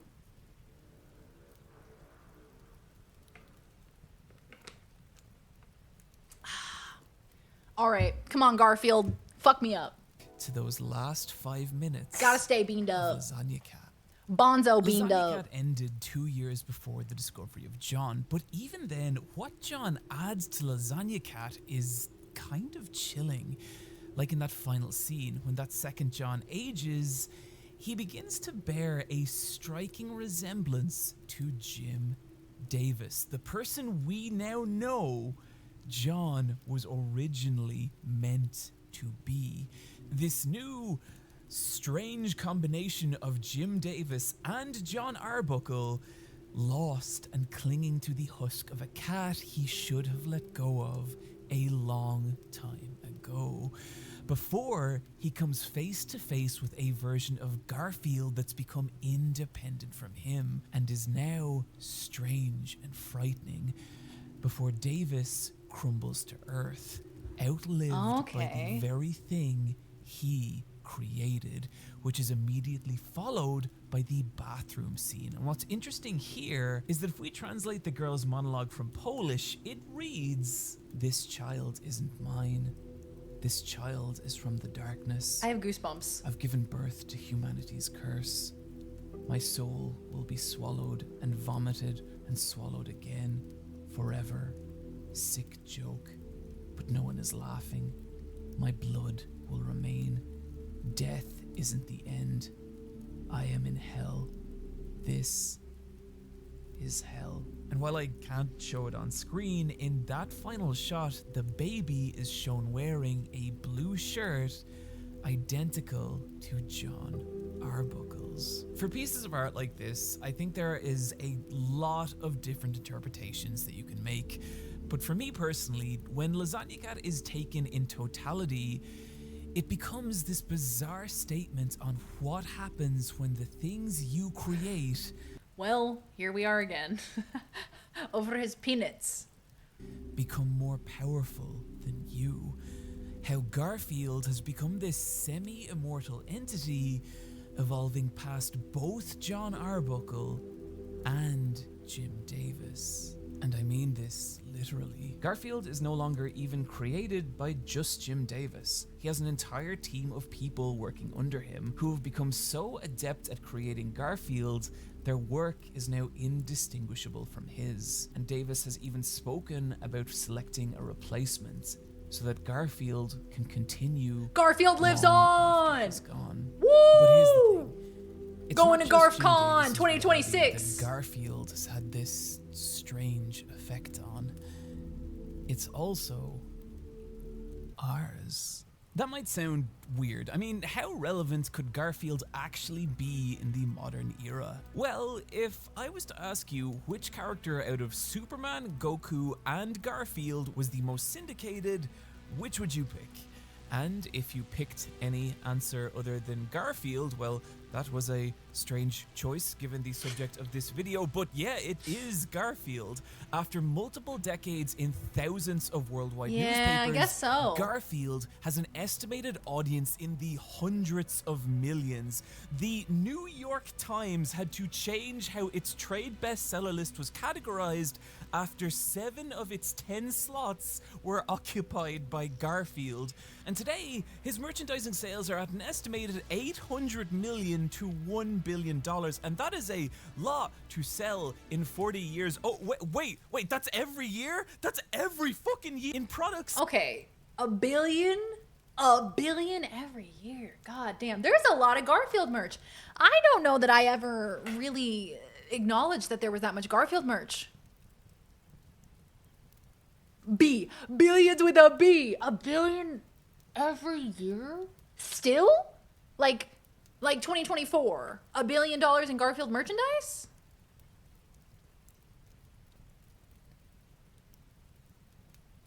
Wow. Poor Heathcliff. That other orange cat that got absolutely shafted by Garfield. I saw it happen. Oh, hi, Leon. Welcome on in. They got a Garfield worth of cash. Got him. It's all those suction cups dangling inside car windows.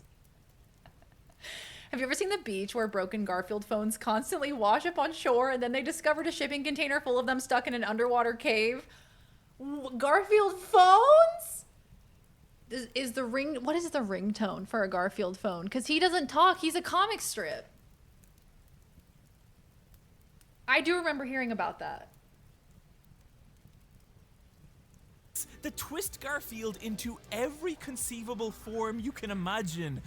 For example, Garfield soap, Garfield air fresheners, Garfield cushions, Garfield teapots, a poster with Garfield as a ninja, Garfield headphone holders, Garfield thermostat, Garfield commemorative coin, Garfield digital alarm clock, Garfield's key hanger, Garfield piggy bank, Garfield Walkman, Garfield globe, Garfield ice skates, Garfield boxing gloves, how to insult your friends, Garfield book, Garfield web browser, Garfield amusement park ride, Garfield personal massager, a Garfield mug, another Garfield mug, a much dumber Garfield mug, a Garfield mug that is even dumber than the first dumb Garfield mug, existential Garfield, another existential Garfield, slightly too many Irish stereotype Garfield, Garfield waistcoat, unwell Garfield, Garfield gun, Satan Garfield, slime Garfield, child Garfield, illegal Garfield, another fucking Garfield mug, I don't know what this is, table Garfield, yet another table Garfield, Garfield prison tray, sex Garfield, far too large Garfield, nightmare Garfield, this horrifying bedsheet, the deeply cursed Garfield eats, what is this? Why? This Garfield jigsaw, which was so... Oh, yeah, that fucking guy. This horrifying bedsheet, the deeply cursed Garfield eats. What? Garfield eats.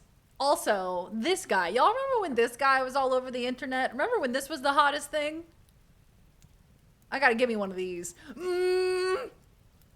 What is this? Why? This Garfield jigsaw, which for some reason I can't quite pin down, puts the fear of God in me. In the mid-80s, a small coastal French village began to suffer an unusual phenomenon when plastic Garfield phones began washing up on shore. No one knew where they came from or why this was happening, but it continued for 3 decades. God damn it, I knew it. It was only solved in 2019 when the mysterious phones were traced back to a lost shipping container. We have so saturated this planet with Garfield merchandise that even the Earth herself has begun to reject it. But if that's the case, why don't we notice Garfield more? Why don't we see him everywhere in every I day? kind of want one of them Garfield phones. I like it when you pick up the phone, his eyes open. I'm kind of into that. I had a little Mickey Mouse telephone when I was younger. It was a little Mickey Mouse and he was standing there and his eyes did not open nor close when I picked up that telephone. That was very cool. And the answer is because they don't want us to. In the early 1980s, a production accident led to a Garfield plush with suction cups attached to its hands and feet. Paws Inc., the holding company for Garfield, didn't expect what was a botched product to sell well, which is why it was such a shock when the toy was so popular, it led to a wave of car break-ins where radios and purses were left behind and only the plush was stolen. Sales climbing to a staggering $50 million. And what did Jim Davis and Paws Inc. do? We pulled all plush dolls off the shelves for 5 years. They didn't want Garfield to be a fad. They wanted to silently inject him into every part of our daily lives, where he could hide in plain sight, silently growing into one of the most dominant fictional characters on the planet. And here's the thing, they succeeded. What was that? Lovesgarfield.com? What was that? Hold on now. Go back a smidge. Go back a smidge. And here's the www.lovesgarfield.com. Okay, hold on now.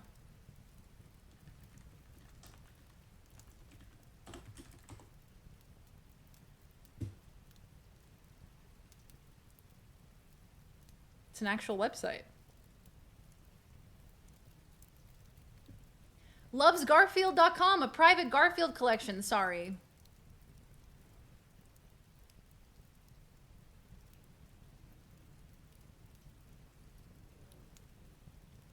Oh. Wow, okay. Loves Garfield book world record? Oh my god. Is this like a Garfield bed? A Garfield couch? We had mallard phones. Oh, yeah, they quacked. Oh, wow, I haven't thought about those in a long time. I remember those. Love the 90s web aesthetic. I know, look at this website. This is so well preserved. Did you know Garfield is the chief pet officer at Motel 6? What? Motel 6 appoints Garfield as first ever chief pet officer? Hold on now. Hold on now. Hold on now, just a second. Famous Tabby has transformed Garfield-themed rooms in select locations across the U.S. Offers fans a chance to attend the world premiere of the Garfield movie in Hollywood. Today, Motel 6, proud sponsor of pets. Just pets in general. And official hotel partner of the Garfield movie, appointed its first ever chief pet officer to help make traveling with pets easier, safer, and most importantly, more fun. This feels like peak capitalism to me. This is like one of those news stories that you read and then you become John from Garfield, you know? Like you're sitting there with your cup of coffee and you're like, we can't change the past. Nor can we change the future. That's how you respond to reading an article like this. You could have stayed at one of these if you wanted to. Oh, hello. Show me that. Show me that Garfield room. Okay, get into this. Now, why do they have pizza? Why are there pizza Hello, yes, front desk? No, okay, so here's the thing. He likes lasagna, not pizza. And now I know that those are categorically kind of similar because they're in like a similar range, similar ingredients, but that's not the same as lasagna. He likes lasagna and he hates Mondays. I like the microwave though. How do we feel about the fuzzy wall? How do we feel about that? I feel like that fuzzy wall got some gunk in it. You go touch that fuzzy wall, it's gonna be crusty. It's gonna be a little crusty when you walk up to it. Motel 6 allows pets without an extra fee. That's their whole thing. Ah, that explains the smell. We were John all along. That's what we realize. It's like we're inside Garfield. Come on down to the Motel 6. Stay in the Garfield suite. It'll be like you're really inside Garfield. Does the wall purr if you pet it? Now, that would actually make me want to stay there. Have you ever tried to vacuum a wall? I can't say I have. But I would try for the fuzzy wall. I would do it for the fuzzy wall. There's an electric or fiber or something company in Indiana with Garfield as their mascot. It's like legally distinct Garfield. He has like one less stripe on his back. So many kid boogers on there. Can you think of how crusty it would be? Imagine the smell. Think of the smell. You know someone jorked it in that room. Oh, more than jorked it. They cranked it. That's Garfield. So that's the Garfield suite at the Hollywood Motel 6. There's another picture of a normal Motel 6 if you scroll down.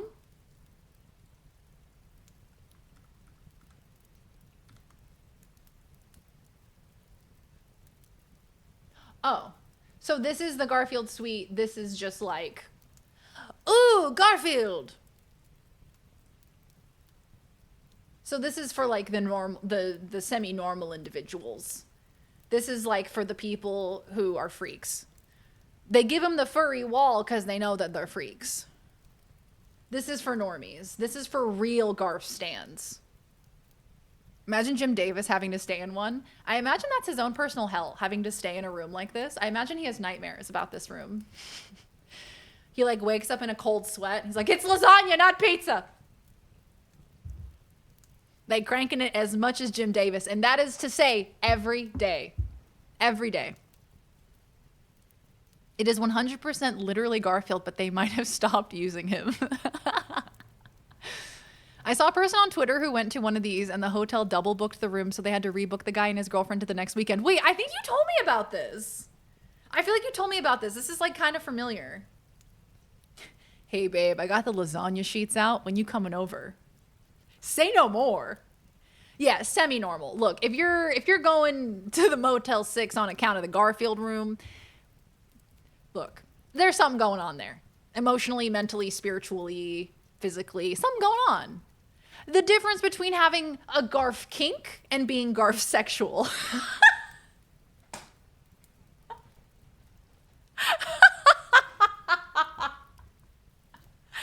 My kink is not your culture. Garfield Room Motel 6 viral Twitter.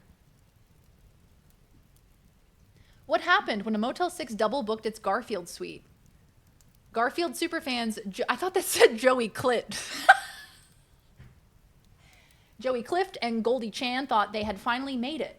On May 24th, the Garfield movie officially landed in theaters across the US, and so did many Garfield-themed activations and promotions in its honor. Among them was a Garfield-themed hotel room across select Motel 6 properties, which would welcome guests for a very limited time between now and throughout mid-June. You really needed to have two things to successfully snag a stay in such an iconic room. One, a deep passion for all things Garfield, of course, and really fast thumbs. As Garfield aficionados like Joey Clift will tell you, the limited time promotion had all fans up and running, so much so that many participating locations, including all of the Motel 6 locations in the Los Angeles area where Clift lives, are reportedly sold out on all dates. But Clift didn't have to worry about that. He managed to be one of the few lucky fans who successfully booked a stay at the Motel 6 near the Los Angeles International Airport. To Clift, it was a big deal. I've loved Garfield since I was a kid, Clift told Thrillist. Being a fan of cats and loving the color orange, I remember having my mind blown when I saw my first Garfield book at my elementary school's book fair and begging my mom to buy it for me. I fell off over the years. I fell off my Garf content over the years. But now as a working TV writer, I really appreciate the universal appeal of Garfield and what he represents for so many different generations of people. Fuck Mondays. Okay, wait. I know, this is at Olive Garden. This is at Olive Garden. Do you want to know how I know? Because I've ordered this exact appetizer. This is like a deep fried lasagna appetizer. This shit fucks. I actually used to go to Olive Garden and I used to only order this appetizer. Like that was my meal. That's how much I loved it. The Garfield-themed room was only one car ride away for Clift and his girlfriend, Goldie Chan, until it suddenly wasn't. When Clift and Chan got to their destination late at night, This past weekend, they found out the hotel had mistakenly double booked the room. Now, it was between them, a Garfield-loving couple, dripped out in Garfield merch and coming off of a slew of Garfield-inspired activities, and a dude with permanent Garfield tattoos all over his arm. As Clift recounts in a since-viral X thread, no party had real advantage on the other. Both parties showed up at the same time, they both had an equally valid reservation, and they both very, very visibly loved the lazy, lasagna-loving orange cat. It was tough competition. How I got into an intense late-night standoff this weekend over the Garfield-themed hotel room at the Motel 6 near the Los Angeles airport. Man, this is the shit I'm missing out on by not being on Twitter. The benches, the booth, that's when you're here, you're family.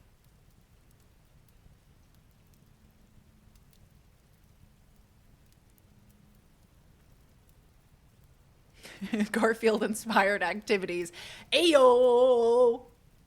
Would you like a non-Garfield room? The worried hotel staff reportedly asked Clift and Chan. They refused. It was a no-go, reads the X thread. The hotel quickly followed up with another offer and said that they would host the couple on the only day the room wasn't already booked, which was a Monday. Clift was even less impressed. If anything, the hotel should have known better. Buy my Garfield t-shirt with "Fuck Mondays" written on it in Old English. It was even less of an option, he writes. Chaos sort of ensued. Nobody knew what to do, and everybody was starting to feel agitated. The parties involved, all of them, including the hotel staff, were barely keeping it together. When after 30 minutes, Clift found a solution. I finally said, hey, if you'll give us a refund and let us take selfies in the room, we'll call it good. Everybody was reportedly relieved, and Clift and Chan at least got to take a few very cute photos before heading out of the hotel. Sadly, as much as Clift admits he would love to resume his quest to stay in the Garfield suite in the future, he unfortunately cannot make that happen because the promotion is nearly over, but all is good that ends well, even when it's still a little bittersweet. It's a bummer, but I'm glad we at least got a few pictures in the room, Clift told Thrillist, and I'm jealous of any Garfield fan that actually got to stay in the suite. Damn. Only got a photo, didn't get to stay overnight.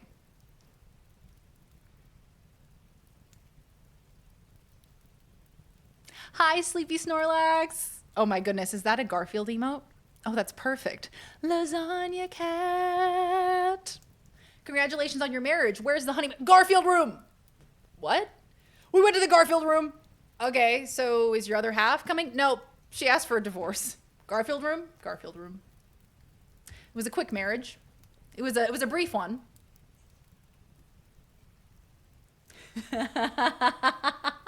A fight to the Garf death it is. Monday being the only day the Garfield suite wasn't booked on is so on brand. That's so great. Because everybody who likes Garfield hates Mondays. Damn, what a thrilling adventure this was. Yeah, if I was going in there, I would have been tooting up a storm. Be like, oh yeah, you want that room? Good luck.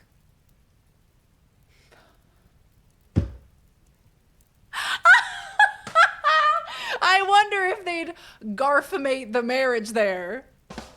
All right, guys, that's it. That's the end of the stream. Thank you so much for watching. See you later. Like,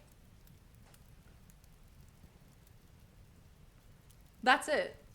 That's the final full stop period at the end of the stream right there. I'll be here all week. Oh, man. What does the Garfield bathroom look like? Now, we were not told. We were not shown what the Garfield bathroom looks like, and I can only assume that that's because it represents horrors beyond our comprehension. An empty room with a litter box. Balls. You go in there, there's like sound machines, and it's like meow, meow. It's just like really angry cat noises. Garfamate. I'm gonna be thinking about that message for the rest of the day, Burn Up. I wonder if they'd Garfamate the marriage there. Like, nothing I can say is funnier than that. That is the funniest thing to possibly say in this context. I'm reminded of a club event I went to in Madrid once called Fucking Monday. Oh man, hey Wookie, how you doing, pal? Good to see you. Hello, hello. Yeah, Garfamate or Consum Garf. Because I was thinking the same thing, but I couldn't find the joke. I was like, there's a joke in there somewhere, but I can't find it, and you found it. Thank God you did. Okay, shit, man. We have to finish this video. There was a cat Garfield hated, right? So, what was his name? Nermal? What was his name? Nerman? What was that little cat's name? The one that we all hate. Nermal. The fuck is that? Side note, quick little sidebar. What the hell is Nermal? Did that used to be a name? Because, like, Garfield obviously is a name. Odie is a name. Nermal?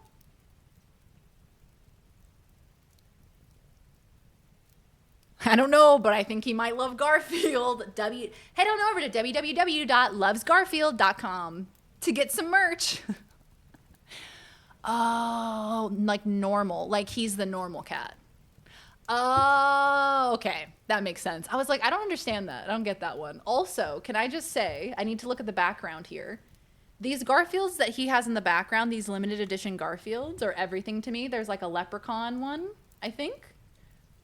There's like a George Washington Garfield situation happening. Honestly, love this collection. What a king. The thing. They succeeded. What I'm about to tell you is not a joke. This is not some Space Jam 2-esque hijinks. This all happened over the course of making this video. An experience I call the Garfield phenomenon. It began in small ways. At first, I'd be watching a TV show and, oh, hey, there was Garfield. I'd look at Instagram and, my friends were posting about Garfield and, oh, a text. I guess Chris Pratt is playing Garfield in the new Garfield movie. That's strange timing. Wait, why is Toby Fox talking about Garfield? And sexy goth Garfield began trending on Twitter? I began to feel slightly uneasy, so maybe I'll just try and relax and look at some gaming news. And oh, hey, I guess Garfield's the new character in that Smash Nickelodeon fighting game. Isn't that grand? I'd been watching ReZero, which I did not like very much, and someone told me that Garfield appears in the second season, which just can't be true. And what the fuck? A friend sent me a picture of a mural in an old house, and there was Garfield staring at me with what I can only describe I as wish some Italy kind of was real. all-knowing contempt. I was now doing whatever I could not to think about Garfield, and I agreed to watch the first episode of the new Dexter with my partner, and... Wow, yeah, I can only imagine. Brian wants to call him Garfield. I mean, who needs a dog? What the fuck? What the fuck did he just say? He's everywhere. I saw Garfield. But why? You can't escape him. Why was this happening now? Well, that answer would come to me. And it did so in the form of a phone call. Hello. Hi, son. Oh, hey, ma'am. How's it going? John, I know you're working on your video of Garfield at the moment, so guess what? I found the picture of you with your Garfield. Oh, ma'am, I don't think that was me. I was never actually that into Garfield.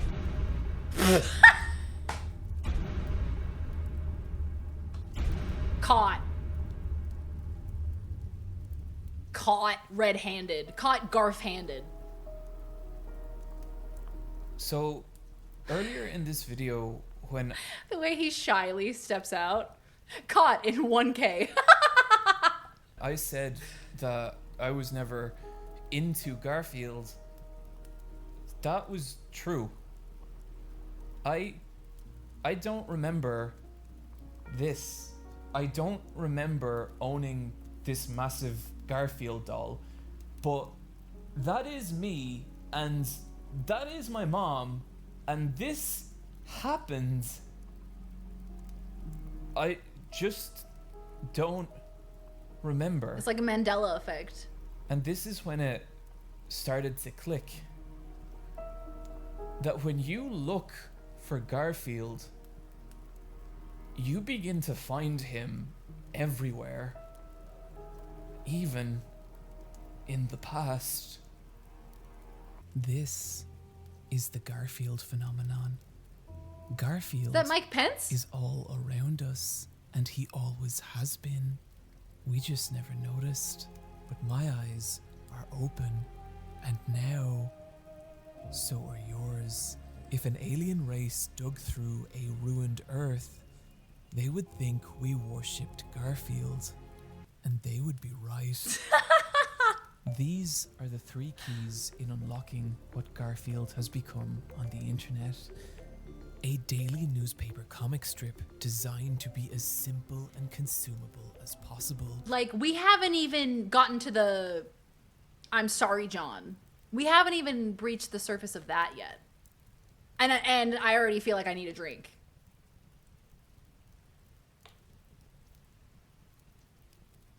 There's so much Garfield merch. I think it's just one of those things where we've been inundated with so much Garfield in our culture that he's just like become orange noise in the background, you know?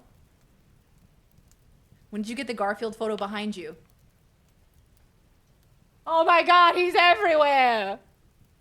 We weren't supposed to be drinking yet. I mean, honestly, with a stream like this, you gotta start early. Can we get a Garfield AI? There has to be a TTS Garfield on Tangia, surely. When you look into Garfield, Garfield looks back. His hole looks back, sorry. But because of this, becomes unintentionally malleable and recreatable, spreading edits of it online, Hi, Fish. one of which unknowingly touches off a bizarre meta-narrative of a man being overtaken by his own creation. That creation, in time becoming an entity unto itself, one that has laid just outside the perception of man for 40 years, and will remain there for infinitely more, transcending humanity itself. This is the bizarre modern reality of Garfield, and now that we understand it, we may enter the world of I'm Sorry, John. Oh, On God. October 22nd, 2013, Oh, God. a comic was uploaded to the internet that showed John Arbuckle awaking late one night. But something is wrong. Something is very wrong. His room is bathed in an eerie orange glow, a strange material covering his walls, his furniture, and his entire home. He goes downstairs to try and discover the source of this problem, and upon entering the kitchen, I'm here to take over humanity and steal all your lasagna. I demand all Garfumates to make little Garfield followers for me. Why did he kind of sound like Trump at the end there? Kind of hated that. That didn't sound like Garfield. I am everywhere. I am all-seeing, all-knowing, all-powerful. Why did they make him into Trump? No! You put too much Trump in my Garfield. Damn, gotta turn the Trump dial down a little bit.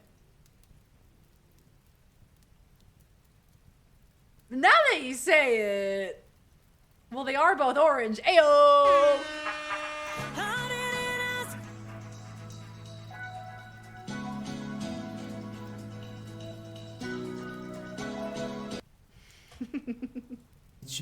he sees Garfield, his cat's strange swollen head, bizarrely Oh my God! embedded in the wall, his skin spreading outward, covering every surface of his home.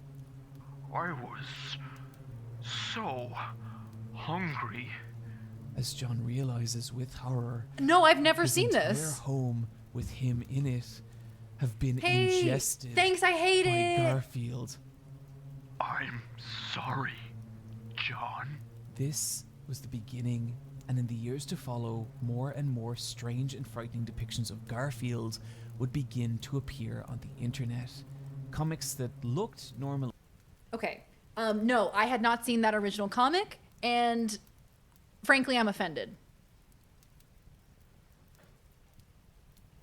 I've not seen it. Now, why are we doing that? Why are we doing that on the internet? He was hungry.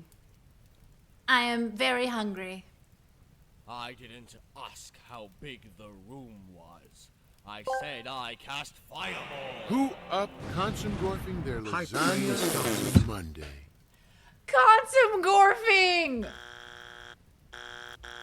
How many people were scared? Me too. I was really, really scared. Consumgorfing. Consumgorfing. Yeah. Yeah. Had to take another moment to process that one. Please replay that. Hold on, I can replay it. Who up consumgorfing their lasagna on a Monday? On a Monday. I hate how peaceful he sounded. I actually hate it. If we derail stream long enough, this video will have to carry over to another stream. If this video carries over to enough streams, Very Daring becomes a Garfield streamer. Just something to think about. You guys could trap me in a Garfield hole. A minute of silence. Consumgorfing is a very tranquil experience. Come on down to the Shady Pines. You can consumgorf all day long. Consumgorfing is good for the soul. You have to clear your chakras by consumgorfing. I'm rebranding. Very Garfian. Very Garfield. I rock up tomorrow with orange face paint on.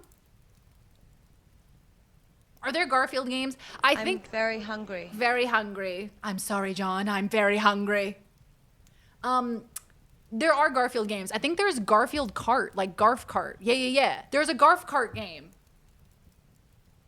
I think Garfield Kart's got to be probably the best one. Most playable, I would say. Darian, what?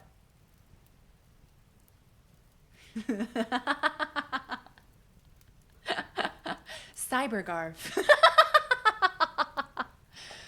I sent you a Steam key on Discord. Activated. Oh, God.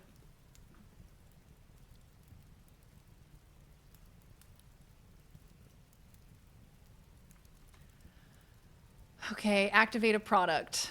I don't know what it is. I'm activating it. Garfield Kart.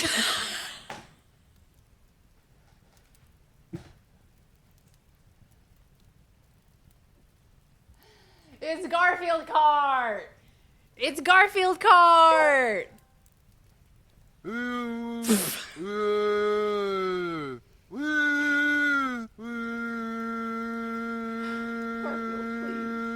Garfield.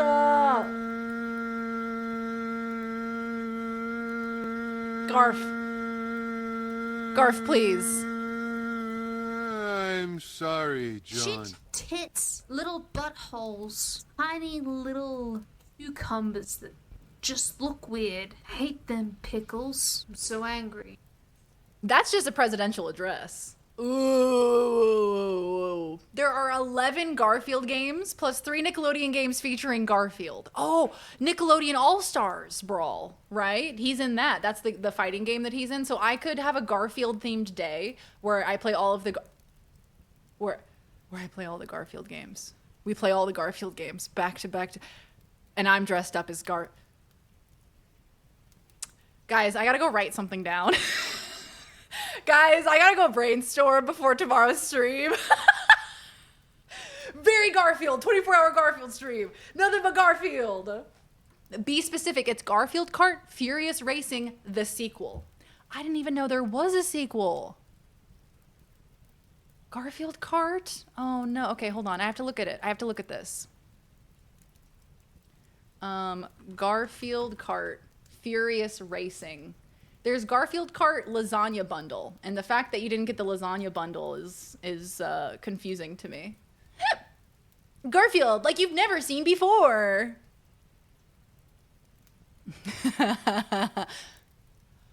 Okay, Yo-Yo, I actually did for a second believe you. Nobody has ever eaten lasagna as good as me. I knew John, great guy, the best guy, I love him. but he doesn't eat like me. Let's make America Garf again.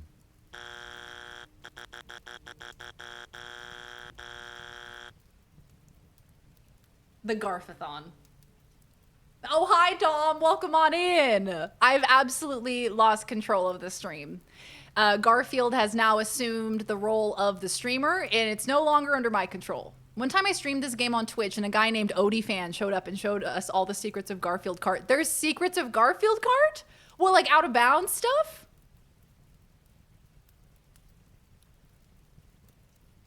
I may have tried to convince Laws to bring home something Garfield related. That's very funny.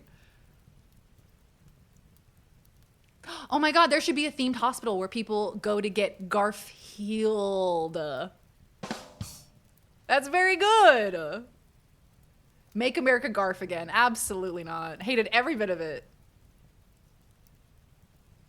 1v1 me and Nick All-Stars Brawl. We both play Garfield. It's a Garf off, okay? It's Garf v Garf.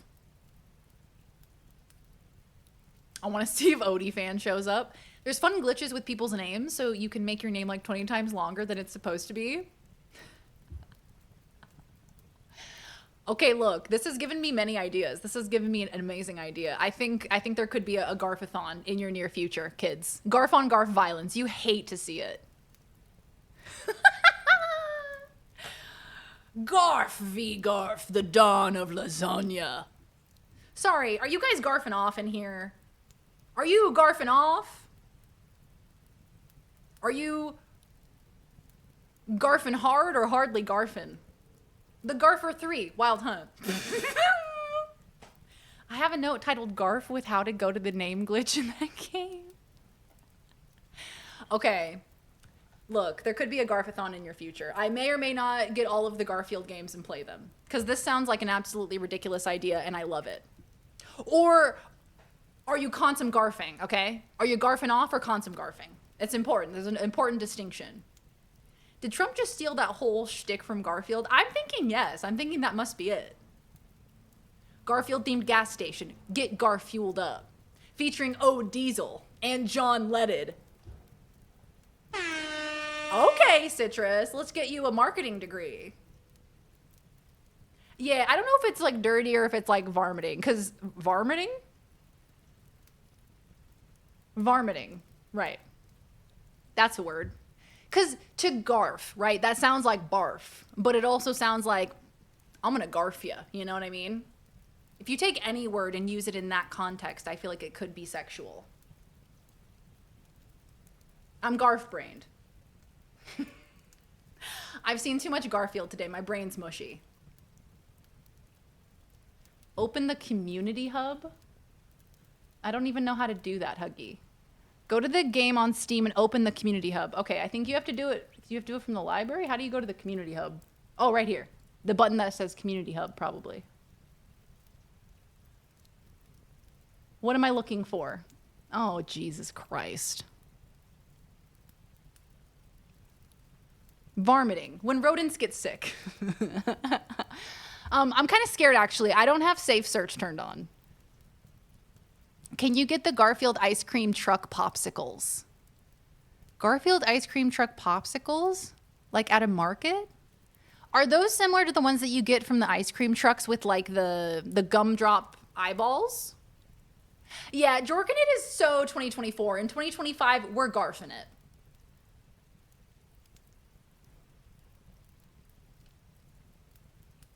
You're not looking for anything in specific. Okay. Oh! How to not call normal racial slurs.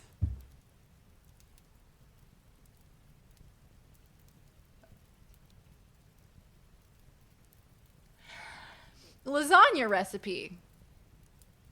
Such delicious lasagna. Oh. All right, that's enough internet for today, I think. Oh my god, don't look at my messages! Stop looking at my messages! At first, only to take disturbing turns. Leaked! Garfield Leaked often DMs! became Leaked! As something alien Doxed! and unknowable, one of the most popular of which was 2017's Gramfell, a darkly humorous God. webcomic whose early pages were focused on John's depression, met by an uncaring, nihilistic Gramfell. But as the comic continued, Gramfell began to reveal to John not only the inherent unhappiness of life, but the futility of his existence as a character trapped in a webcomic, breaking John down to his core components and trapping him in strange and surreal realities over and over. At one point, even transforming the very webcomic of Gramfell itself into a different series called Jan and Gram, in which John gets to live out the cute and peaceful life he's always wanted before John is ripped from his serene dream and in the final page is forced to acknowledge that he is alone, and he always will be. What I find so fascinating about Gramfell is it's that same dynamic of John and Garfield. Gramfell and Jan. Yeah, thank God you had an extra copy of Garfield Kart laying around. That was very fortuitous, the timing of that. Just brought to a cosmically nihilistic extreme. This was the core concept of what would inform everything that was to come. But notably, Gramfell never felt truly frightening or disturbing because of the simple pastel cuteness of its aesthetic. The art style is a bit The horror cuter. of Garfield on the internet was going to truly solidify, it needed an aesthetic. And in the following year, it would get it. In Oh, boy. 2018, an image would be uploaded to Instagram from horror artist Will Burke, one that depicted a horrifyingly bloated Garfield clutching a tiny, frightened John with the text, John, I require lasagna. Something about this image resonated with people, and it became wildly popular online, becoming the first in a series of 5 illustrations, each one depicting Garfield as a grotesque, swollen monstrosity, his form swimming between heaving mounds of flesh and sharp insect-like appendages as he hunted John through his home. And while the sheer horror of seeing Garfield twisted into such nightmarish forms were a huge part of the power of these images, critically, they also captured the kind of hopelessness of the character of John Arbuckle, but channeled it into pure horror. One illustration showing John terrified and clutching a shotgun as a grotesque centipede-like Garfield emerges through the door behind him. Also, is this like a bullet hole? Like he shot him in the eye and then nothing happened?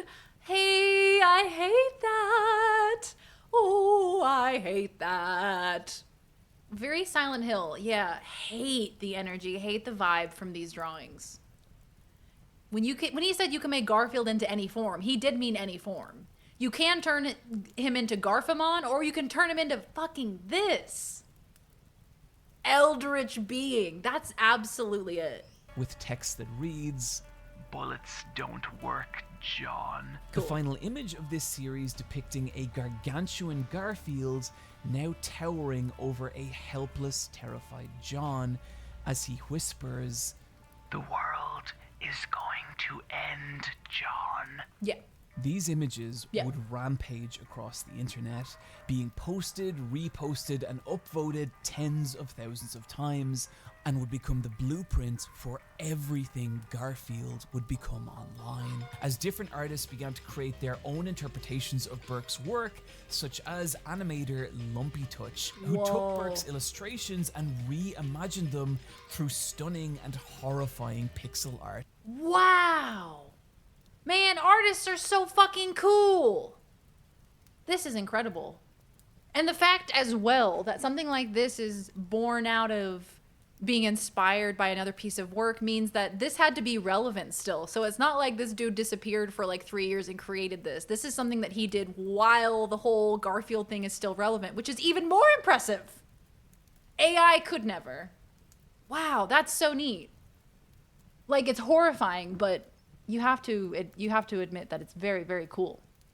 Art animations, not only giving these still images a new horrifying dimension through movements, but also reframing them as a 2D survival horror video game. Lumpy Touch taking this concept even further later on with both a first-person exploration recreation of the original I'm Sorry John comic, as well as creating a tutorial for his own fake Garfield survival horror game in which the player is hunted by one of 13 Gorefields, all based on the different zodiac signs. And what I really love about this is you can see that kind of existential horror introduced by Gramfell, as well as the more grotesque body horror introduced by Burke, now being spliced with other mediums and genres of horror, and you could see this continue to evolve in other illustrations like those of artist Omega Black, who took the idea of Garfield horror and introduced a cosmic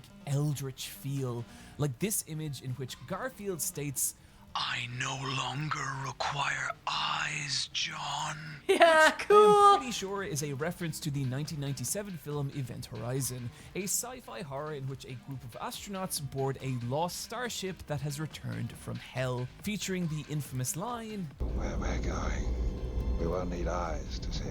Omega Black's other illustrations only expanding on this Lovecraftian style of Garfield horror, with a grotesque centipede-like Garfield stating, "Heaven is a void of light, John."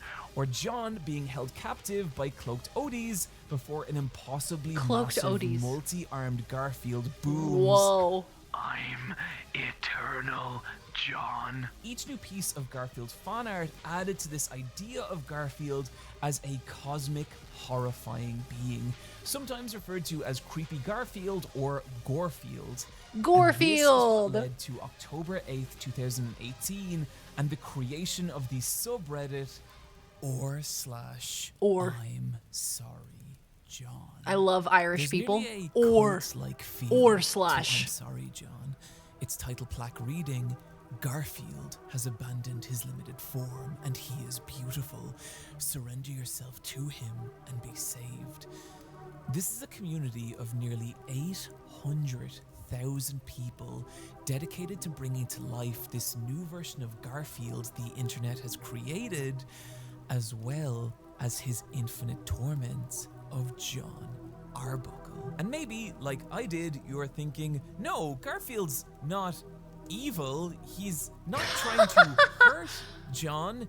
It's not like that mystery number 2 category of Garfield joke is in fact humor based off Garfield's torment of John. But And that's there it right. is. At 18.8%, nearly And there one it in is, ladies 5 and gentlemen. Garfield jokes center around Garfield causing John mental anguish. And it's not just that. Another variable I measured Yeah, for kinda like was the Junji amount Ito. of Yeah. times Garfield showed empathy towards John or tried to comfort his suffering in any way. And across nearly 1,000 comics, that number was 0. So, in the same way Garfield minus Garfield reveals something real, if unintentional, about Garfield, the same is true in I'm Sorry John.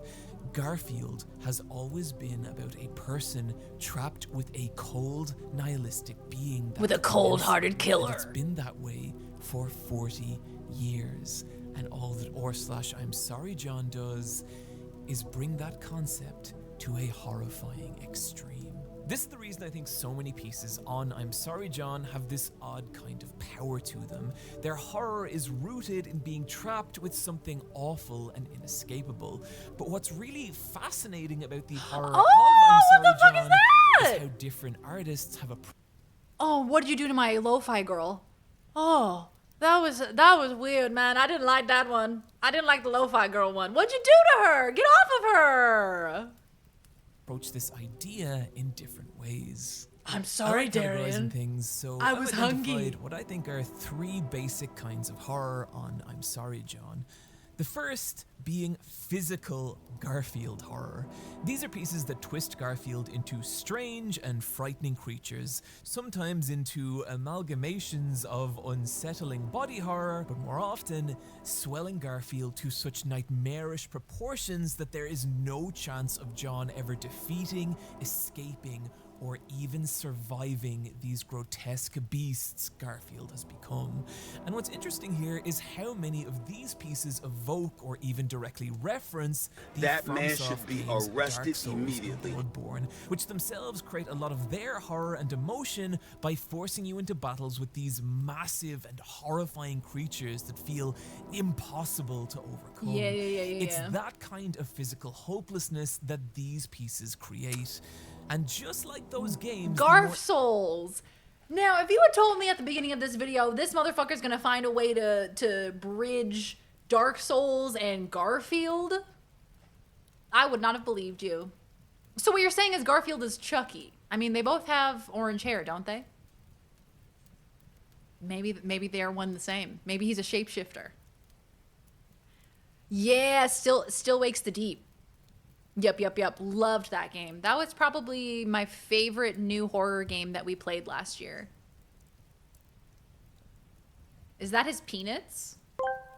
What, this one? I am inevitable, John. More extreme examples of this kind of Garfield horror carry a Peanuts cosmic, attack. nearly Lovecraftian And Garthborn. feel, as Garfield is now so large, so impossible, that he begins to feel like some kind of terrible deity, a being of such immense power and scale that it throws into chaos our own sense of humanity's place in the universe, whether we really are the dominant species we've always assumed. Oh, I love or that just one. dust in the wake of something much greater. That's my favorite I just one. read that line and I can't believe we're talking about fucking Garfield. The second type of Garfield horror is more intimate and psychological. Here, it's less that Garfield is a physical threat as much as it What is will the be subtle, was insidious damage he's John. doing to John's mental state. Oh, sometimes in the form of an Jesus. awful, Trigger warning. malicious creature who constantly follows John and goads him, driving him to do terrible things, but sometimes as a delusional presence in John's own mind, a manifestation of his internal struggles, be they depression. I much prefer the category one. I would much prefer the body horror to whatever the fuck is happening here. I would just like to say that I am watching this because I love you so much. This tea is twisted. That is all. It's true. This shit is twisted. Amen. It really is. Yeah, this stuff, I don't like this. I don't like this category. Depression, addiction, or worse, in a way that feels similar to your Shinings, your Silent Hills, or reading your own comment section. These pieces are much rarer, but what I think's awesome Reading about your own them is how comment they section. take that bleakness that's always been a part of John's character Too real. and express Simply it too real. through Garfield. There is a third type of Garfield horror. How many and people were these are my scared? personal favorite. Me too. Me I too. was really, really Oh, hi, scared. Mark. Hello. What's going on? Mark, we're doing something weird today. I decided to watch cursed video essays, and we're watching this video essay titled What the Internet Did to Garfield. Now, we're down to the last 20 minutes of the video, and this has been such a wild ride. Truly. A very, very bizarre video. Do you know what the internet did to Garfield? Turned him into an eldritch horror. Somehow. So that's where we're at currently. I don't know why I still click the bonus channel points here. I have enough for a year of free subs, but that little green button still gives me a thrill. Me too. I do that in Duckstream too. I have so many channel points in Duckstream, but I still have to click that button. What is it about a button and then clicking it and seeing a little plus 100 pop up that just gives me all the good dopamine? I love the Eldritch being as an expression of nihilism thing. Yes. I find that super cool. That first category they were talking about, I'm into that. I'm into like the Garfield being this other dimensional creature, the body horror of it all. The internet does ruin a lot. Man, the internet is a crazy place. Now, there should probably be a video about what the internet did to Shrek too, and that's for next stream. Yes, Burn Up, here you go. Here you go. There's a subby for you. You broke 1 million Darien dollars. Let's go, Huggy. Teammate gained. Very Darian gifted a tier 1 subscription to Burn Up. You've better Twitch TV set up to auto collect them for you. Oh yeah, you can do that. But it's really nice to actually do it yourself, you know? Click the button, get the dopamine. Yes. Yeah, back to Garfield. Favorite posts that focus on a more existential form of terror. The simplest examples of this are pieces that trap John in these impossible and infinite liminal spaces where there is no escape and he will forever be haunted by Garfield. But other scenarios are more elaborate, like when even death itself can't release John from Garfield's grasp, showing Garfield as this immortal, unending being who will always return to plague John, or even the opposite, like in this one comic where John takes his own life to escape Garfield, only to be brought back to life by him so his suffering can continue. Other pieces are stranger and even more abstract, like showing Garfield as these grotesque physical parasites that have attached themselves to John and are feeding off him, while he is trapped. Some of y'all are fucked up. Okay? In these strange, unending dream worlds. And I think where this particular kind of horror gets really powerful is when it's combined with the more psychological type of Garfield horror we just talked about, like Lumpy Touch's Relax John, which we mentioned earlier. And what I think is so great about this animation is it shows John returning home late one night at his most broken. You know the His Jipples life are to now feed the destroyed, Jittens. having lost his job, Liz, and You even know this, Odie. Darian. And it's at this point when he's at his absolute lowest that he is most vulnerable to a being like Garfield, who offers John an escape from his miserable existence in the form of comfort, but in reality drags him into a frightening nightmare. And I love this so much because it is such a fantastic example of Lo-fi what girl. Garfield has become on the internet. Garfield is despair. He's the part of John that makes him feel weak and insignificant, who pulls him down and traps him in realities dark and frightening. That is the core horror of Garfield and I'm Sorry, John. It's interesting to note that this concept has only continued to evolve online. Little In buttholes, communities like tiny little cucumbers that just look weird. Hate them pickles. I'm so angry. I do not like these images. I hate these images. I hate these ones, man. Why he look like that? Why he look like that? Oh, hi, Scooty. How you doing? The lovable cartoon to Eldritch Horror pipeline. It's classic. We didn't make any of this. You're right. It's not you guys. When I say y'all are freaks, you know, I'm just talking to the internet generally. Y'all people on the internet, y'all freaks. I feel like this guy hangs out on freaky ass places on the internet and is like, this is how the whole internet considers Garfield, right? And like the majority of us are like, we've never seen these images in our lives. And you know what? I would have done much better if I hadn't seen it. Mentally, would have been doing much better today. No, wait, I did make one. Which one, Duck? Which one is it? Was it the Jipples? like You're Welcome, John, which is a more wholesome, if still very disturbing relationship between John and a cosmically nightmarish Garfield, as well as I'm Really Sorry, John, which I cannot even talk about if this video has any hope of staying monetized. Hey, by the way, this video is nearly definitely going to be demonetized, and so I have Oh, because of course Patreon. there is. This one's here, it's $1, so yeah. But hey, look, either way, I appreciate you watching. You can even see this very defined kind of Garfield horror being transplanted onto other fictional series with I'm Sorry John's occasional non-Garfield weekends. And while I really love these pieces... Ernie, how do I look? With your eyes, Bert. With your eyes. God, that's so good. I think it's interesting how, at least to me, they never quite carry the same level of impact or meaning as those based on Garfield. Not only because of how deeply rooted the horror of I'm Sorry, John is in the very core of Garfield, but also in how, when taken with everything else we've talked about today, these pieces begin to transform what these characters That was are, Evangelion. and in particular, John Arbuckle. When I started this video, all John was this schlubby dude. But over time, that started to change.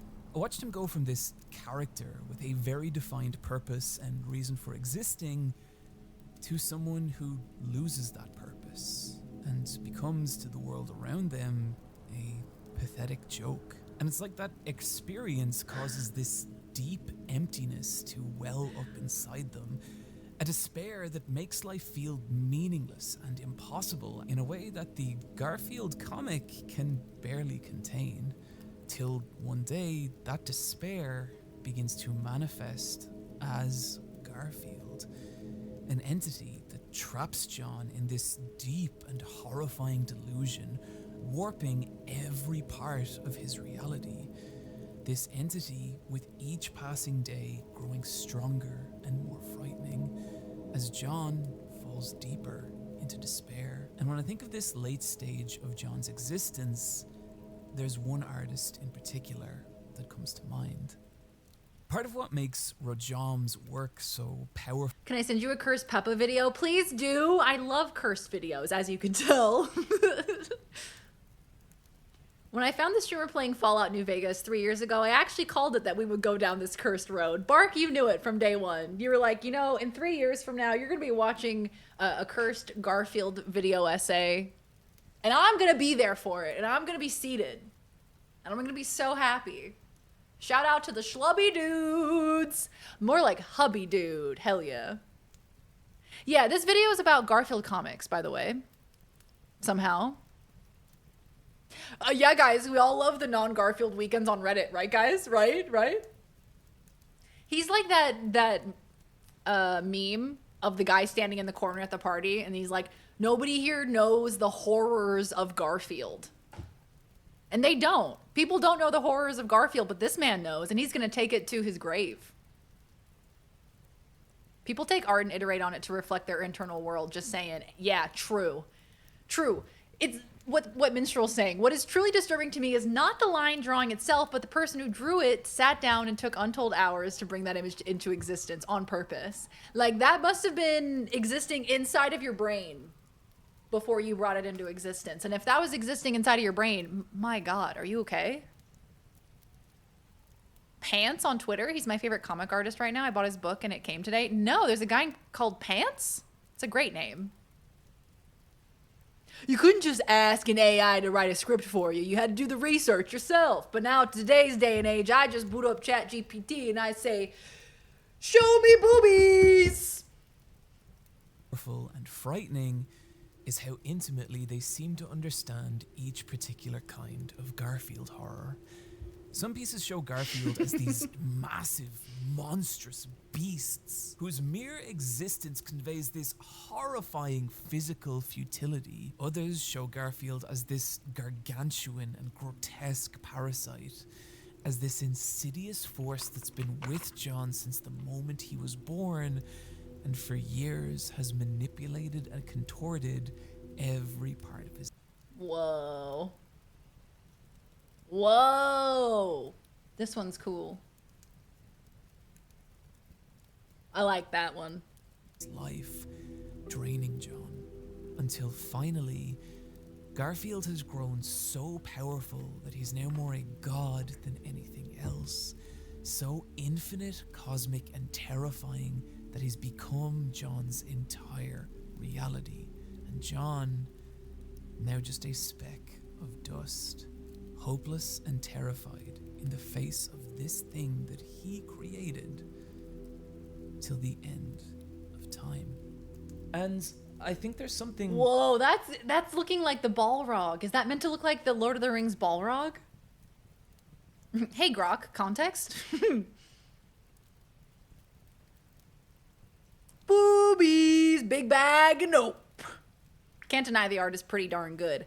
Right? It's like the most deranged, depraved, disturbing things that you see on the internet are probably made by a really good artist. Like, it is depraved and it is upsetting, but it's drawn pretty well. Balrug? It's a rug for your balls! It's the Garfrog, thank you. Really powerful about these images The beautiful thing about horror is it lets us externalize the things that haunt us.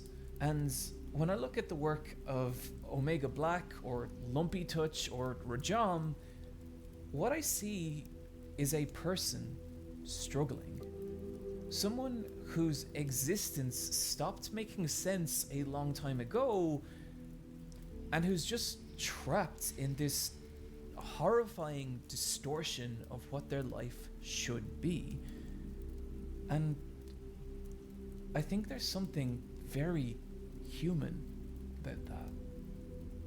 When I think back to the very worst periods of my life, what comes to me is this feeling of being trapped in my own mind, that there is something in me that is distorting how I see the world and the people around me and everything. And Very good. Very good bit. It's horrible. It's a nightmare. I love it. And I think the hardest part of it is the feeling that it's never going to end. That the way you feel in those moments is how you will feel for the rest of your life. And if you've ever struggled mentally or emotionally, you know that fear. And it is that fear that I've never seen visualized better than in fucking Garfield fan art. We all want to be Garfield, but we all are John. Damn. Arbuckle. Thought you were a Garfield, turns out you were a John. Those bad times, brutal. They do never last. They do end. And I think that's why I find this final piece so hopeful. Are we at the final Piece piece is of fan done art? in Rajam's traditional pen and ink style, but with a subtlety that makes it feel I'm a Garfa male. carved from stone. And it shows a demonic Garfield. Okay. Lying, defeated and broken, a sandaled foot pinning him to the ground, which belongs to an angelic John Arbuckle. Tears rolling down his face, his wings raised in this just glorious arc. And it's like... And a single tear. After everything we've watched John go through, after all the loneliness, the depression, the complete loss of his identity, leading to the dissolution of his reality into this infinite, abject nightmare, after all that, somehow, he's made it to this moment. He's taken his life back from the shit that haunts him, and it's fucking beautiful. And maybe this won't last. Maybe there's still darker times ahead. But it doesn't matter. Because in this moment, he's okay. John's okay. And look, I get it. I get that having this strong an emotional reaction to what is most certainly a Garfield shitpost is ridiculous. But goddamn, that is what I do here. I take my hope where I can get it. The title of this piece being The Forgiveness of John. Oh, Wow. I put the costume back on because I was worried that this part might be too heavy. Yeah. Without it. Yep. And Yeah. also I paid a lot of money for it. What makes the forgiveness of John so powerful to me is that in isolation, We did need the Garfield suit for the transition, okay? It needed it. It's still holding the tail. Firmly grasp it. is an amazing piece of art and a real technical achievement. But when taken with everything else we've spoken about this video, it becomes the concluding chapter of a gigantic meta-narrative that is formed around John Arbuckle. And again, if I was the only person who saw that, there wouldn't be a story here. The Forgiveness of John being the third most popular post on r/I'mSorryJohn of all time, as well as adorning its front page. Damn. And I think it's awesome that so many people's That's individual sick. works come together to pull such an incredible story out of something as simple as a daily comic strip about a cat who likes lasagna. This is what I love about fandoms. When you stare at them for long enough, these beautiful and strange stories start to emerge that are distorted and honest and amazing.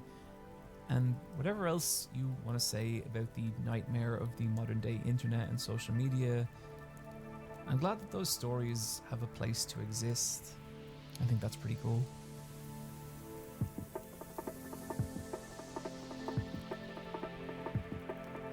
Friends, thank you for joining me today, and I really hope you enjoyed this video. I wanna give a huge thank you to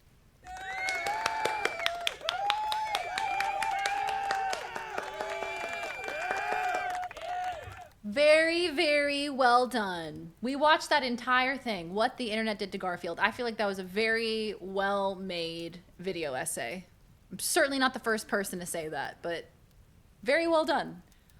I liked everything about it. I liked the research. I liked all of the artwork that he included. I liked the progression of it all, the building of this narrative that he was kind of constructing. I liked it. I think it was very well done. Yeah, my goodness. I can't imagine how this dude felt after completing this. Did we talk about how Super Eye Patch Wolf's actual name is John? Wait, actually? Is it genuinely? I know you Kappa, but is it? Hell yeah. I'm so glad. I'm glad you guys liked it. I really enjoyed it. And now it's kind of put me down a Garfield path. A Gar path, if you will.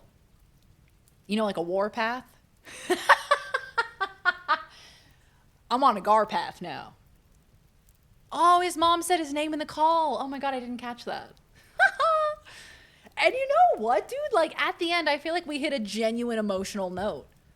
Like, yes, it was very silly. He was wearing the Garfield costume. And I think that that was necessary because some people get uncomfortable with sincerity. So they had something to laugh at. But I do think that it struck an emotional chord there at the end.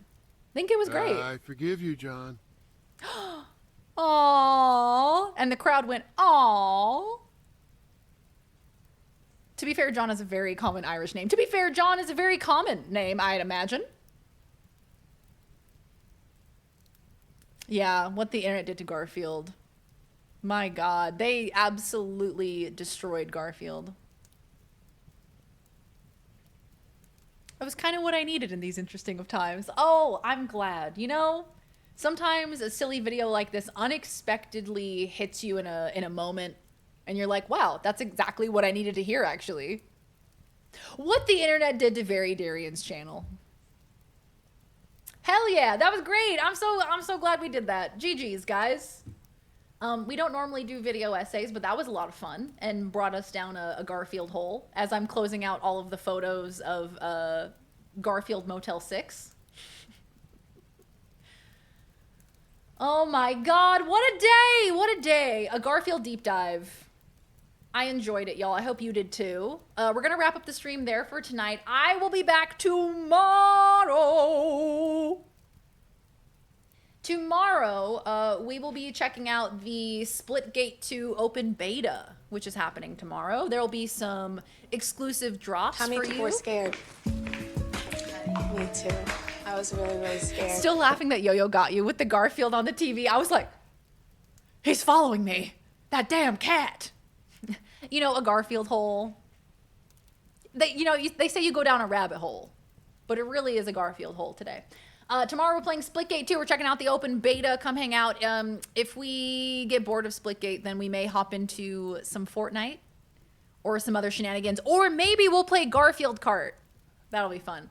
So that's going to be it for me today. Please consider following if you haven't already.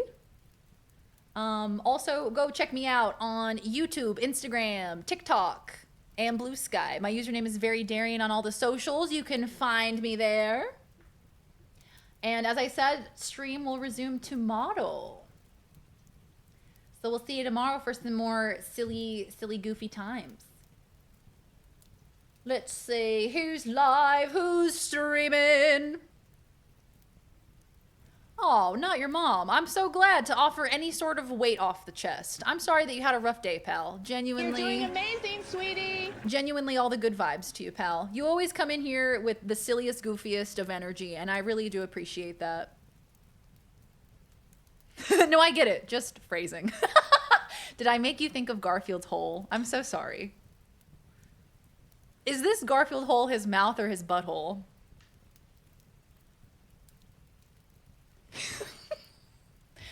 I don't know what to tell you. I don't know if you're ready for the answer to that question, darling. Let's see here. Let's see.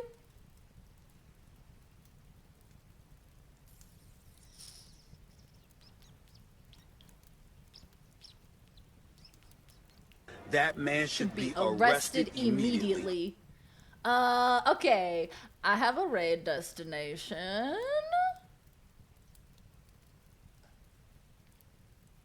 Okay, yes. Magnificent. Epic. Cool. Garfhole. They're connected, so it doesn't really matter. At the end of the day, he's just a Garfield tube. Aw. Unironically, been one of my favorite streams I've seen on Twitch. Yes. Yes. I'm gonna bank that one. I'm banking it. And what if I feel worse after watching that? I think that's probably the correct feeling. You know? I think that's probably correct. If seeing those images worsened your mental health, yeah. Fair. Honestly. Go watch Pants. Incredible advice, Mama. Thank you. Yeah, if you feel worse after watching that, go watch Pants. Yeah, speaking of the internet, glad y'all got that fixed. Me too. It turned out to be an outage in our area. So in our area, the internet was out for like 24 plus hours, which is just nuts. I had to read a book. Like an absolute freak.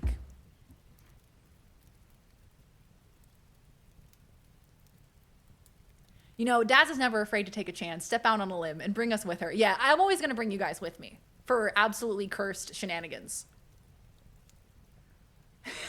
Take care, Mindless. Thank you so much for hanging out. We are going to be rating the beautiful, lovely, illustrious Ash versus Evil Bread. Ash is playing some Baldur's Gate 3.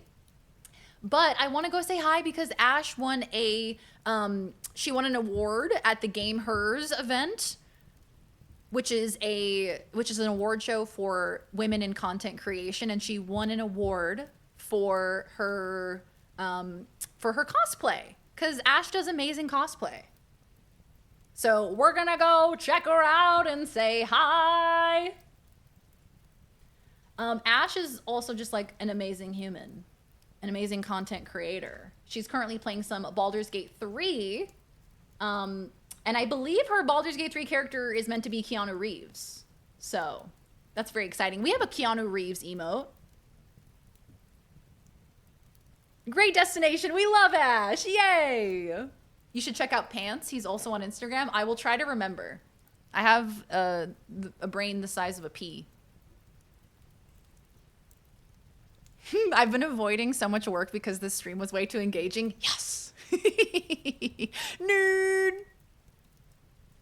She has amazing cosplay. She does. Ash is awesome. She does incredible cosplay. She is so talented. You know, with the creating the garments and also the makeup, and she'll put on colored contacts and different wigs, and my gosh, her commitment to her craft is so admirable, and she's also just a lovely, warm, and welcoming streamer, and you will be in such good hands. So let's go say hi. All right, used all my brain power coming up with Garfamit. It was really good, to be fair. Congrats on your Game Hers award. Very Keon. Oh, I don't think the follower emotes work on other channels, right?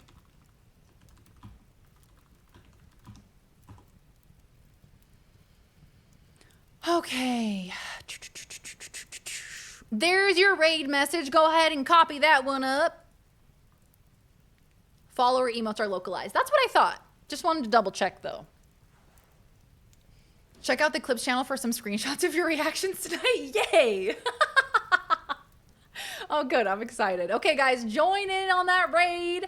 Let's go over and say hi to Ash. Please be kind, respectful, and lovely as you always are. And yeah, I'll see you guys tomorrow. I'll see you tomorrow. Love you. Bye. Bye, guys. Bye. Bye. Love you. Thank you for such a cursed day. Oh my God, I had so much fun. What a silly day. Thank you, guys. Love you. Bye.